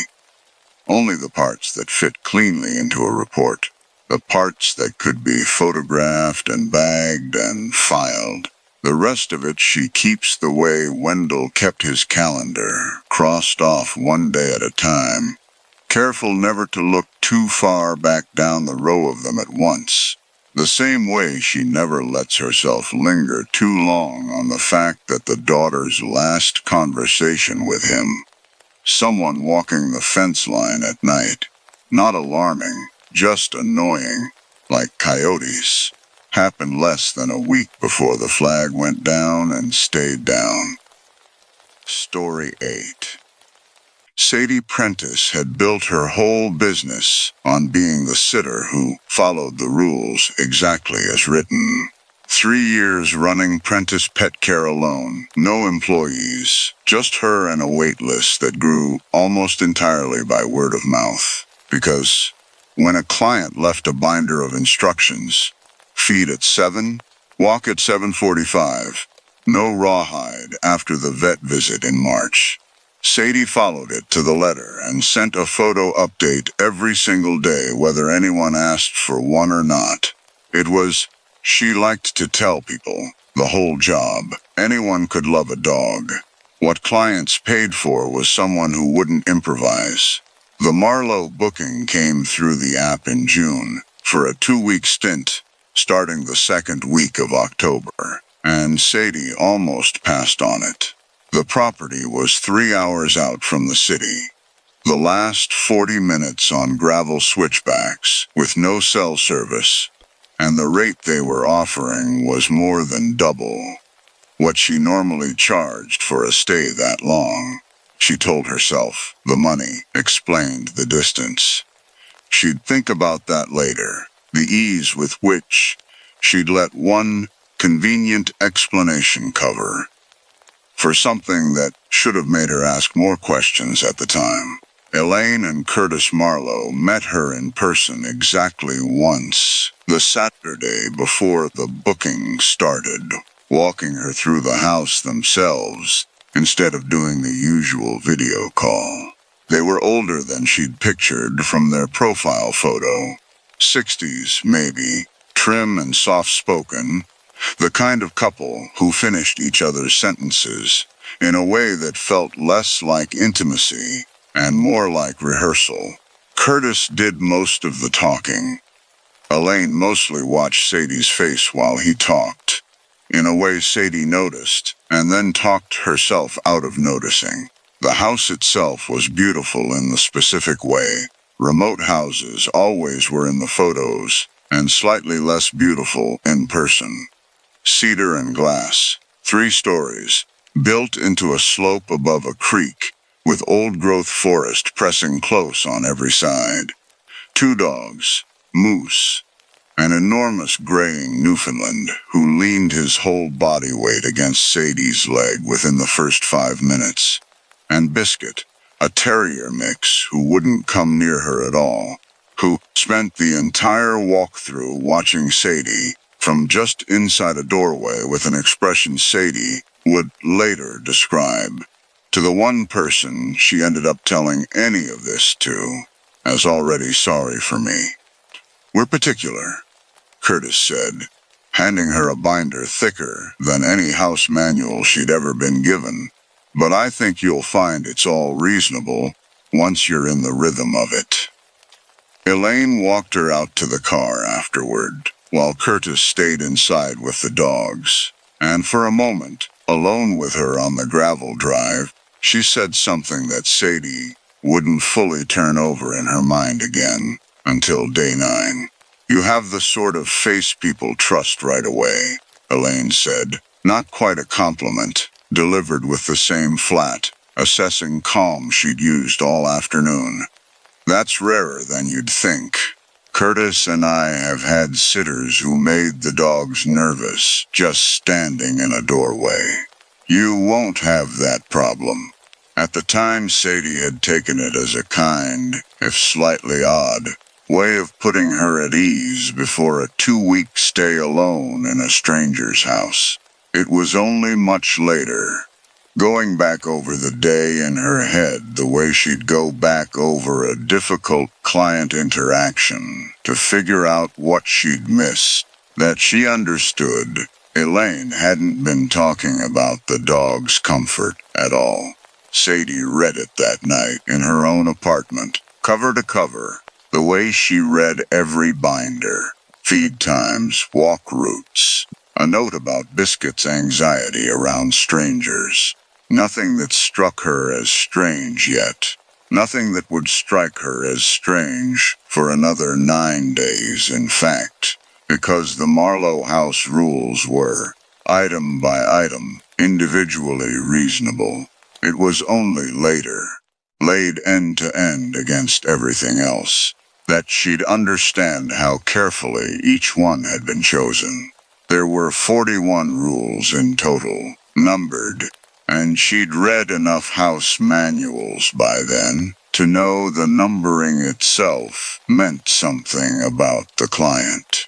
People who numbered their instructions wanted them followed in order, wanted no ambiguity about which rule governed which situation. Rule 12. Porch lights on from dusk until 11 p.m. Sharp, regardless of season. Rule 19. Guest room curtains left open at night. The house settles, and the moonlight helps you sleep. Rule 23. No visitors of any kind, including deliveries. Reschedule anything that would require answering the door after dark. Rule 31. Satellite messenger for emergencies only. We check once daily, evenings. She underlined nothing on her first read-through. She'd learn, later, to wish she had. Not because underlining would have changed anything, but because the version of herself who read that binder cover to cover without her pulse changing once felt, afterward, like someone she needed to hold at a distance. The first 2 days on the property passed the way most bookings did, a settling in period. The dogs sniffing out her routines as much as she sniffed out theirs. The house itself pleasant in the particular hush that came with genuine isolation. She liked, if she was honest, the first morning of it. Coffee on the deck with the creek running below, and nothing but birdsong for company. No traffic, no neighbor's dog barking through a shared wall the way there always was back in the city. She texted Priya a photo of the view with the caption, "Okay, this might be worth the drive after all," and got back 3 fire emojis, and a "send me the address in case you disappear," which they both understood, at the time, as the kind of joke you make about a job that pays double, for reasons that seemed, on day 2, to have entirely to do with distance and nothing else.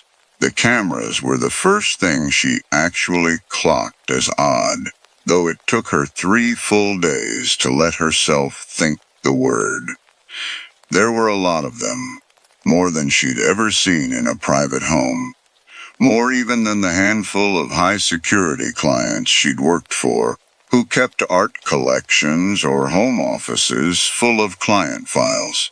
Front door, back door, driveway gate. Normal, expected, the kind of coverage any remote property might reasonably want. But there was also one mounted above the guest room door, where she was staying, angled down the hallway rather than at any entrance. One in the mudroom, aimed at the bench where she changed her boots. One tucked into the eave outside the outdoor shower stall by the creek, which the binder specifically encouraged her to use. "The pressure's better than the one inside, you'll thank us," angled. She noticed on day 4, not at the door of the stall, but at the gap along its side where the cedar slats didn't quite meet. She told herself it was for insurance. Remote properties, she reasoned, probably needed to document everything in case of a break-in or an accident, and a house this isolated with no neighbors for 2 miles in any direction probably ran on more caution than most. She'd worked for clients before who had a camera on literally every door because a previous sitter had let a dog out unsupervised. It wasn't the strangest thing she'd ever billed hours around. What she couldn't quite explain away by day 5 was how few of the cameras actually covered anything worth protecting. The gun safe in the mudroom closet. She'd found it while looking for a spare leash. Sat in a blind spot between 2 units that should have overlapped and didn't. The wine cellar door, which Curtis had specifically mentioned as valuable during the walkthrough, had no camera on it at all. But the guest room hallway had 2, one at each end, covering the same 8 feet of carpet from opposite angles, in a way that made no sense for catching an intruder and made perfect sense if she let herself finish the thought. For catching her, she didn't finish the thought. Not yet. She sent Priya, her closest friend from vet tech school, a text instead. "This house has more cameras than a bank, and none of them point at anything valuable. LOL. And Priya sent back a laughing emoji and a joke about rich people. and Sadie put her phone away and went to walk the dogs on the route the binder specified. The same route, the binder said. Every single day, no variations for Biscuit's anxiety. She almost called Priya properly that night, standing at the one corner of the kitchen counter where a single bar of signal came and went. She got as far as opening the call screen before talking herself out of it. What would she even say, she reasoned. That wouldn't sound like the start of a joke about paranoid house sitters. The cameras are pointed at weird places, and the dogs seem tense. She could hear how it would land, could picture Priya's kind, amused face on the other end, and some part of her that had spent 3 years building a reputation for being calm and unflappable under any client's eccentricity, didn't want to be the person who called her best friend from a job to say she had a bad feeling she couldn't back up with anything. She put the phone away instead and told herself she'd bring it up properly once she was home over drinks, as a funny story about rich people's habits. The dogs barked at the same window every night at 10:45. She noticed it the first time on day 2 and dismissed it. A deer, maybe, or a raccoon working the compost bin the binder had shown her how to secure. By day 4, it had become predictable enough that she started watching the clock without meaning to, the way you start watching for a coworker's habitual latecomer entrance once you've clocked it 3 times running.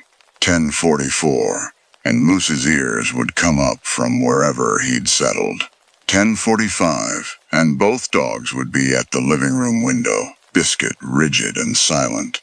Moose with a low, continuous growl she'd never once heard from him during the day.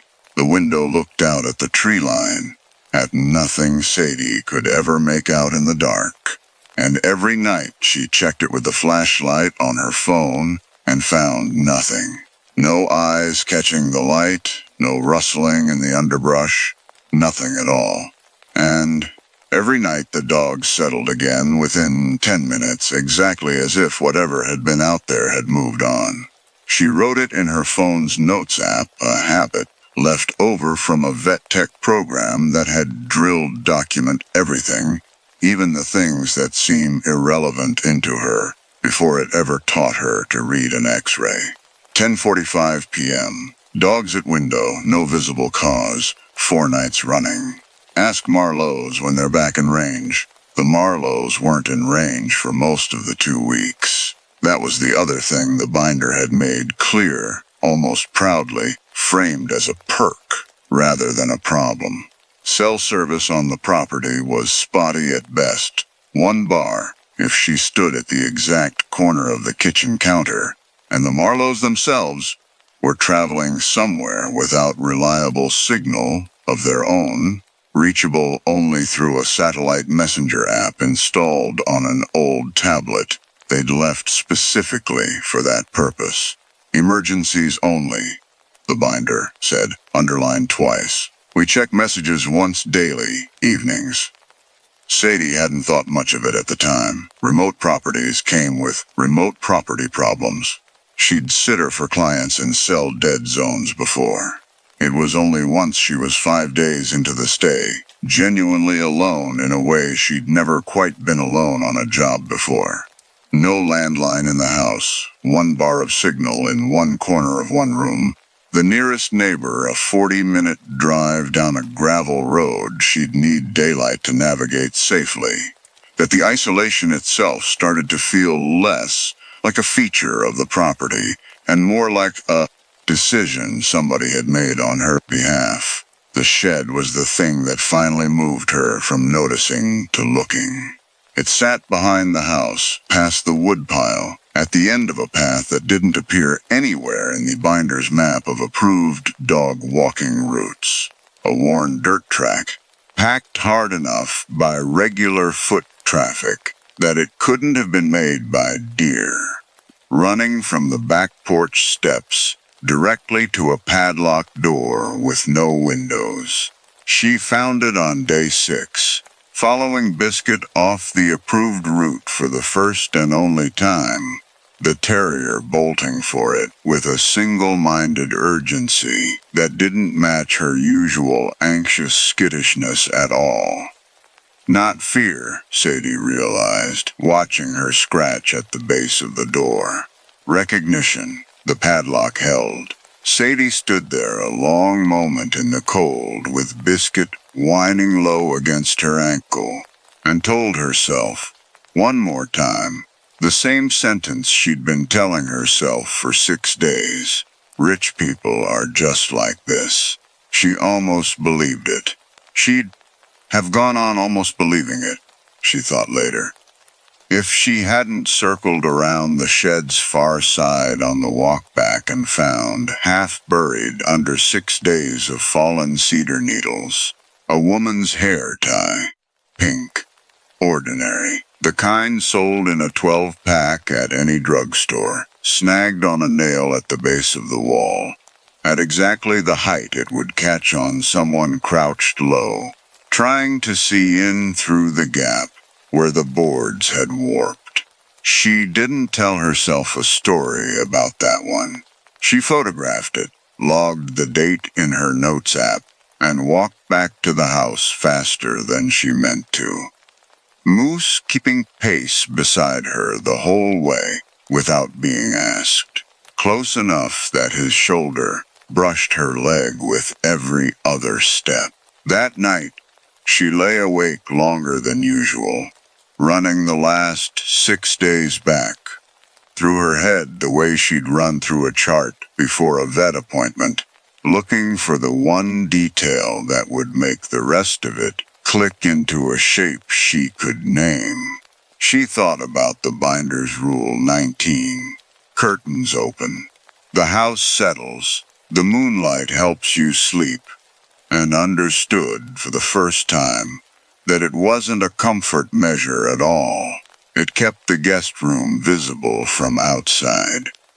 She thought about Rule 12, the porch light burning until exactly 11 p.m., and wondered, with a chill that had nothing to do with the temperature of the room, what it was supposed to signal, and to whom, and what changed the moment it went dark. She didn't have answers yet. She had, for the first time since arriving, a working theory that the house wasn't simply strange. It was built. She found the laptop on day 8, and she wasn't looking for it. The dog food had run low faster than the binder's math suggested it should, and she'd gone into what the Marlowes called the office. A converted mudroom closet, more storage than workspace, to check whether there was a backup bag she'd missed. There wasn't. What there was, instead, sitting open on a low shelf behind a stack of folded towels, was an old laptop connected by a visible cable to a small black box she recognized, after a second, as a network video recorder. The same kind of unit her cousin used for the security cameras at his auto shop.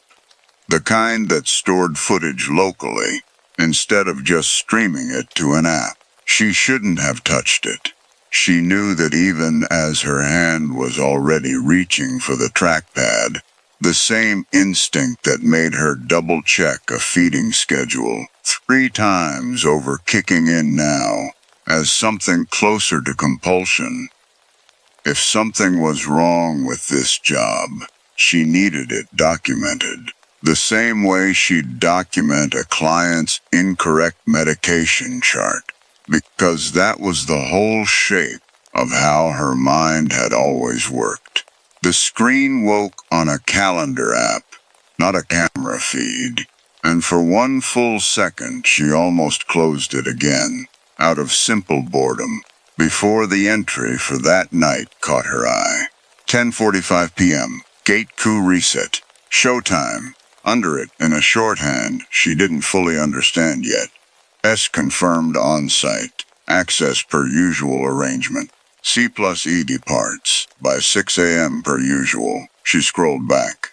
The same phrase, Showtime, capitalized exactly the same way, appeared 4 times over the past 2 years, always on a Tuesday, always roughly 2 weeks into a calendar block labeled with initials that weren't hers, and weren't the Marlowe's RT, on site, KM on site, JA on site. Below each entry, a short line she read 3 times before she let herself believe what it said. Access per usual arrangement. She was S. She understood that with a clean, cold certainty that made the rest of the room seem very far away for a second. The way the edges of your vision go soft right before you actually faint. Though she didn't faint. She made herself keep scrolling instead, hands not quite steady, until she found a folder simply labeled Guests, and inside it 4 subfolders, each with a first initial and last name, each containing a short video clip and a single photograph. She opened the one for RT. It was a man, mid-30s, photographed from a distance, through what looked like the same guest room hallway camera she slept 15 feet from every night. Time-stamped 2 Octobers ago. A short clip beneath it, 14 seconds, showed the same man walking up the front steps of this house in the dark, unhurried, like he'd been here before, or like he'd been told exactly what to expect. There was no clip of what happened after he came inside. There was no clip of the sitter from that booking at all. No name, no photograph of a woman. Nothing that told Sadie whether RT's sitter had ever posted a single review of the Marlowes afterward, or whether she'd simply stopped answering the app's messages the way 3/4 of one-time bookings eventually did. For reasons nobody ever followed up on. She made herself open the other 2 folders, KM and JA, because some part of her needed to know whether this was a pattern or a single terrible outlier, and some part of her already suspected which answer she was going to get. Both followed the same shape. A man's face captured at a distance. A short clip of him arriving after dark, unhurried, sure of the ground he was walking on, and nothing at all documenting whatever came next. The 3 men didn't resemble each other. That was, somehow, worse than if they had. It told her this wasn't about one man's fixation on one kind of woman, but about a mechanism that didn't much care who filled either role, as long as the pieces arrived on schedule. She scrolled to the very bottom of the folder list and found a 4th one, empty except for a single file. A photograph of the guest room hallway, taken from the same angle as the others, time-stamped that morning. Herself, walking past the camera in yesterday's sweatshirt, caught mid-stride, not posed, not aware. The folder was labeled with a single letter, S, the same letter the calendar entry had used, and seeing her own unposed, unaware face sitting inside that folder, next to 3 men's faces and nothing else, did something to the room's temperature that had nothing to do with the thermostat. She thought, absurdly, of the school photo her own mother still kept on the hallway wall at home, the ordinary domestic ritual of a family choosing which picture of you to keep and where to put it, and how obscene it felt to see herself chosen and filed in exactly that same unthinking way by 2 strangers who had never once, in the hour they'd spent with her, asked her a single real question about who she was. Sadie closed the laptop. Her hands were shaking hard enough by then that it took her 2 tries to get the latch to catch. She thought first about leaving.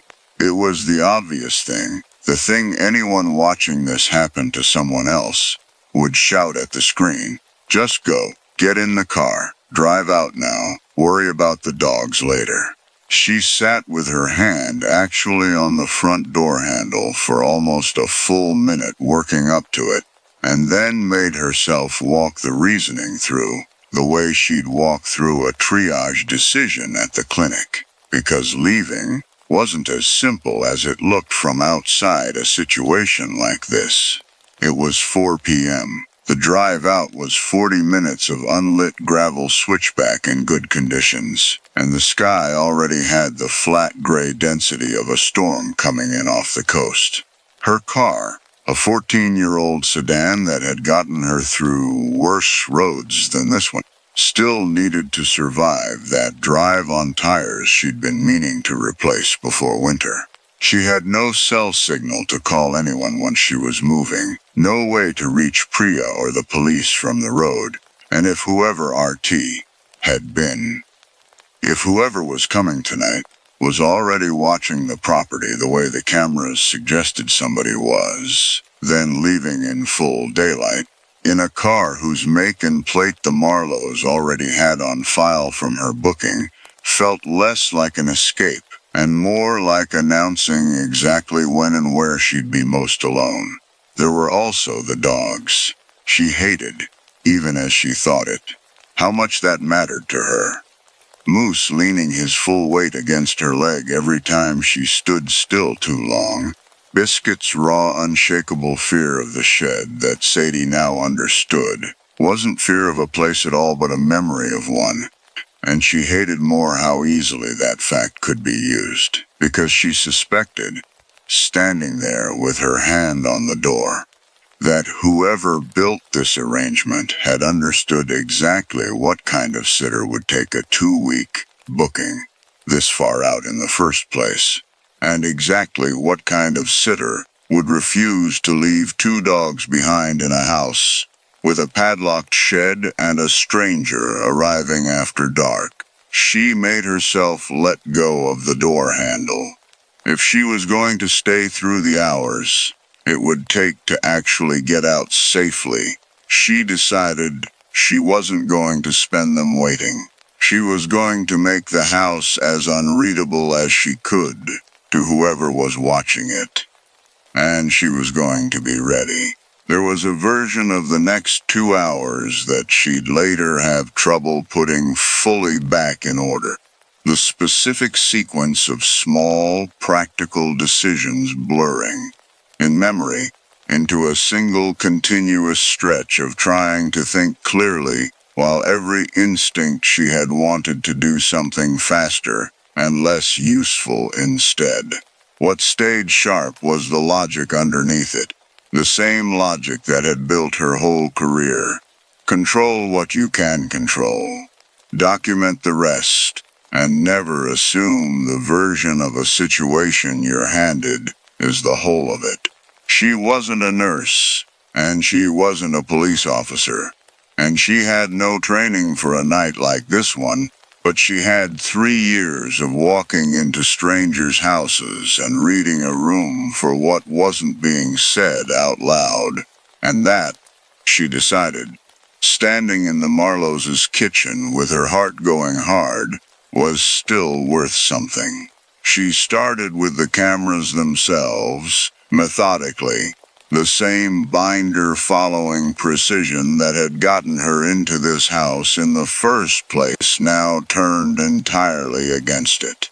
She unplugged what she could reach without tools. The mudroom unit, easy, screwed into a shelf bracket rather than the wall, and covered what she couldn't with dish towels and packing tape from a drawer in the kitchen, working room by room, camera by camera, until the only feed she was reasonably sure still worked was the one over the guest room hallway, mounted too high for her to reach even standing on a chair. She left that one running.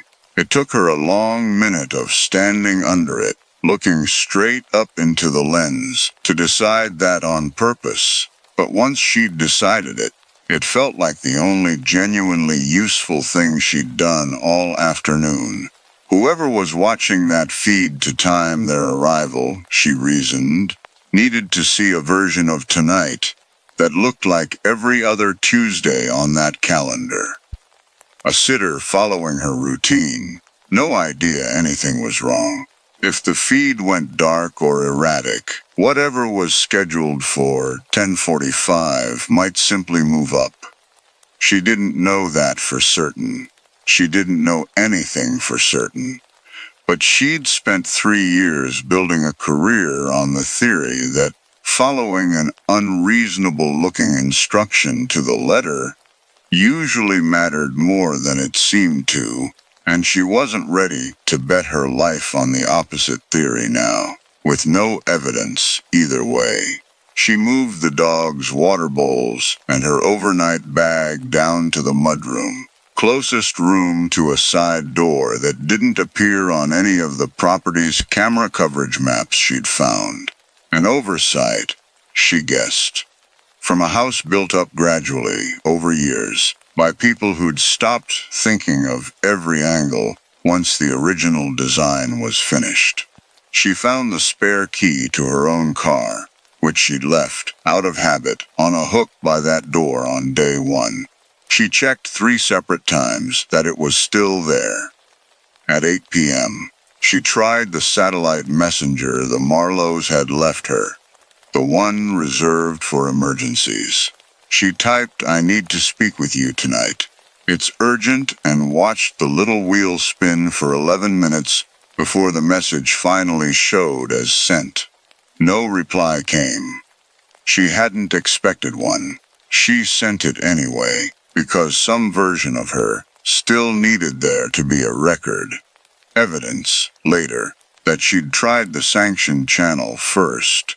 Before anyone could ask her why she hadn't. She spent the hour after that, going through the binder one more time, this time reading it the way she now understood it deserved to be read, not as a set of house rules but as a set of stage directions. Rule 12, the porch light until exactly 11 p.m., made sense now as a signal visible from the tree line. A light that would still be burning when whoever was out there arrived and would go dark, on schedule shortly after. Rule 19, the open curtains, made sense as a sight line into a room the Marlowes needed watched from the drive. Rule 23, no visitors, no deliveries, nothing that would require answering the door after dark. She understood that one last, and understood it worst, because it wasn't there to protect her from a stranger at the door.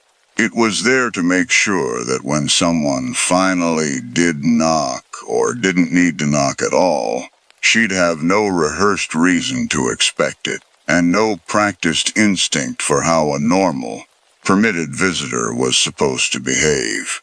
She thought, once, about breaking one of the rules on purpose, leaving every light in the house blazing, curtains drawn, door locked and barricaded, just to see what would happen to a night that wasn't following its script. She decided against it almost as fast as she thought of it. She didn't know yet whether deviating from the pattern would scare off whoever was coming or simply move up the timeline, and she wasn't willing to test that theory with her own night as the experiment. At 10:30, she brought both dogs into the mudroom with her and sat on the floor, with her back against the door to the side yard. Phone in her lap showing a single flickering bar of signal that came and went, depending on where in the room she held it. Car key already in her coat pocket where she could feel its shape without looking. Mousse lay across her legs, heavy and warm, the closest thing to reassurance available to her. Biscuit paced the small room in tight, silent circles, refusing to lie down at all. At 10:44, Moose's ears came up. At 10:45, both dogs went rigid, facing the same direction they'd faced every night. Except tonight, for the first time, there was a sound underneath the wind that Sadie could hear too. Without the flashlight, without the window, Gravel shifting under slow, deliberate weight, somewhere past the tree line at the edge of the drive. She didn't move for the first 10 seconds. She made herself count them, the same way she'd have counted a pulse under 2 fingers, because counting was the only thing keeping the shape of her thinking intact. On 11, a light swept once across the gap under the mudroom door. A flashlight aimed low, checking the ground rather than the house. The careful sweep of someone who'd walked this exact approach before, and knew precisely where the motion sensor floods were mounted, and precisely how to avoid tripping them. She got up.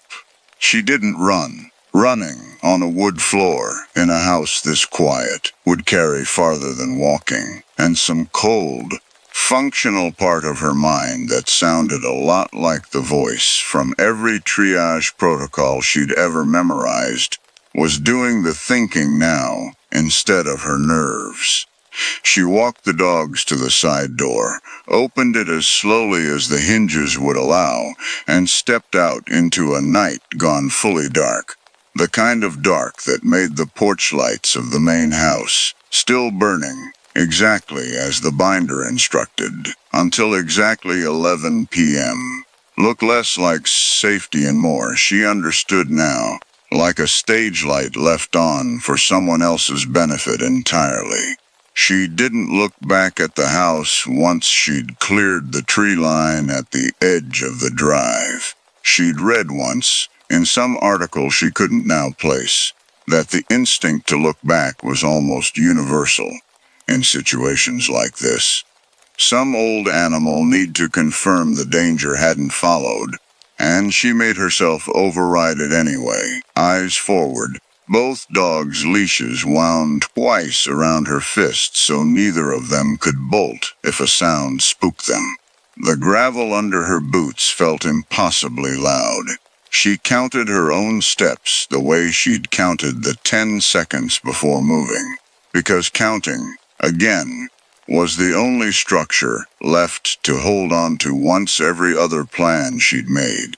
That evening had narrowed down to this single stretch of dark driveway between her and the car. The 40 minutes of gravel switchback that had scared her at 4 in the afternoon felt by midnight like the only genuinely sane stretch of road in the world. She drove without headlights for the first quarter mile, feeling her way by the pale line of gravel against the dark tree wall on either side. Both dogs pressed low across the back seat, as if they, too, understood the value of staying small. She didn't switch the headlights on until the driveway forked into the gravel county road proper, and even then her hands didn't stop shaking until she saw, 20 minutes later, the orange glow of a gas station sign on the horizon, the first sign of another human being she'd seen in 8 days, that she was glad rather than merely relieved to find. She sat in the gas station parking lot for a full minute before she trusted herself to get out of the car, watching the fluorescent light over the pump's hum and flicker the way it does at every gas station on every dark road, ordinary in a way that made her want to cry from relief, rather than fear for the first time all night. A trucker at the far pump glanced at her once, twice. The way you glance at someone who looks like they've been somewhere they shouldn't have, and didn't say anything, and she was grateful for that too. For a stranger who let her have the moment without asking her to explain it before she was ready. She called the county sheriff's non-emergency line from the gas station parking lot, because 911 felt, absurdly, like too large a claim to make about something she couldn't fully explain yet without sounding unwell. A deputy met her there 40 minutes later and listened to the whole thing.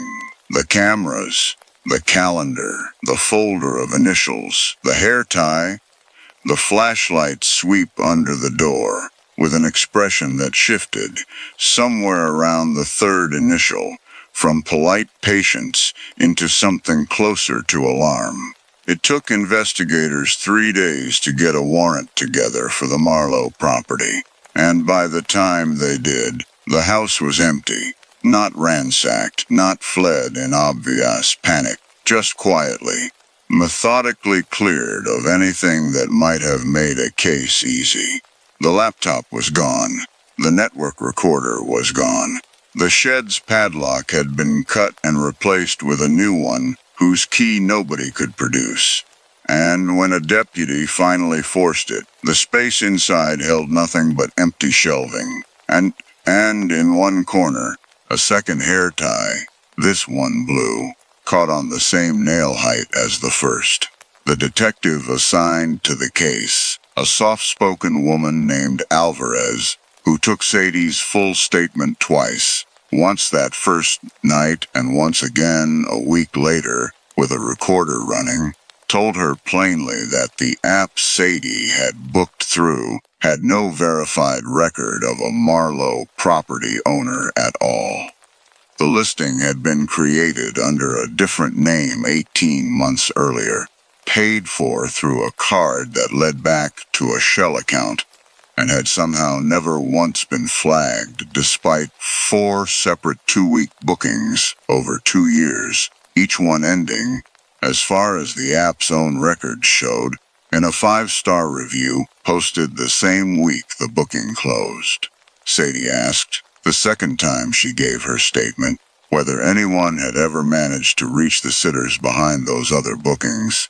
RTs, KMs, JAs. Alvarez's face did something careful and controlled before she answered that 2 of the 3 had been located, safe, and were cooperating with the investigation, and that the 3rd was still being looked into. She didn't offer anything more than that, and Sadie understood, from the particular stillness with which Alvarez said it, that she wasn't going to. Priya drove out the next morning without being asked, before Sadie had even finished the second interview, and sat with her in the sheriff's office parking lot for 2 hours afterward, saying almost nothing at all, which turned out to be exactly the right amount. It was Priya who pointed out, gently, weeks later, that Sadie had texted her a joke about the cameras on day 3, and never once, in the days after, texted anything that sounded like the version of herself who'd write a joke like that again. That, somewhere in the middle of that booking, without either of them noticing it happen in real time, Sadie's messages had gone quiet in a way that, looking back at the thread together on Priya's phone, was its own kind of evidence. They found the man from the gravel drive eventually, 3 weeks later, in connection with an unrelated case, 2 counties over that Sadie was never given the details of, only told, carefully, by a detective who wouldn't meet her eyes for the whole conversation, that her call had kept something from happening that night, that they were still working to fully understand. The Marlowes themselves were never found. Their names, when investigators ran them, turned out to belong to a couple who had died in a car accident 11 years earlier. The property deed filed under a trust whose paperwork led, patiently and deliberately, to nowhere at all. Sadie asked, once, whether that meant whoever had actually stood in that kitchen with her, whoever had said "we're particular," and shaken her hand on the gravel drive, might never be identified at all. Nobody gave her a straight answer to that one either. Sadie kept the dogs.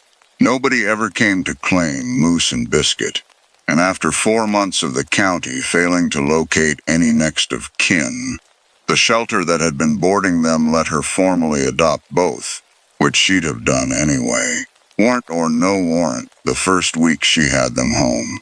Biscuit still won't go near a padlocked door of any kind, will plant her feet and refuse the walk entirely rather than pass one, and Sadie has learned to simply choose a different route without asking why anymore. She still runs Prentice Pet Care. She's more careful now about which bookings she takes. No properties more than an hour from cell coverage. No clients she hasn't met over video at least twice. A rule against staying anywhere with more security cameras than doors, which has cost her exactly one very lucrative booking she doesn't regret turning down. She still writes everything down, the same compulsive habit that once felt like nothing more than good business practice, and now feels like the only reason she's alive to keep doing it. She still can't hear gravel shift under a slow, careful weight without her whole body going still before her mind has caught up to why. Some nights, walking Moose and Biscuit past a client's front gate in the dark, she catches herself glancing up at a security camera she has no reason to distrust, and counting, without deciding to, how many seconds pass before something behind it moves. Story 9. The first time Marisol Vega noticed the numbers didn't add up, she assumed she'd mistyped something. It was 1:40 a.m.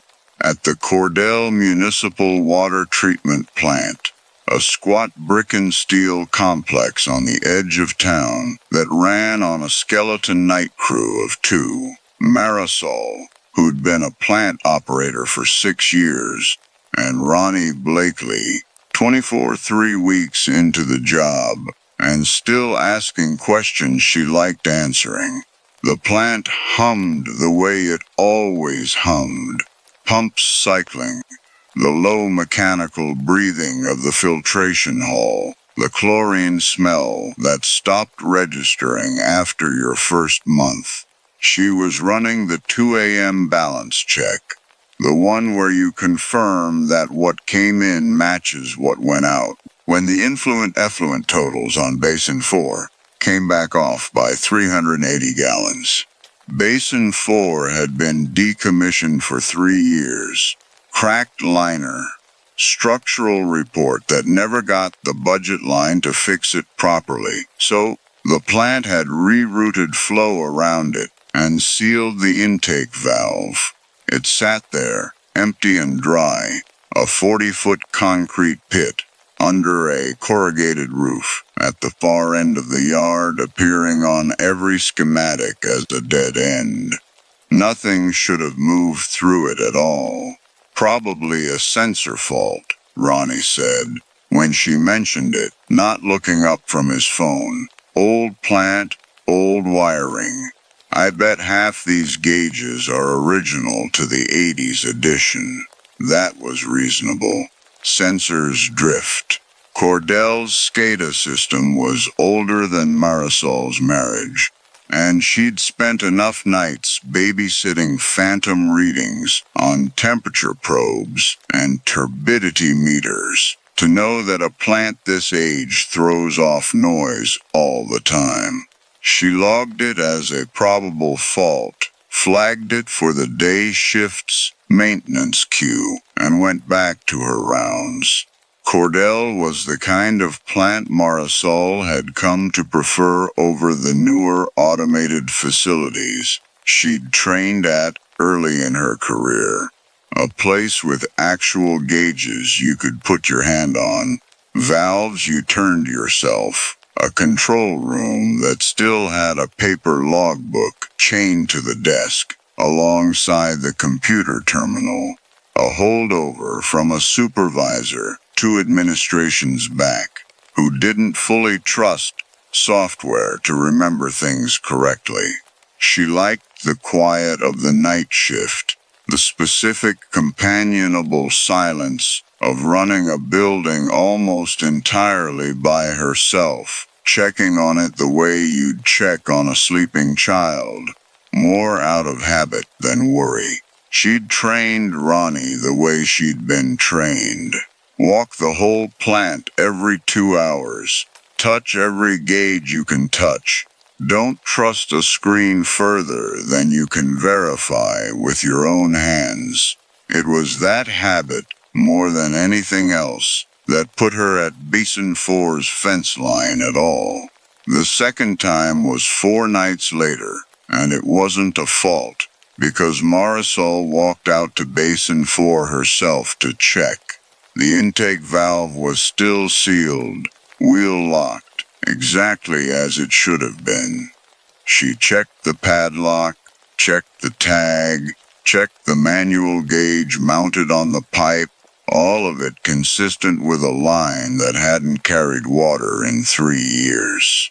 But the totalizer, the mechanical backup counter, that doesn't run off the same electronics as the SCADA system, the one that exists specifically so you can catch a computer lying to you, had ticked forward by 410 gallons since her last walkthrough.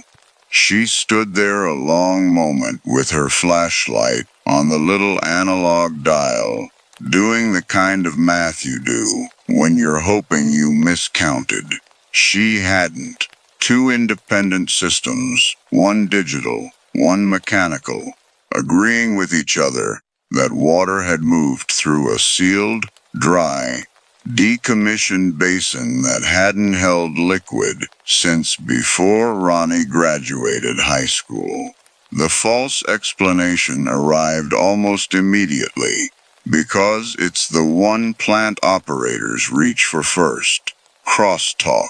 Old buildings develop wiring faults where one circuit bleeds a false signal into another, and a totalizer wired near enough to an active line could, in theory, pick up induced current and register a phantom count. She'd heard of it happening at a sister plant 2 counties over. She wrote it up that way in the log: probable induced crosstalk, Basin 4 totalizer, maintenance to inspect wiring, and told herself that was that. She did not mention, in the log, that the basin had smelled wrong when she opened the access hatch to check the totalizer up close. Not the flat mineral smell of standing water, and not the dry concrete and dust smell she'd have expected from an empty pit, but something faintly sweet, almost floral, the kind of smell you get off cut flowers left too long in a vase. She didn't mention it because there's no field on a maintenance ticket, for the empty tank smells like something is decomposing pleasantly, and because by the time she'd climbed back down and locked the hatch, she'd half convinced herself she'd imagined it. Ronnie was the one who found the footprints on night 7. He came back from his own round of the yard walking fast, the particular fast walk of someone trying not to look like they're hurrying.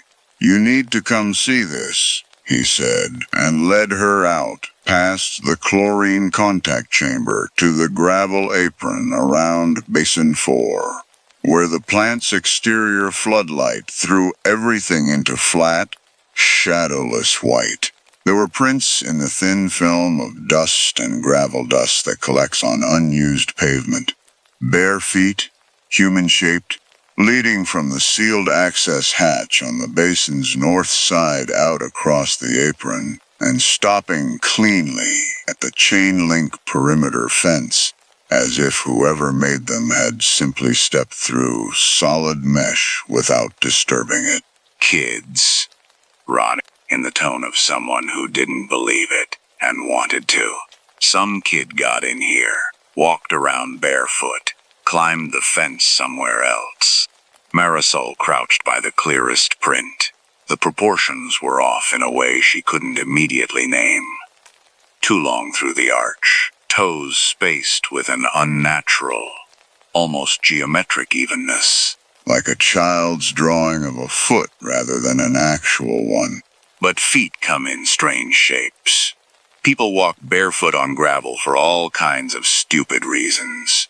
She let the fence question go unanswered, because the alternative, that something had walked out of a locked, dry, sealed 40-foot pit and simply stopped existing at the property line wasn't a sentence she was ready to finish out loud, even to herself, even at 2 a.m.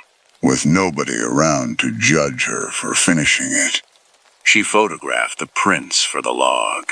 By the time maintenance came through 2 days later, on the day shift, rain had softened the gravel, and there was nothing left to show them. Night 9 brought nothing dramatic, which in its own way was worse. Marisol spent the whole shift braced for something and got only the ordinary sounds of an ordinary plant. Pumps, the distant road noise from the county highway. Ronnie's radio playing low in the control room. She caught herself almost disappointed, then immediately unsettled by her own disappointment.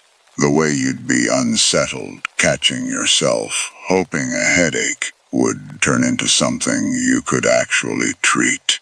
She told Ronnie, carefully, generally, that she'd seen some strange readings on Basin 4 and wanted him to log anything odd out there, no matter how small. He agreed easily, the way you agree to humor a colleague's minor superstition, and she let him think that's what it was. She started without deciding to, keeping her own private notebook alongside the official log, dates, times, the exact wording of anything she noticed. Cross-referenced against the totalizer readings. It felt, doing it, uncomfortably close to the kind of behavior she'd have flagged in a patient if she worked anywhere near a hospital instead of a water plant. She kept doing it anyway. The escalation, when it came, didn't come as something bigger. It came as something closer. Night 11. Marisol was doing her 3 a.m. round through the filtration hall, the long, echoing building where the sand filters run in a row under bare fluorescent tubes, when she heard faint under the pump noise. Something that took her a full 10 seconds to place. Humming. A specific tune, off-key in the particular way that made her stomach drop before her mind caught up with why. Because it was the tune Ronnie hummed constantly, unconsciously. A tuneless fragment of some pop song neither of them could ever agree on the name of. Except Ronnie was on the other side of the plant in the control room. She'd left him there 12 minutes earlier, reviewing the overnight chlorine logs. She found him exactly where she'd left him. Headphones in, one earbud dangling, humming that same fragment along with whatever he was listening to. "Were you out in the filtration hall a few minutes ago?" she asked. He looked at her like the question didn't make sense. "I've been sitting right here." She didn't tell him what she'd heard. She told herself it had carried strangely through the ductwork. That sound does unpredictable things in a building full of steel and moving water. That she was 11 nights and one bad basin reading deep into convincing herself of things that had ordinary explanations if she was just patient enough to find them. That was the last night she managed to believe that. Somewhere around night 12, the plant itself started to feel different to her. In a way she couldn't have explained to anyone who hadn't spent 6 years learning its specific voice. Every building has one. If you work in it long enough overnight, the particular groan of the roof settling as the temperature drops. The way the pumps sequence on and off in a rhythm you stop consciously hearing after the first year. Cordell's rhythm had always been steady, almost metronomic. Now, there were gaps in it, half-second hesitations before a pump kicked on, as if something in the building's own routine had started pausing to listen before continuing. She mentioned it once to Ronnie, who said he hadn't noticed anything, and she believed him. because that was somehow the most unsettling part of all of it. That whatever was happening seemed to be happening specifically to her attention, tuned to what she alone would catch. "Kids," Ronnie said, in the tone of someone who didn't believe it and wanted to. "Some kid got in here, walked around barefoot, climbed the fence somewhere else." Marisol crouched by the clearest print. The proportions were off in a way she couldn't immediately name. Too long through the arch, toes spaced with an unnatural, almost geometric evenness, like a child's drawing of a foot rather than an actual one. But feet come in strange shapes. People walk barefoot on gravel for all kinds of stupid reasons. She let the fence question go unanswered, because the alternative, that something had walked out of a locked, dry, sealed 40-foot pit and simply stopped existing at the property line, wasn't a sentence she was ready to finish out loud, even to herself, even at 2 a.m., with nobody around to judge her for finishing it. She photographed the prints for the log. By the time maintenance came through 2 days later, on the day shift, rain had softened the gravel, and there was nothing left to show them. Night 9 brought nothing dramatic, which in its own way was worse. Marisol spent the whole shift braced for something and got only the ordinary sounds of an ordinary plant. Pumps, the distant road noise from the county highway, Ronnie's radio playing low in the control room.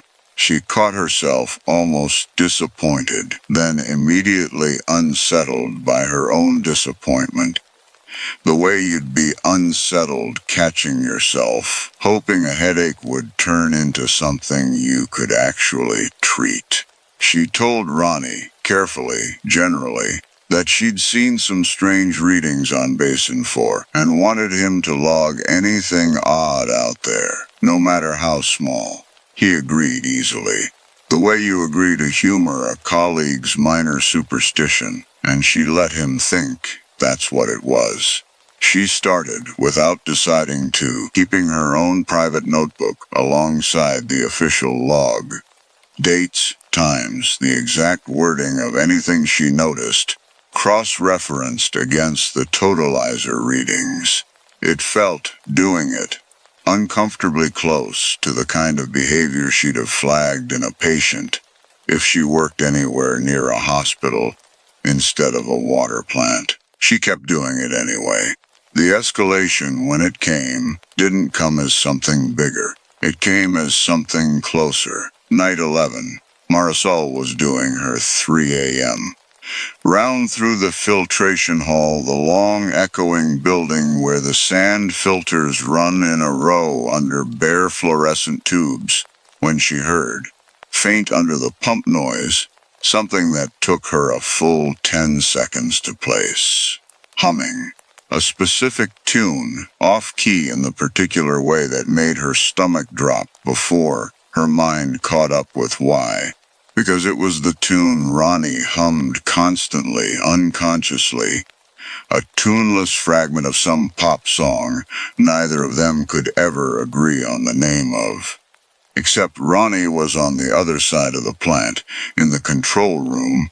She'd left him there 12 minutes earlier, reviewing the overnight chlorine logs. She found him exactly where she'd left him, headphones in, one earbud dangling, humming that same fragment along with whatever he was listening to. "Were you out in the filtration hall a few minutes ago?" she asked. He looked at her, like the question didn't make sense. "I've been sitting right here." She didn't tell him what she'd heard. She told herself it had carried strangely through the ductwork. That sound does unpredictable things in a building full of steel and moving water. That she was 11 nights and one bad basin, reading deep into convincing herself of things that had ordinary explanations if she was just patient enough to find them. That was the last night she managed to believe that. Somewhere around night 12, the plant itself started to feel different to her, in a way she couldn't have explained to anyone who hadn't spent 6 years learning its specific voice. Every building has one. If you work in it long enough overnight, the particular groan of the roof settling as the temperature drops, the way the pumps sequence, on and off in a rhythm you stop consciously hearing after the first year. Cordell's rhythm had always been steady, almost metronomic. Now there were gaps in it, half-second hesitations before a pump kicked on, as if something in the building's own routine had started pausing to listen before continuing. She mentioned it once to Ronnie, who said he hadn't noticed anything, and she believed him because that was somehow the most unsettling part of all of it. That whatever was happening seemed to be happening specifically to her attention, tuned to what she alone would catch. Night 14, the totalizer on Basin 4, had ticked forward by 2,200 gallons, more than 5 times any previous reading. All of it accumulated, according to the timestamp log, in a single 40-minute window, while Marisol had been in the lab building, running a routine bacteriological sample. Ronnie had been alone in the control room the whole time.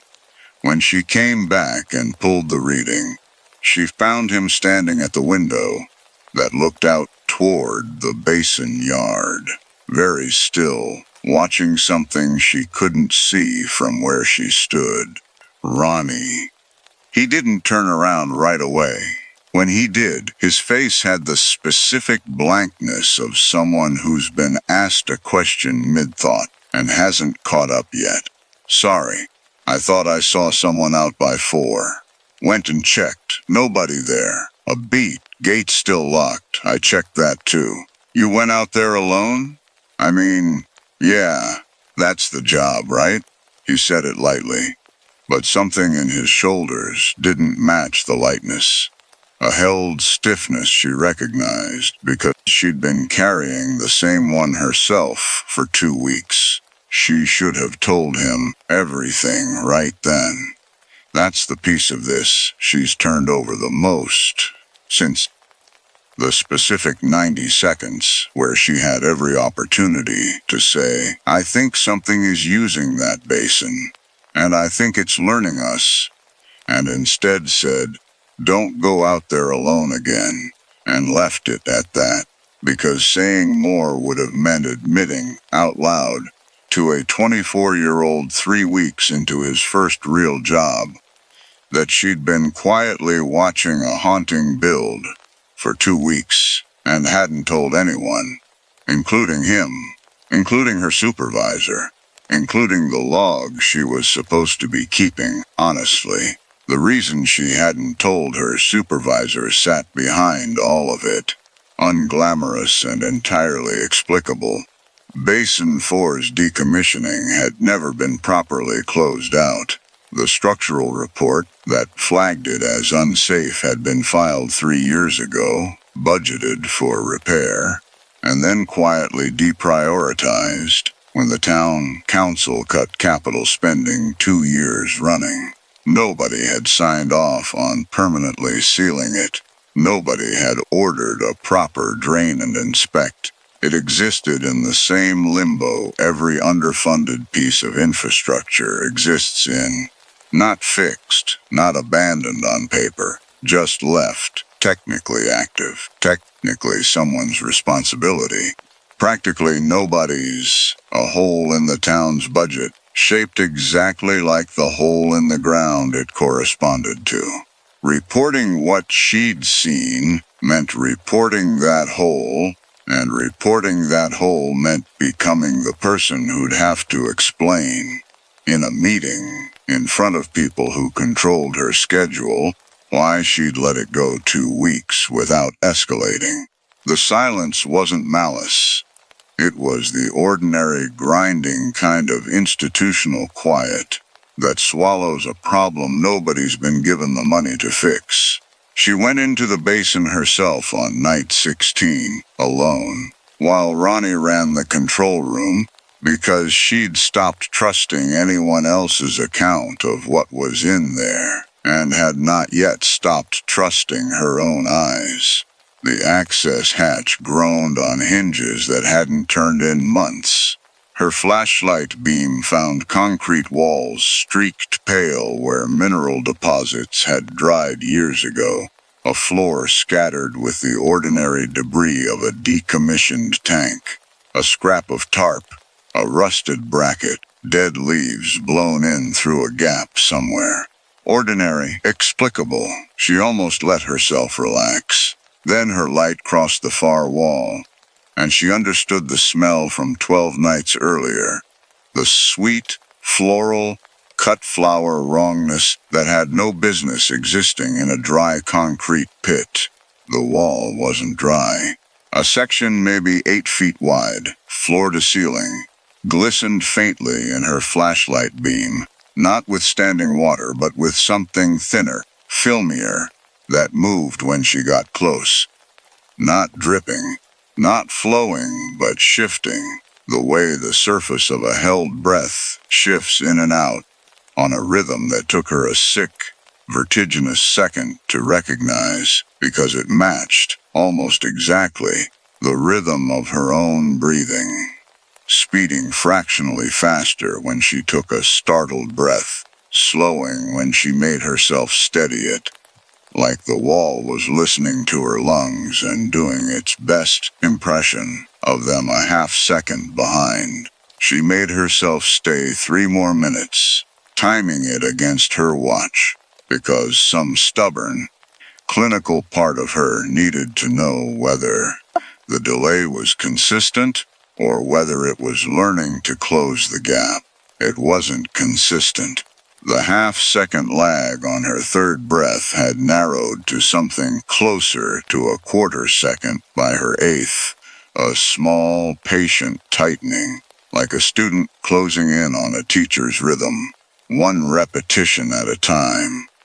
She thought about the fact that she'd been standing at that fence, at that hatch, for parts of 16 nights now, and wondered, with a coldness that had nothing to do with the concrete around her, how many more repetitions it would take before there was no lag left at all. The totalizer's ticking gallons had never been water leaving the basin. They'd been the basin filling, not with liquid exactly, but with something using the plant's own infrastructure, its sealed pipes and unmonitored access points, the way water uses a channel, moving through the parts of the building nobody thought to watch, because nobody thought there was anything left in this particular dead end to watch. She backed out. She did not run, because 6 years of training told her that, whatever this was, it hadn't moved toward her, hadn't reached for her, had done nothing but breathe in time with a woman it could apparently hear from 15 feet away in the dark. And something in that stillness, that patient, matching rhythm, frightened her far more than a lunge would have. It wasn't hunting her. It was learning the shape of being in a room with her, the way you'd practice a language by shadowing a native speaker's cadence, quietly, without letting on how much you'd already picked up. She sat in her car in the plant's front lot for nearly 20 minutes afterward, before she trusted herself to go back inside and finish the shift, hands wrapped around a lukewarm coffee she'd forgotten she was holding, running through everything she knew about the building's history, trying to find some anchor point. An accident, a death, some documented reason a decommissioned basin might have become whatever this was, and finding nothing.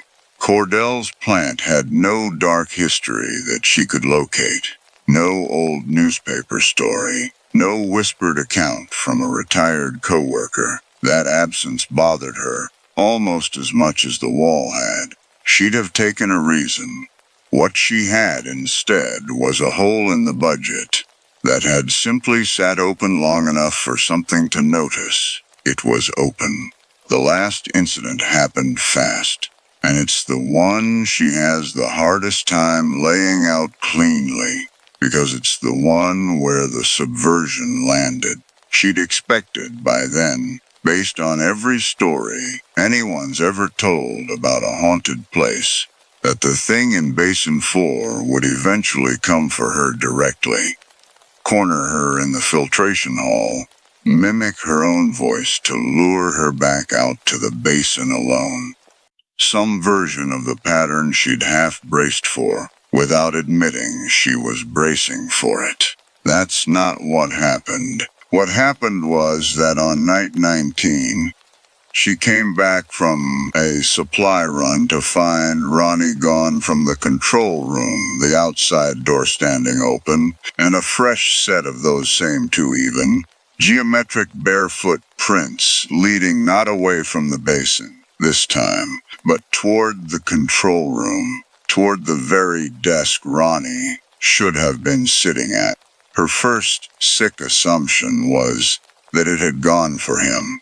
She was out the door and across the yard before she'd finished thinking it, flashlight beam swinging wild, calling his name into a dark that gave nothing back. She found him on the far side of Basin 4, crouched at the fence line, flashlight of his own, pointed at the ground, tracing the same set of prints from the opposite direction. He'd seen them independently, followed them on his own initiative, without her having said a word about, what she'd found inside the basin 2 nights earlier. "I already checked," he said, before she could get a word out, standing up too fast, his voice pitched high and fast in a way that had nothing composed about it, nothing patient or matched or listening. Just a scared 24-year-old 3 weeks into a job he was starting to understand was more than he'd signed up for. "I already went in. There's nothing in there right now. It's just, Marisol, it's just wet. In one spot, like a wall sweating." He'd gone in alone. He'd seen exactly what she'd seen.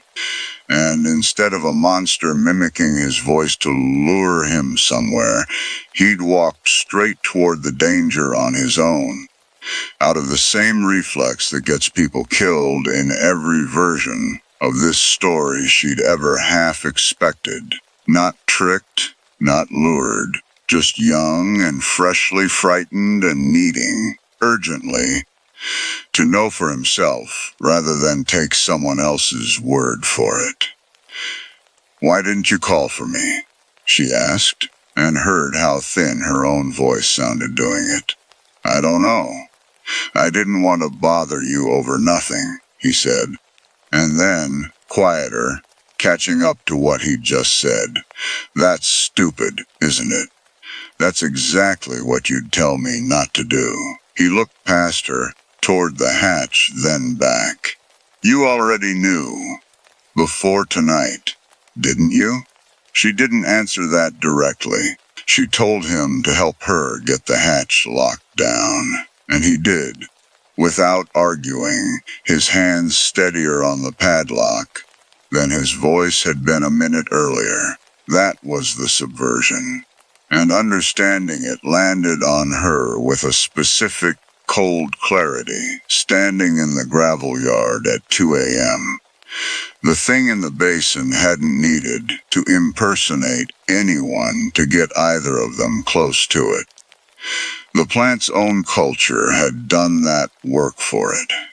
The instinct, drilled into every operator who's ever worked a night shift, to go check things yourself rather than report a feeling you can't fully justify. The danger here wasn't a mimicked voice pulling you toward the water. It was competence. It was exactly the trait that made Marisol good at her job, and exactly the trait Ronnie was 3 weeks into building for himself. And the basin didn't have to do anything except wait behind a sealed hatch for two people whose whole professional identity was built around walking toward the thing nobody else had gotten around to checking. She thought, standing there with Ronnie in the cold, about telling him everything then. The wall, the breathing, the 2 weeks of small dishonesties in her own log entries. She almost did. What stopped her wasn't fear of sounding unstable. It was watching his face in the flashlight glow. Still scared, but already steadying. Already doing the thing operators do, which is file the fear away somewhere useful and keep working, and understanding that telling him the full shape of it wouldn't protect him from anything. It would just give the building one more person carrying the whole weight of a problem nobody upstream had the budget to fix. So she told him half of it. Enough to keep him from going in alone again, not enough to make him understand exactly what he'd have been walking toward. They sealed the outer hatch that night with a padlock from the maintenance shed, which did approximately nothing, and Marisol filed an incident report the next morning that used every careful, defensible word she could find. Anomalous flow readings, unauthorized wet surface, recommend immediate structural inspection and permanent closure, without once using a word that would get her flagged for a psych eval. The plant supervisor read it standing up, in the doorway of his office, the way people read things they've already decided not to prioritize, and said he'd get someone out to look at it once the capital budget clears in the spring. Marisol pushed once more, a week later, in writing this time, CCing the district's Environmental Compliance Office, using language pulled carefully from the plant's own safety manual, so it couldn't be read as anything but procedure. She got a reply, eventually, thanking her for her diligence and noting the basin had been added to a prioritized inspection list for the next fiscal cycle. She printed the email and put it in the drawer with her private notebook next to the photographs of the footprints nobody else had believed were worth keeping. It's early winter now. Basin 4 is still there, still technically active on paper, still nobody's real responsibility. The totalizer still ticks forward some nights, and not others. No pattern Marisol's been able to chart, despite 3 months of trying. She checks it every shift anyway, out of the same reflex she can't seem to unlearn, standing at the fence with her flashlight while the numbers on the little dial sit exactly where she left them, or don't. Ronnie's still working nights.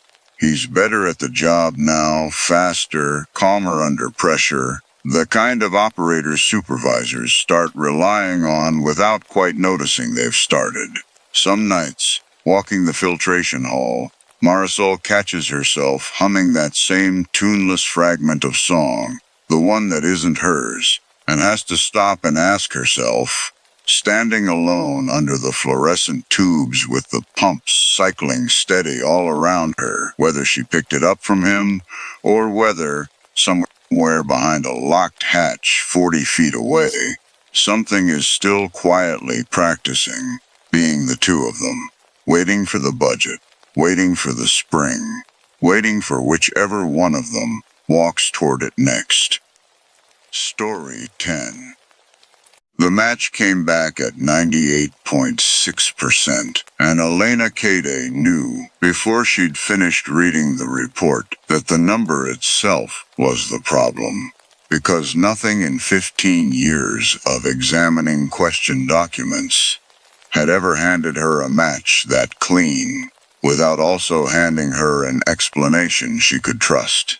She was running a routine comparison for a contested codicil, 3 added lines at the bottom of Eleanor Talmadge's 2019 will, dated 3 weeks before the woman's death, redirecting a portion of a modest estate toward a caregiver nobody in the family had heard of before the funeral.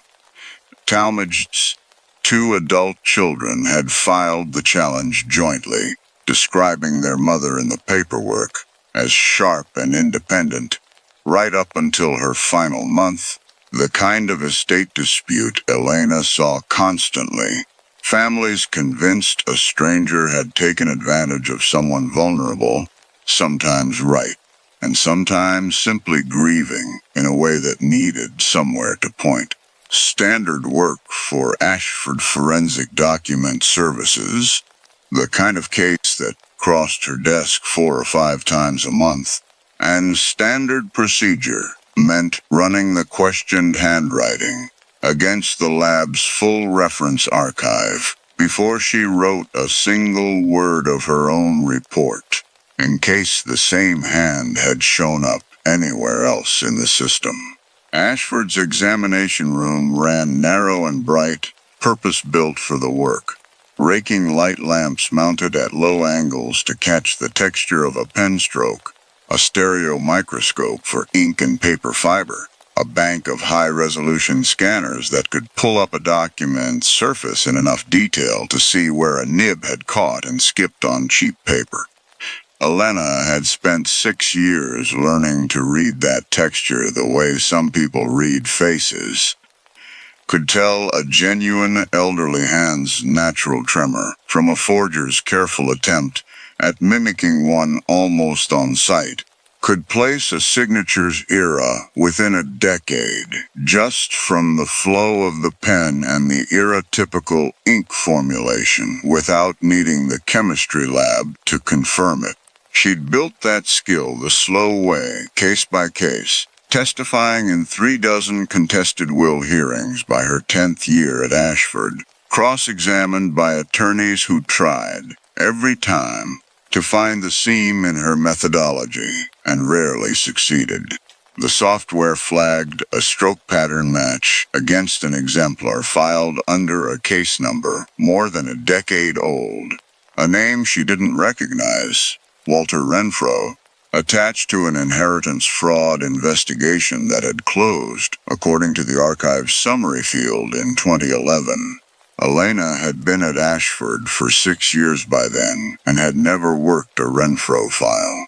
She pulled the original exemplar up alongside the Talmadge codicil, side by side on her monitor, the way she'd trained herself to look at any 2 samples, ignoring the overall shape of the writing and hunting instead for the small mechanical habits a person can't consciously fake. The specific angle a pen lifts off the page between letters, the pressure variance in a downstroke, the particular way a lowercase g closes its loop. Those habits matched too, not similar, identical, down to a hairline hesitation mark on the second letter of both signatures that Elena had only ever seen in 15 years of casework, repeat within a single person's own hand. Walter Renfro had died in 2011. The Talmadge codicil was dated 2019.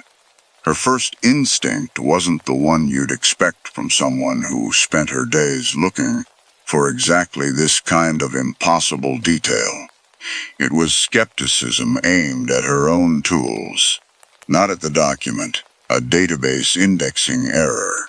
A case number transposed somewhere in the archive's migration from the old filing system to the current one, 2 unrelated exemplars accidentally cross-referenced under a shared field. That happened. She'd caught 2 indexing errors herself in her first year, both embarrassing, both entirely mundane, once traced back to a data entry mistake from the 90s. She flagged the match for IT and asked them to check the archive's integrity around both case numbers before she took the anomaly any further. IT came back 2 days later with nothing.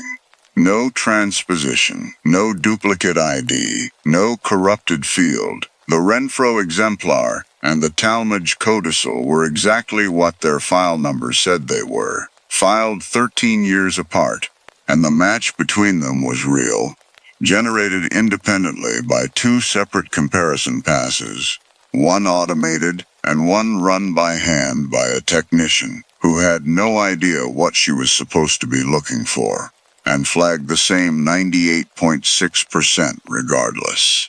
With the software explanation closed off, Elena moved to the physical evidence itself, telling herself this was simply due diligence, the same step she'd take on any contested document before finalizing a report. She pulled the original Talmadge codicil out of its sealed evidence sleeve and ran it under the stereo microscope, checking the ink's chemical signature against what she'd expect from a document genuinely written in 2019. Ballpoint formulations change over time in small, datable ways. Die components phased in and out by manufacturers on a schedule forensic labs track for exactly this purpose.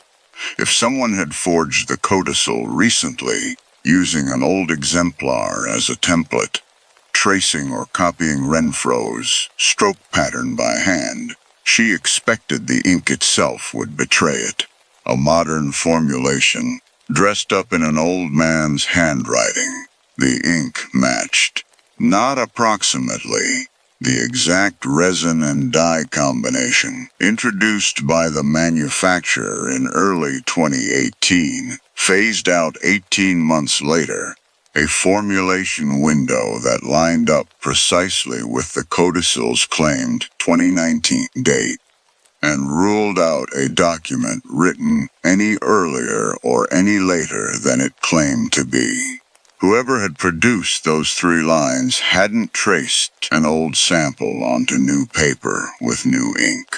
They'd produced, on the correct paper, with the correct ink in the correct year, a hand that belonged, in every measurable way, to a man who had already been dead for 8 years.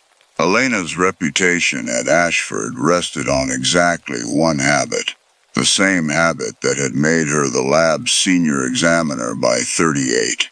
She did not let an inconsistency close itself out on convenience, no matter how much easier the day would have been if she had. Other examiners, under deadline, would note an anomaly, offer the most defensible plausible explanation, and move the file along, because the court system that contracted Ashford's work ran on throughput, not curiosity, and a document examiner who reopened settled questions too often became a document examiner who got fewer referrals. Elena had built her whole career on the opposite instinct, and it had never once failed her badly enough to teach her to stop. That instinct, and her genuine trust that the lab's chain of custody system, sealed evidence bags, logged handling, a paper trail for every exemplar that touched Ashford's archive, made outright fraud inside the building close to impossible, were the 2 things about her that this case was about to use against her, one after the other. She brought it to Marcus first, partly out of procedure, and partly because he'd been the second examiner of record on the original Renfro case, a detail she only found by checking the file's signature block, a cosign from back when he was still working under her training rotation 7 years earlier. He'd been 26 then, sharp with detail, but still learning to trust his own read over a senior examiner's, the kind of trainee who double-checked everything. Elena told him against 3 textbooks before he'd committed to a report, a habit she'd both admired and gently tried to loosen in him, telling him more than once that the job would eventually require him to trust his own eyes. He was 33 now, running his own caseload, And the two of them still ate lunch together most days at the same diner 2 blocks from the lab. A routine neither of them had ever formally decided on, just something that had accumulated over 7 years the way routines do. He remembered almost nothing about the Renfro file, specifically. Renfro had been a minor player in a larger inheritance fraud investigation, a handwriting exemplar collected as part of a broader case that mostly resolved through other evidence. The kind of file that gets a name attached and then forgotten the moment the court stops asking about it. He offered the first explanation that made sense to him, the one Elena had already half expected and half hoped for. A shared handwriting instructor. Certain formal penmanship schools, particularly older ones, taught idiosyncratic habits that could echo across unrelated students for a generation, a stylistic inheritance rather than a literal copy. It was a real phenomenon. She'd seen it cause false positive flags twice before in her career, both times resolved by finding the shared teacher, both times leaving a residue of near-identical but not identical stroke patterns, siblings of a style rather than the same hand. She tested that explanation the only way she knew how, by isolating the two documents' most granular idiosyncrasies instead of their overall shape. The specific hesitation mark on the second letter of each signature, a pen lift that occurred at exactly the same stroke count in both samples, a downstroke pressure curve that when she overlaid both exemplars at maximum zoom, traced the same minute wobble in the same place. The kind of tremor a real hand produces involuntarily and can't reliably reproduce even trying to fake its own earlier signature, let alone another person's. A shared teacher could account for family resemblance. It could not account for an identical involuntary tremor occurring in the exact same location on a stroke drawn 8 years apart by two documents attributed to two different, and in one case deceased, people. The explanation failed the moment she looked closely enough to test it properly, the way every explanation in this case had failed exactly one test past the first plausible glance. What she did next wasn't strictly within her assignment, and she knew it even as she started the search, running a keyword and pattern query across Ashford's entire digitized archive for that same hesitation mark, that same pen lift signature, treating the Renfro exemplar's most idiosyncratic tremor as a kind of fingerprint, and asking the system to find anywhere else it might be hiding. She built the query carefully, isolating 4 separate coordinates of the tremor, rather than relying on the software's blunter whole signature comparison. Because a search broad enough to catch a deliberately reproduced mark also needed to be narrow enough not to drown in false positives from ordinary handwriting drift.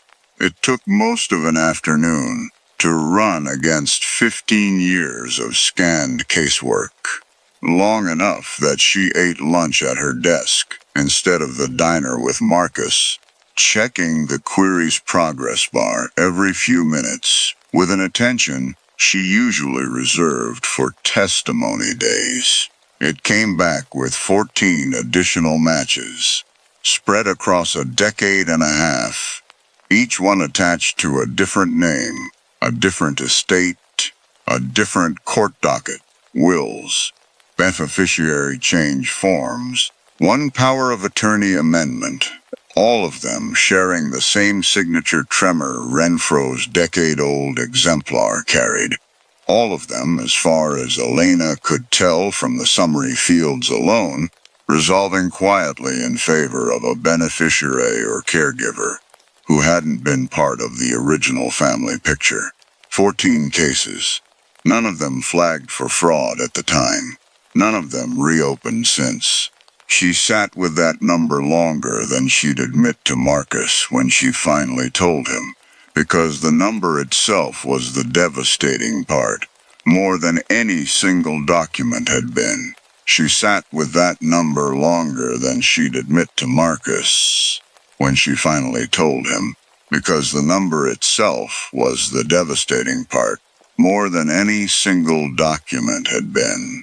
She didn't call anyone that evening.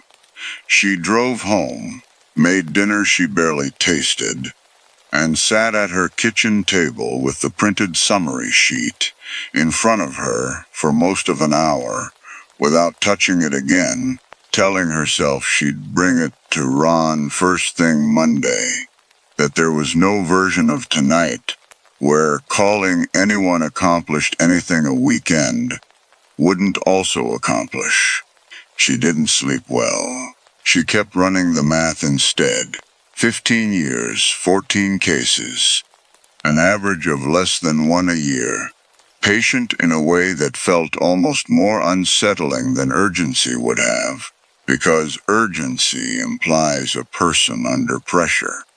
And patience like that implies a person with no pressure at all. Someone who could afford to wait years between each quiet redirection, because nobody, in 15 years, had ever given them a reason to hurry. One impossible match could be a fluke. An indexing error IT had somehow missed. A coincidence dressed up in bad statistics. 14, spread across 15 years, and a dozen unrelated estates. Wasn't a fluke. It was a pattern with a design behind it. Patient and slow enough that no single case had ever generated enough suspicion on its own to trigger the kind of cross-referencing Elena had only just now thought to run. Because nobody at Ashford, in 15 years, had ever had a reason to ask whether the same hand might be quietly writing itself into unrelated estates, one signature at a time. The one thread connecting all 14 files. Once she pulled the underlying paperwork, instead of just the summary fields herself, one case at a time, over 2 late evenings at her own desk after the rest of the lab had gone home, wasn't a person's handwriting at all. It was a notary stamp.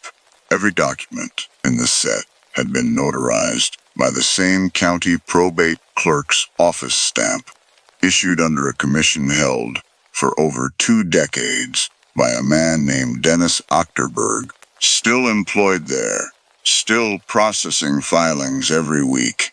A name Elena had seen 100 times on 100 unrelated documents, without it ever meaning anything beyond routine paperwork. She spent an evening at home doing what she told herself was harmless background reading, a public record search, a handful of local news archives. Nothing that crossed into anything she'd need to justify to Ron. Ochterberg turned out to be almost aggressively unremarkable in every result she found. 2 decades at the same clerk's office, a retirement party announcement 18 months out, already posted in the county's internal newsletter, a single photo from a community bake sale where he stood at the edge of the frame, holding a folding table steady for someone else. She didn't have proof that Ochterberg had written a single stroke of any of the 14 matched signatures himself. What she had was 15 years of documents passing through one office, one stamp, one point of custody, each one carrying a forged signature so mechanically consistent it could only have come from a single source.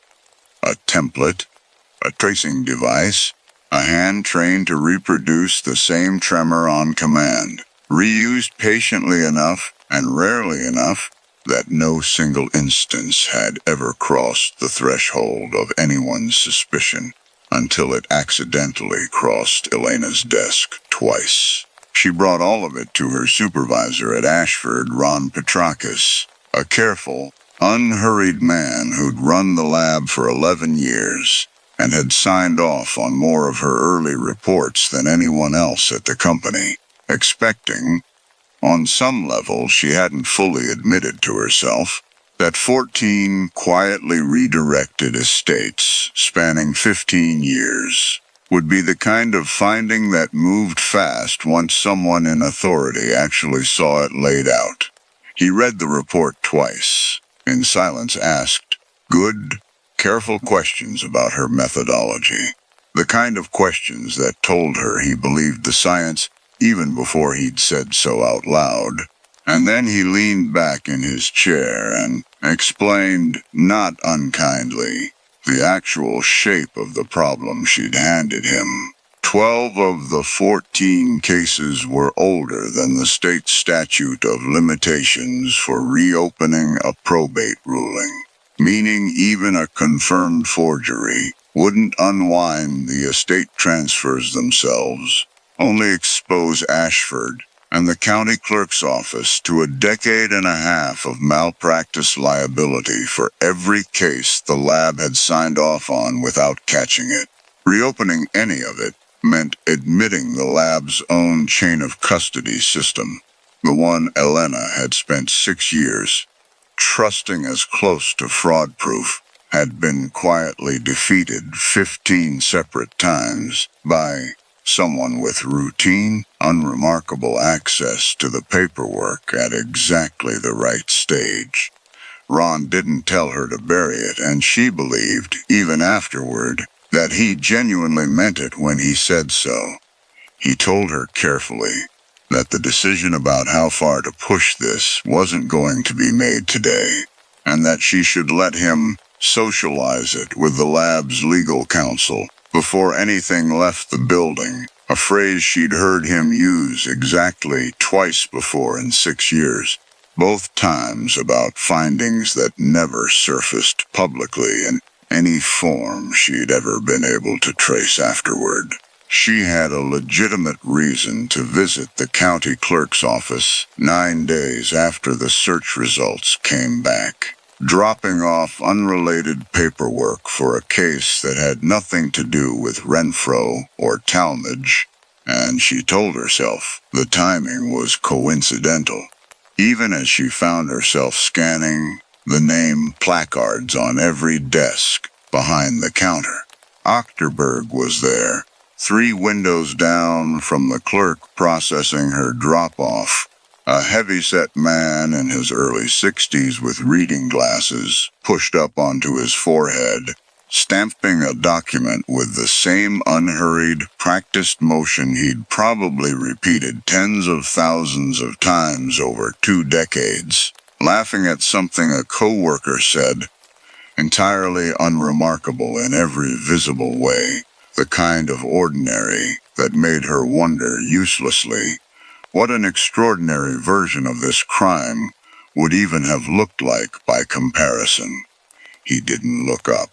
She stood at the counter longer than her own errand required, watching him work, trying to find something in his posture or his hands that matched the weight of what she suspected, and found nothing at all, which unsettled her more than finding something would have. She left without saying a word to him, sat in her car in the parking lot for 11 minutes before she trusted herself to drive, watching commuters cross the lot in front of her, without any of them knowing what she'd just spent 11 minutes failing to see in a stranger's ordinary hands, and didn't mention the detour to Ron or Marcus for several days afterward, telling herself there was nothing to report, which was technically true, and didn't make the not reporting feel any less like something she was doing on purpose.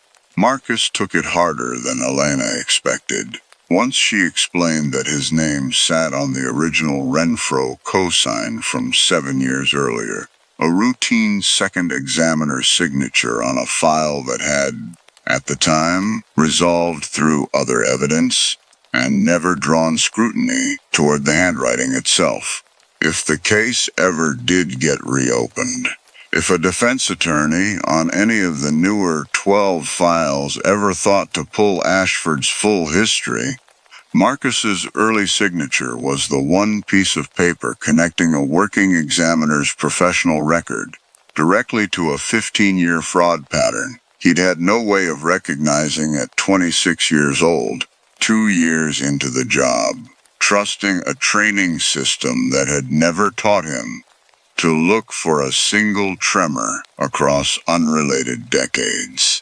He asked her, more than once, whether she thought it would come back on him specifically, his voice dropping the careful professional register he usually kept, even in casual conversation.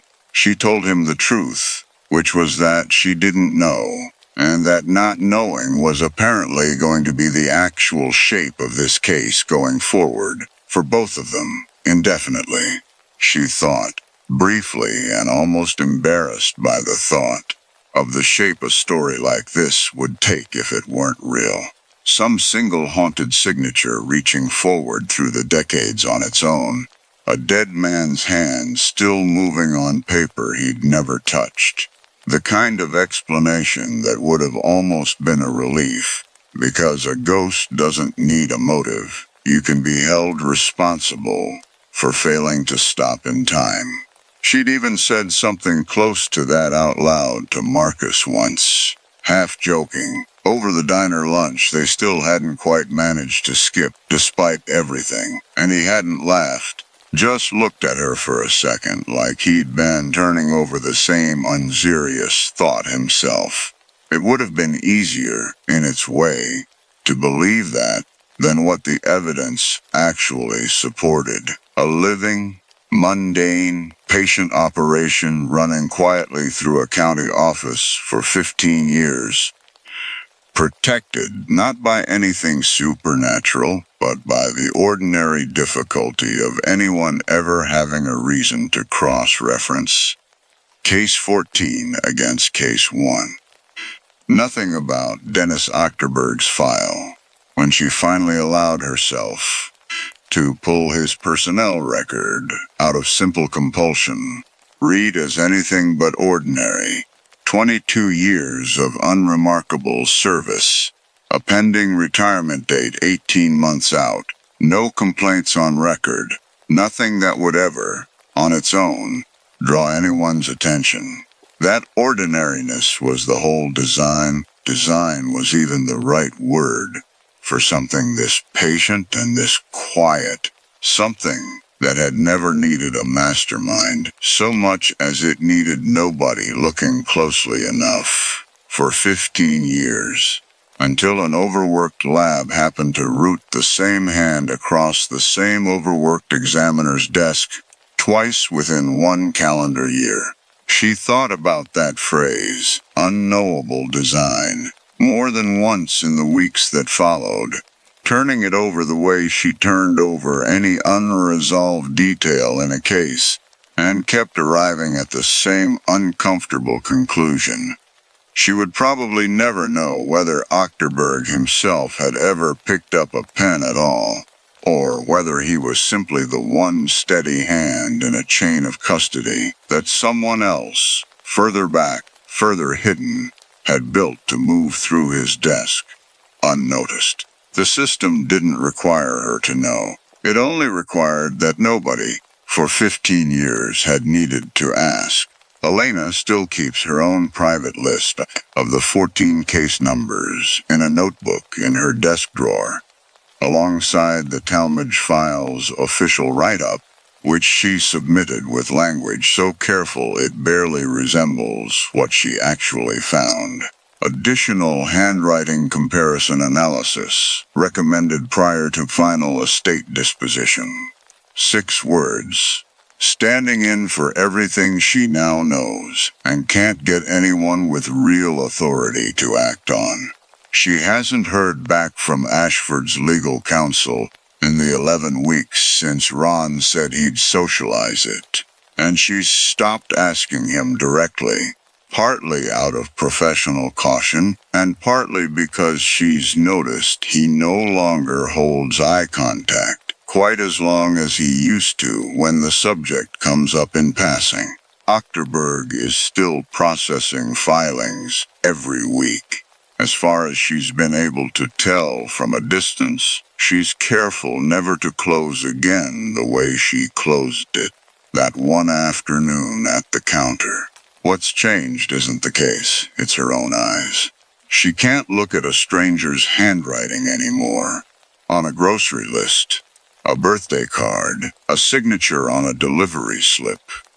Without checking automatically now, for a hesitation mark on the second letter, a particular loop on a lowercase g, and she's started to understand that the worst part of what she found wasn't the 14 cases. It's not knowing, and never being able to know for certain, how many more are sitting untouched in archives she'll never have a reason to search, filed under names that mean nothing to anyone still looking, notarized by a stamp that will keep processing paperwork right up until the retirement party the county newsletter already has a date for. Story 11. I've restored photographs for 11 years, most of them for Belcourt Auction House, which contracts me whenever an estate sale needs old family portraits, authenticated and cleaned up before they go under the gavel or into a probate filing. The job runs on a discipline most people don't think about until they've watched me do it. You restore exactly what the client asks for, you don't editorialize, and you especially don't volunteer opinions about what a photograph might mean to a family's history, because I learned early in my career, at cost, that families fighting over an inheritance do not want their photograph restorer offering theories about who's really standing in the background of a portrait. From 1962, I built a whole professional habit around staying out of my clients' stories. It's the reason Belcourt still calls me 11 years later, instead of one of the faster studios downtown. And it's the exact habit this case slowly talked me out of, one restoration pass at a time. The cost I mentioned wasn't abstract. In my second year of independent work, restoring a portrait for a different contested estate, I'd noticed what looked like a resemblance between the disputed heir and a much older photograph in the same family's collection, and I'd mentioned it once, casually, in an email meant as a helpful observation, the kind of thing I thought any conservator would naturally point out to a client who was already asking pointed questions about the family's history. That single sentence ended up quoted in a court filing 3 months later, dressed up as expert testimony I'd never agreed to give. And though the case settled before I was ever forced onto a witness stand, I spent a year afterward turning down half my referrals while the story made its way through the small, gossipy circle of auction house contractors who all knew exactly whose name belonged to that sentence.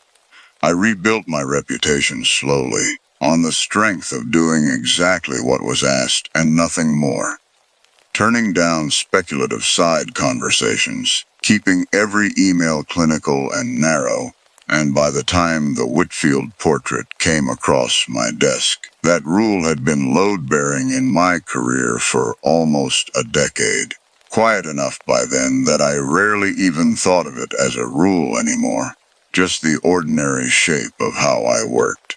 The Whitfield portrait came to me in April, part of a contested inheritance case Belcourt was handling for a law firm representing one branch of a family, disputing another branch's claim to a modest estate. The photograph itself was unremarkable on its face.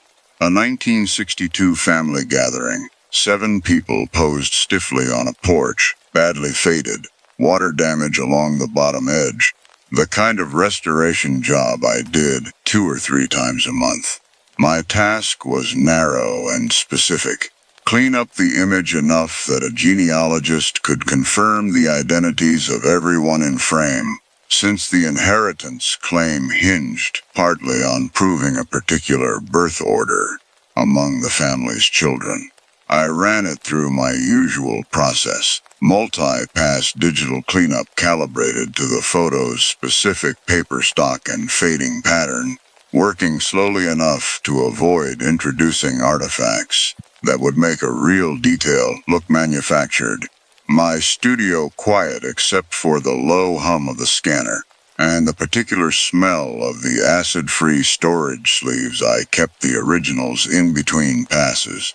A smell I'd long since stopped noticing, except when I was concentrating hard enough that everything else sharpened along with it.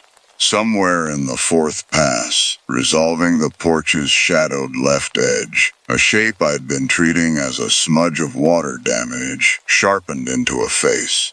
A young woman, maybe 20, standing half behind the porch railing at the very edge of the frame, not part of the posed group, looking directly at the camera, in a way none of the seated family members were. I didn't think much of it at first. Old group photographs turn up unexpected bystanders more often than people assume. A neighbor walking past, a hired photographer's assistant caught in frame, someone who wandered into a family gathering out of simple curiosity about the camera. I noted her in my restoration log as an unidentified background figure, the standard language, and moved on to finishing the rest of the image. It was only when I ran my usual quality check, comparing the restored face against my own portfolio archive, a habit I'd built over the years less for any professional reason than out of simple pride in my own work. A private catalog of every face I'd ever successfully resolved out of a damaged photograph that the software flagged a match. Not a resemblance match, the kind the software throws constantly on group photos, full of similar bone structure. A precision match, geometric points aligned to a fraction of a millimeter at the photograph's original scale, against a face I'd restored 6 years earlier, in an entirely unrelated job, for an entirely unrelated family. The earlier photograph was dated 1978. The woman in it was the same woman, wearing a different dress, standing at the edge of a different family's Christmas gathering, looking directly at that camera too, with the same faint scar above her left eyebrow and the same slight gap between her front teeth that had made both faces easy for the software to lock onto with that kind of precision. 16 years apart, same apparent age in both. I told myself it was almost certainly a technical explanation, the kind I'd run into before. Photographic paper from the same manufacturing batch sometimes carried faint emulsion defects that could echo across unrelated negatives, processed at the same lab around the same time. And if both families had used the same small-town photography studio a generation apart, some artifact of the equipment itself might explain an eerie coincidence in the image, without requiring the two women to be the same person at all. I'd seen exactly this kind of thing happen once before, early in my career. Two unrelated portraits from the same small-town studio, sharing a scratch pattern from a worn negative carrier that had nothing to do with the people in the frame. And the memory of solving that case so cleanly was, I think, exactly why I reached for the same explanation here, without questioning it right away. I pulled the paper stock data on both originals to check, running the same fiber and coating analysis I'd run 100 times for authentication disputes. They didn't match. Different manufacturers, different decades of paper chemistry entirely. No shared lab, no plausible equipment overlap of any kind. Whatever explained the match, it wasn't sitting in the paper the way I'd hoped it would be. My second theory was more mundane and I thought more likely to hold. Family resemblance. Grandmothers and granddaughters can produce startling echoes across a generation, especially in bone structure and small idiosyncratic features, like a particular gap in the front teeth.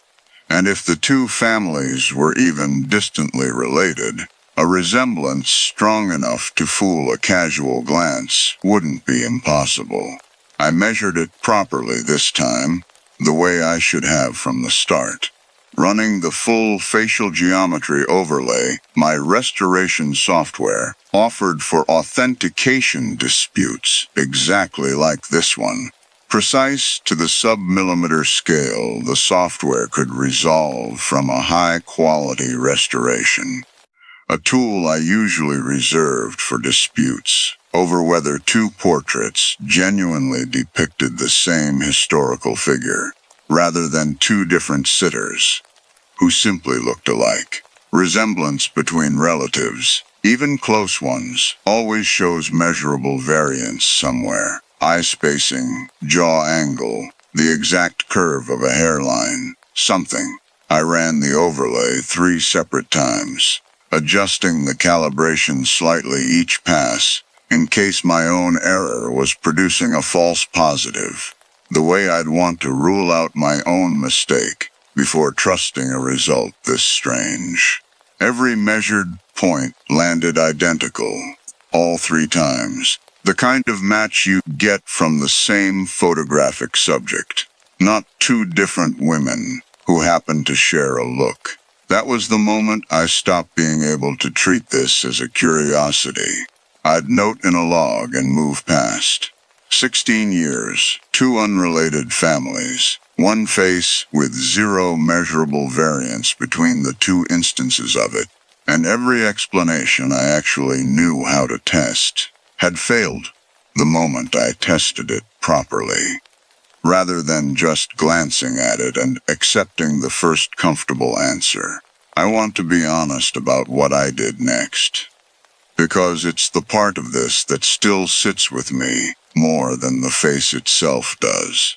I didn't report the discrepancy to Belcourt right away. My whole professional reputation was built on precisely not doing the kind of thing I was about to do, chasing a detail outside the scope of what a client actually asked for, developing theories about a family's history that nobody had hired me to develop.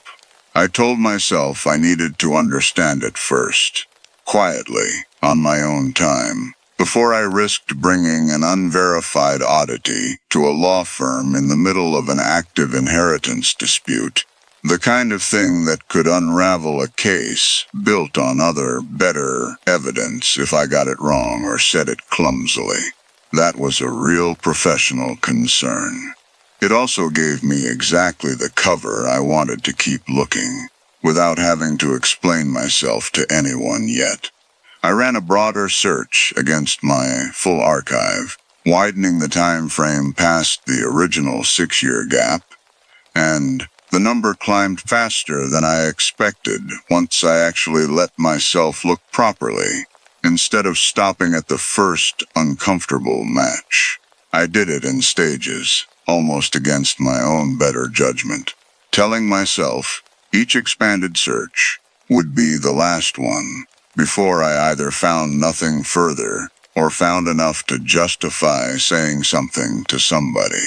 The first widened pass, 5 years in either direction, turned up 2 more matches.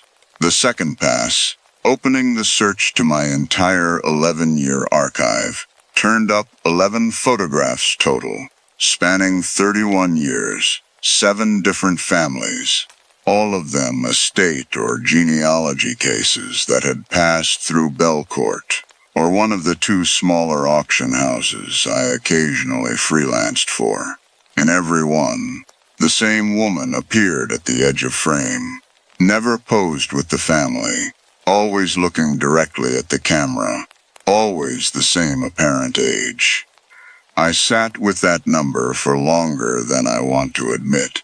The 11 photographs spread across my work table in the order I'd restored them, rather than the order their dates claimed, because looking at them chronologically by claimed date made something in my chest tighten in a way I didn't examine closely that first night.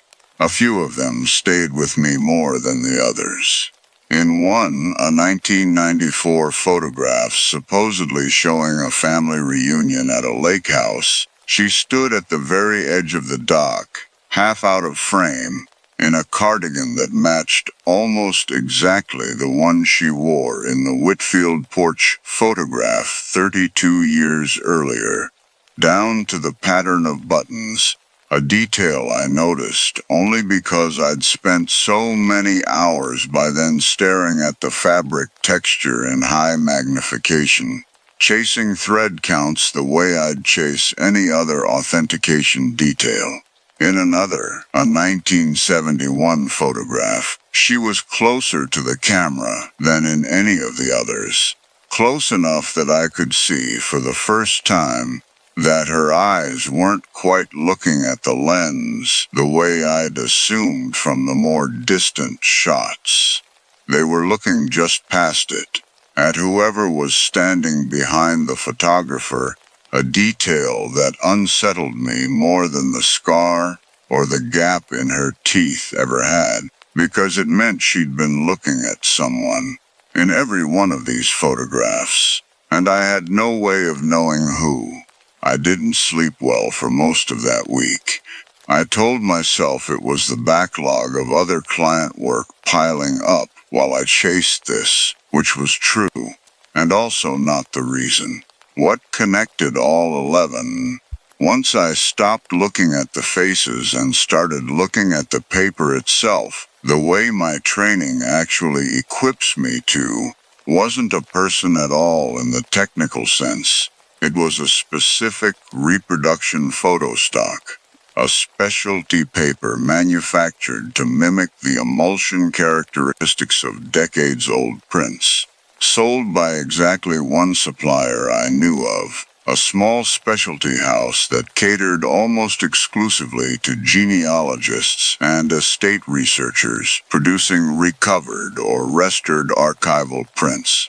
Every one of the 11 photographs, regardless of what decade its claimed date said it belonged to, carried the same modern reproduction stock's chemical signature under UV, a signature that hadn't existed as a manufactured product until the late 1980s. A photograph dated 1962 could not, under any legitimate circumstance, have been printed on paper that wasn't invented for another quarter century. I traced the supplier's client list as far as public records let me, which wasn't far, spending 2 evenings after work cross-referencing invoices and case-filing exhibits that were technically public record, but scattered across 3 different county systems, none of them indexed in any way that made this kind of search easy, my kitchen table covered in printouts. I hoped I wouldn't have to explain to anyone who happened to stop by. One name recurred across enough of the 11 case files associated paperwork to feel like more than coincidence, showing up under invoice numbers spanning nearly 3 decades of otherwise unremarkable line items. Desmond Yarrow, a genealogy photograph broker who had for decades supplied recovered family archive prints to law firms and auction houses, handling exactly this kind of inheritance dispute, the sort of quiet cottage industry nobody thinks to question, because the alternative, that someone has been manufacturing convincing fake ancestor photographs to support fraudulent lineage claims for going on 40 years, is the kind of thing that sounds absurd until you're holding 11 photographs that prove it's at least possible. Desmond Yarrow died in 2015. I found his obituary within an hour of searching, a small notice in a regional paper, survived by no immediate family, described vaguely as a collector and preservationist of local historical photography. The kind of gentle, unspecific language obituaries used for a person nobody quite knew how to summarize. 4 of my 11 matched photographs were dated by their case paperwork after 2015. One of them, supplied to a law firm for a probate case, was dated as recently as 2019, 4 years after the man supposedly supplying these archival prints had died. I checked that date 3 times, certain I'd transposed a digit somewhere, and it held every time. I mentioned Yarrow's name once during that stretch, carelessly, to another freelance contractor I sometimes shared referrals with, a woman named Colette, who'd been doing genealogy authentication work even longer than I had. I framed it as an offhand question, whether the name meant anything to her, since she'd been in the business longer. She went quiet for a second in a way that felt different from simple unfamiliarity, then said only that she remembered the name from early in her career, that he had a reputation among older auction house contractors for producing photographs that were almost too good, a phrase she used with a small, uncomfortable laugh before changing the subject to a client dispute of her own. And I let the subject change happen without pushing, the same way I've let most things about this case go unpushed for longer than I probably should have. That single fact broke the tidy explanation I'd been quietly building for myself, the one where I imagined confronting Yarrow, or at least understanding him. Some aging con artist running a decades-long racket out of a photography backroom. A dead man cannot supply a photograph in 2019. I called the specialty paper supplier directly the following week, inventing a plausible cover story about sourcing the same reproduction stock for a legitimate restoration project, and asked, as casually as I could manage, whether they still had an active account under Yarrow's name. The clerk who answered checked without hesitation and told me the account was still open, still ordering roughly twice a year, most recently 4 months earlier. Though she couldn't tell me who was placing the orders now, only that the billing address on file hadn't changed since the account was first opened in 1987, a detail she read off her screen, in the same flat, unbothered tone she probably used for every routine account lookup she handled that day. I asked, pushing slightly further than my invented cover story, really justified, whether she could tell me the shipping address instead of the billing one. She told me, politely but firmly, that she wasn't able to share that without the account holder's authorization. And I didn't push again, aware that I'd already gone further than any legitimate restoration inquiry required, and not wanting to leave a clearer trail than I already had. Either someone had inherited his archive, his methods, and his supplier relationships, and simply continued the scheme without ever appearing on any paperwork I could find, which I couldn't rule out, and which felt, in its way, like the least unsettling possibility available to me, a mundane succession of one quiet fraud, from one careful hand to another. Or something about this pattern didn't actually require Yarrow, or any single living person, to be running it at all, and I have never been able to decide, honestly, which of those two possibilities frightens me less.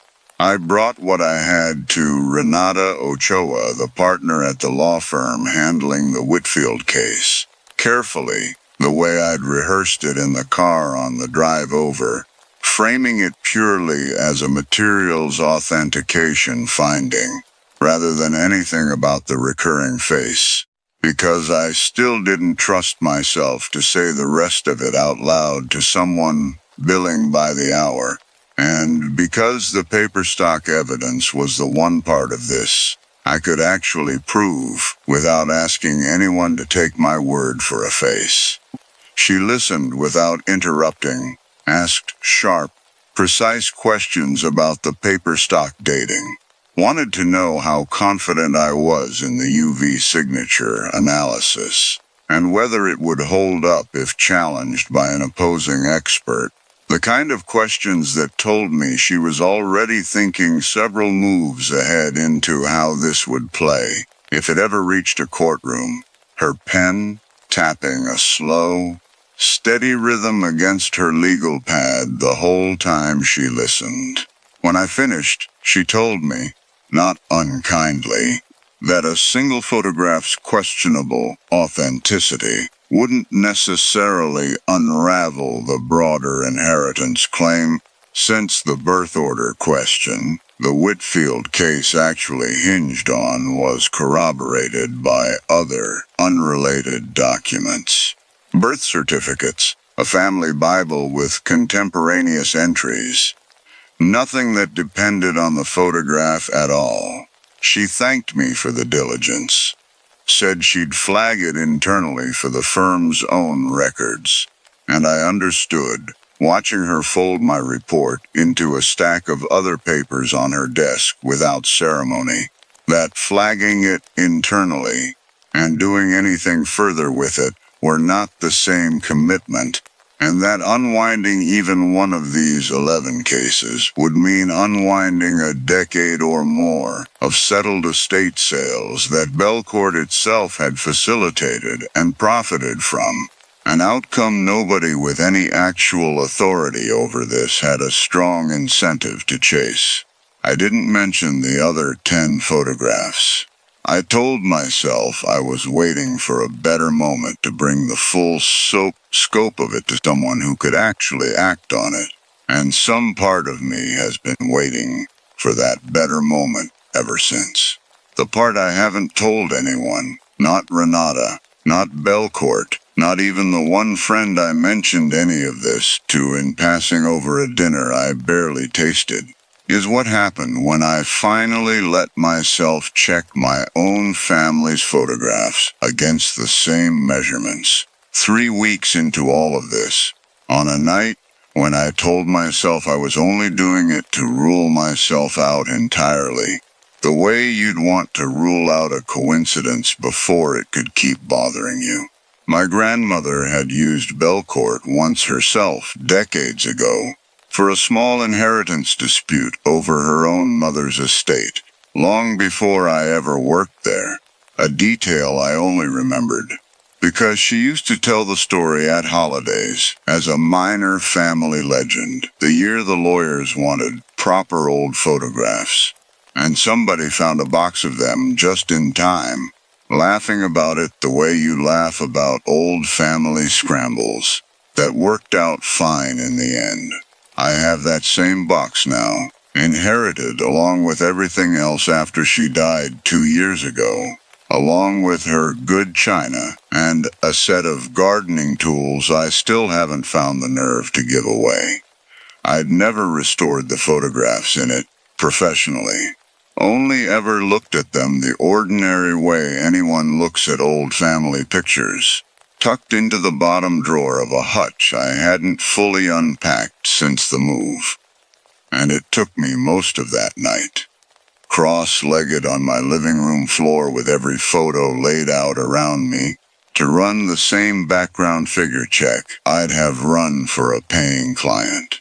There's a woman at the edge of one photograph in my grandmother's box, dated to a family gathering the story always placed in the early 1950s, standing slightly apart from the posed group, the way none of my actual known relatives ever stood in any other photograph from that era.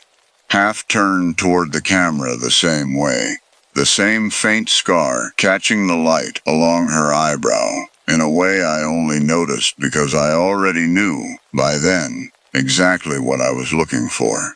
I haven't run the full measurement overlay against my 11 other matches yet, I've told myself 3 different reasons why not, on 3 different nights, and none of them have been honest ones. That I don't have the equipment set up properly at home, that I should do it during working hours when I'm more careful, that it can wait until I've had more sleep. What I can tell you is that I still take on Belcourt's genealogy authentication work. More of it now than before, not less. Scanning every new job for that scar and that gap-toothed half-smile before I let myself relax into the rest of the restoration. And that I've stopped believing my old professional habit of not looking past what a client actually asked for was ever really protecting the families I worked for. I think now it was protecting me, and I'm no longer sure that protection was ever worth what it cost me not to see. I still haven't called Colette back to ask what else she remembers about Yarrow's reputation, though I've picked up the phone to do it twice now, and put it down both times before dialing, telling myself I'll do it once I've had a chance to think through exactly what I wanted to ask her, which is the same thing I told myself about the measurement overlay on my grandmother's photograph, and about calling the paper supplier a second time to ask about the shipping address again, more directly this time, willing to explain myself fully if it came to that. I keep finding reasons. The next step can wait 1 more week. I've stopped being sure whether that's caution or something closer to the same instinct that kept me quiet for a decade about everything I ever noticed and never said.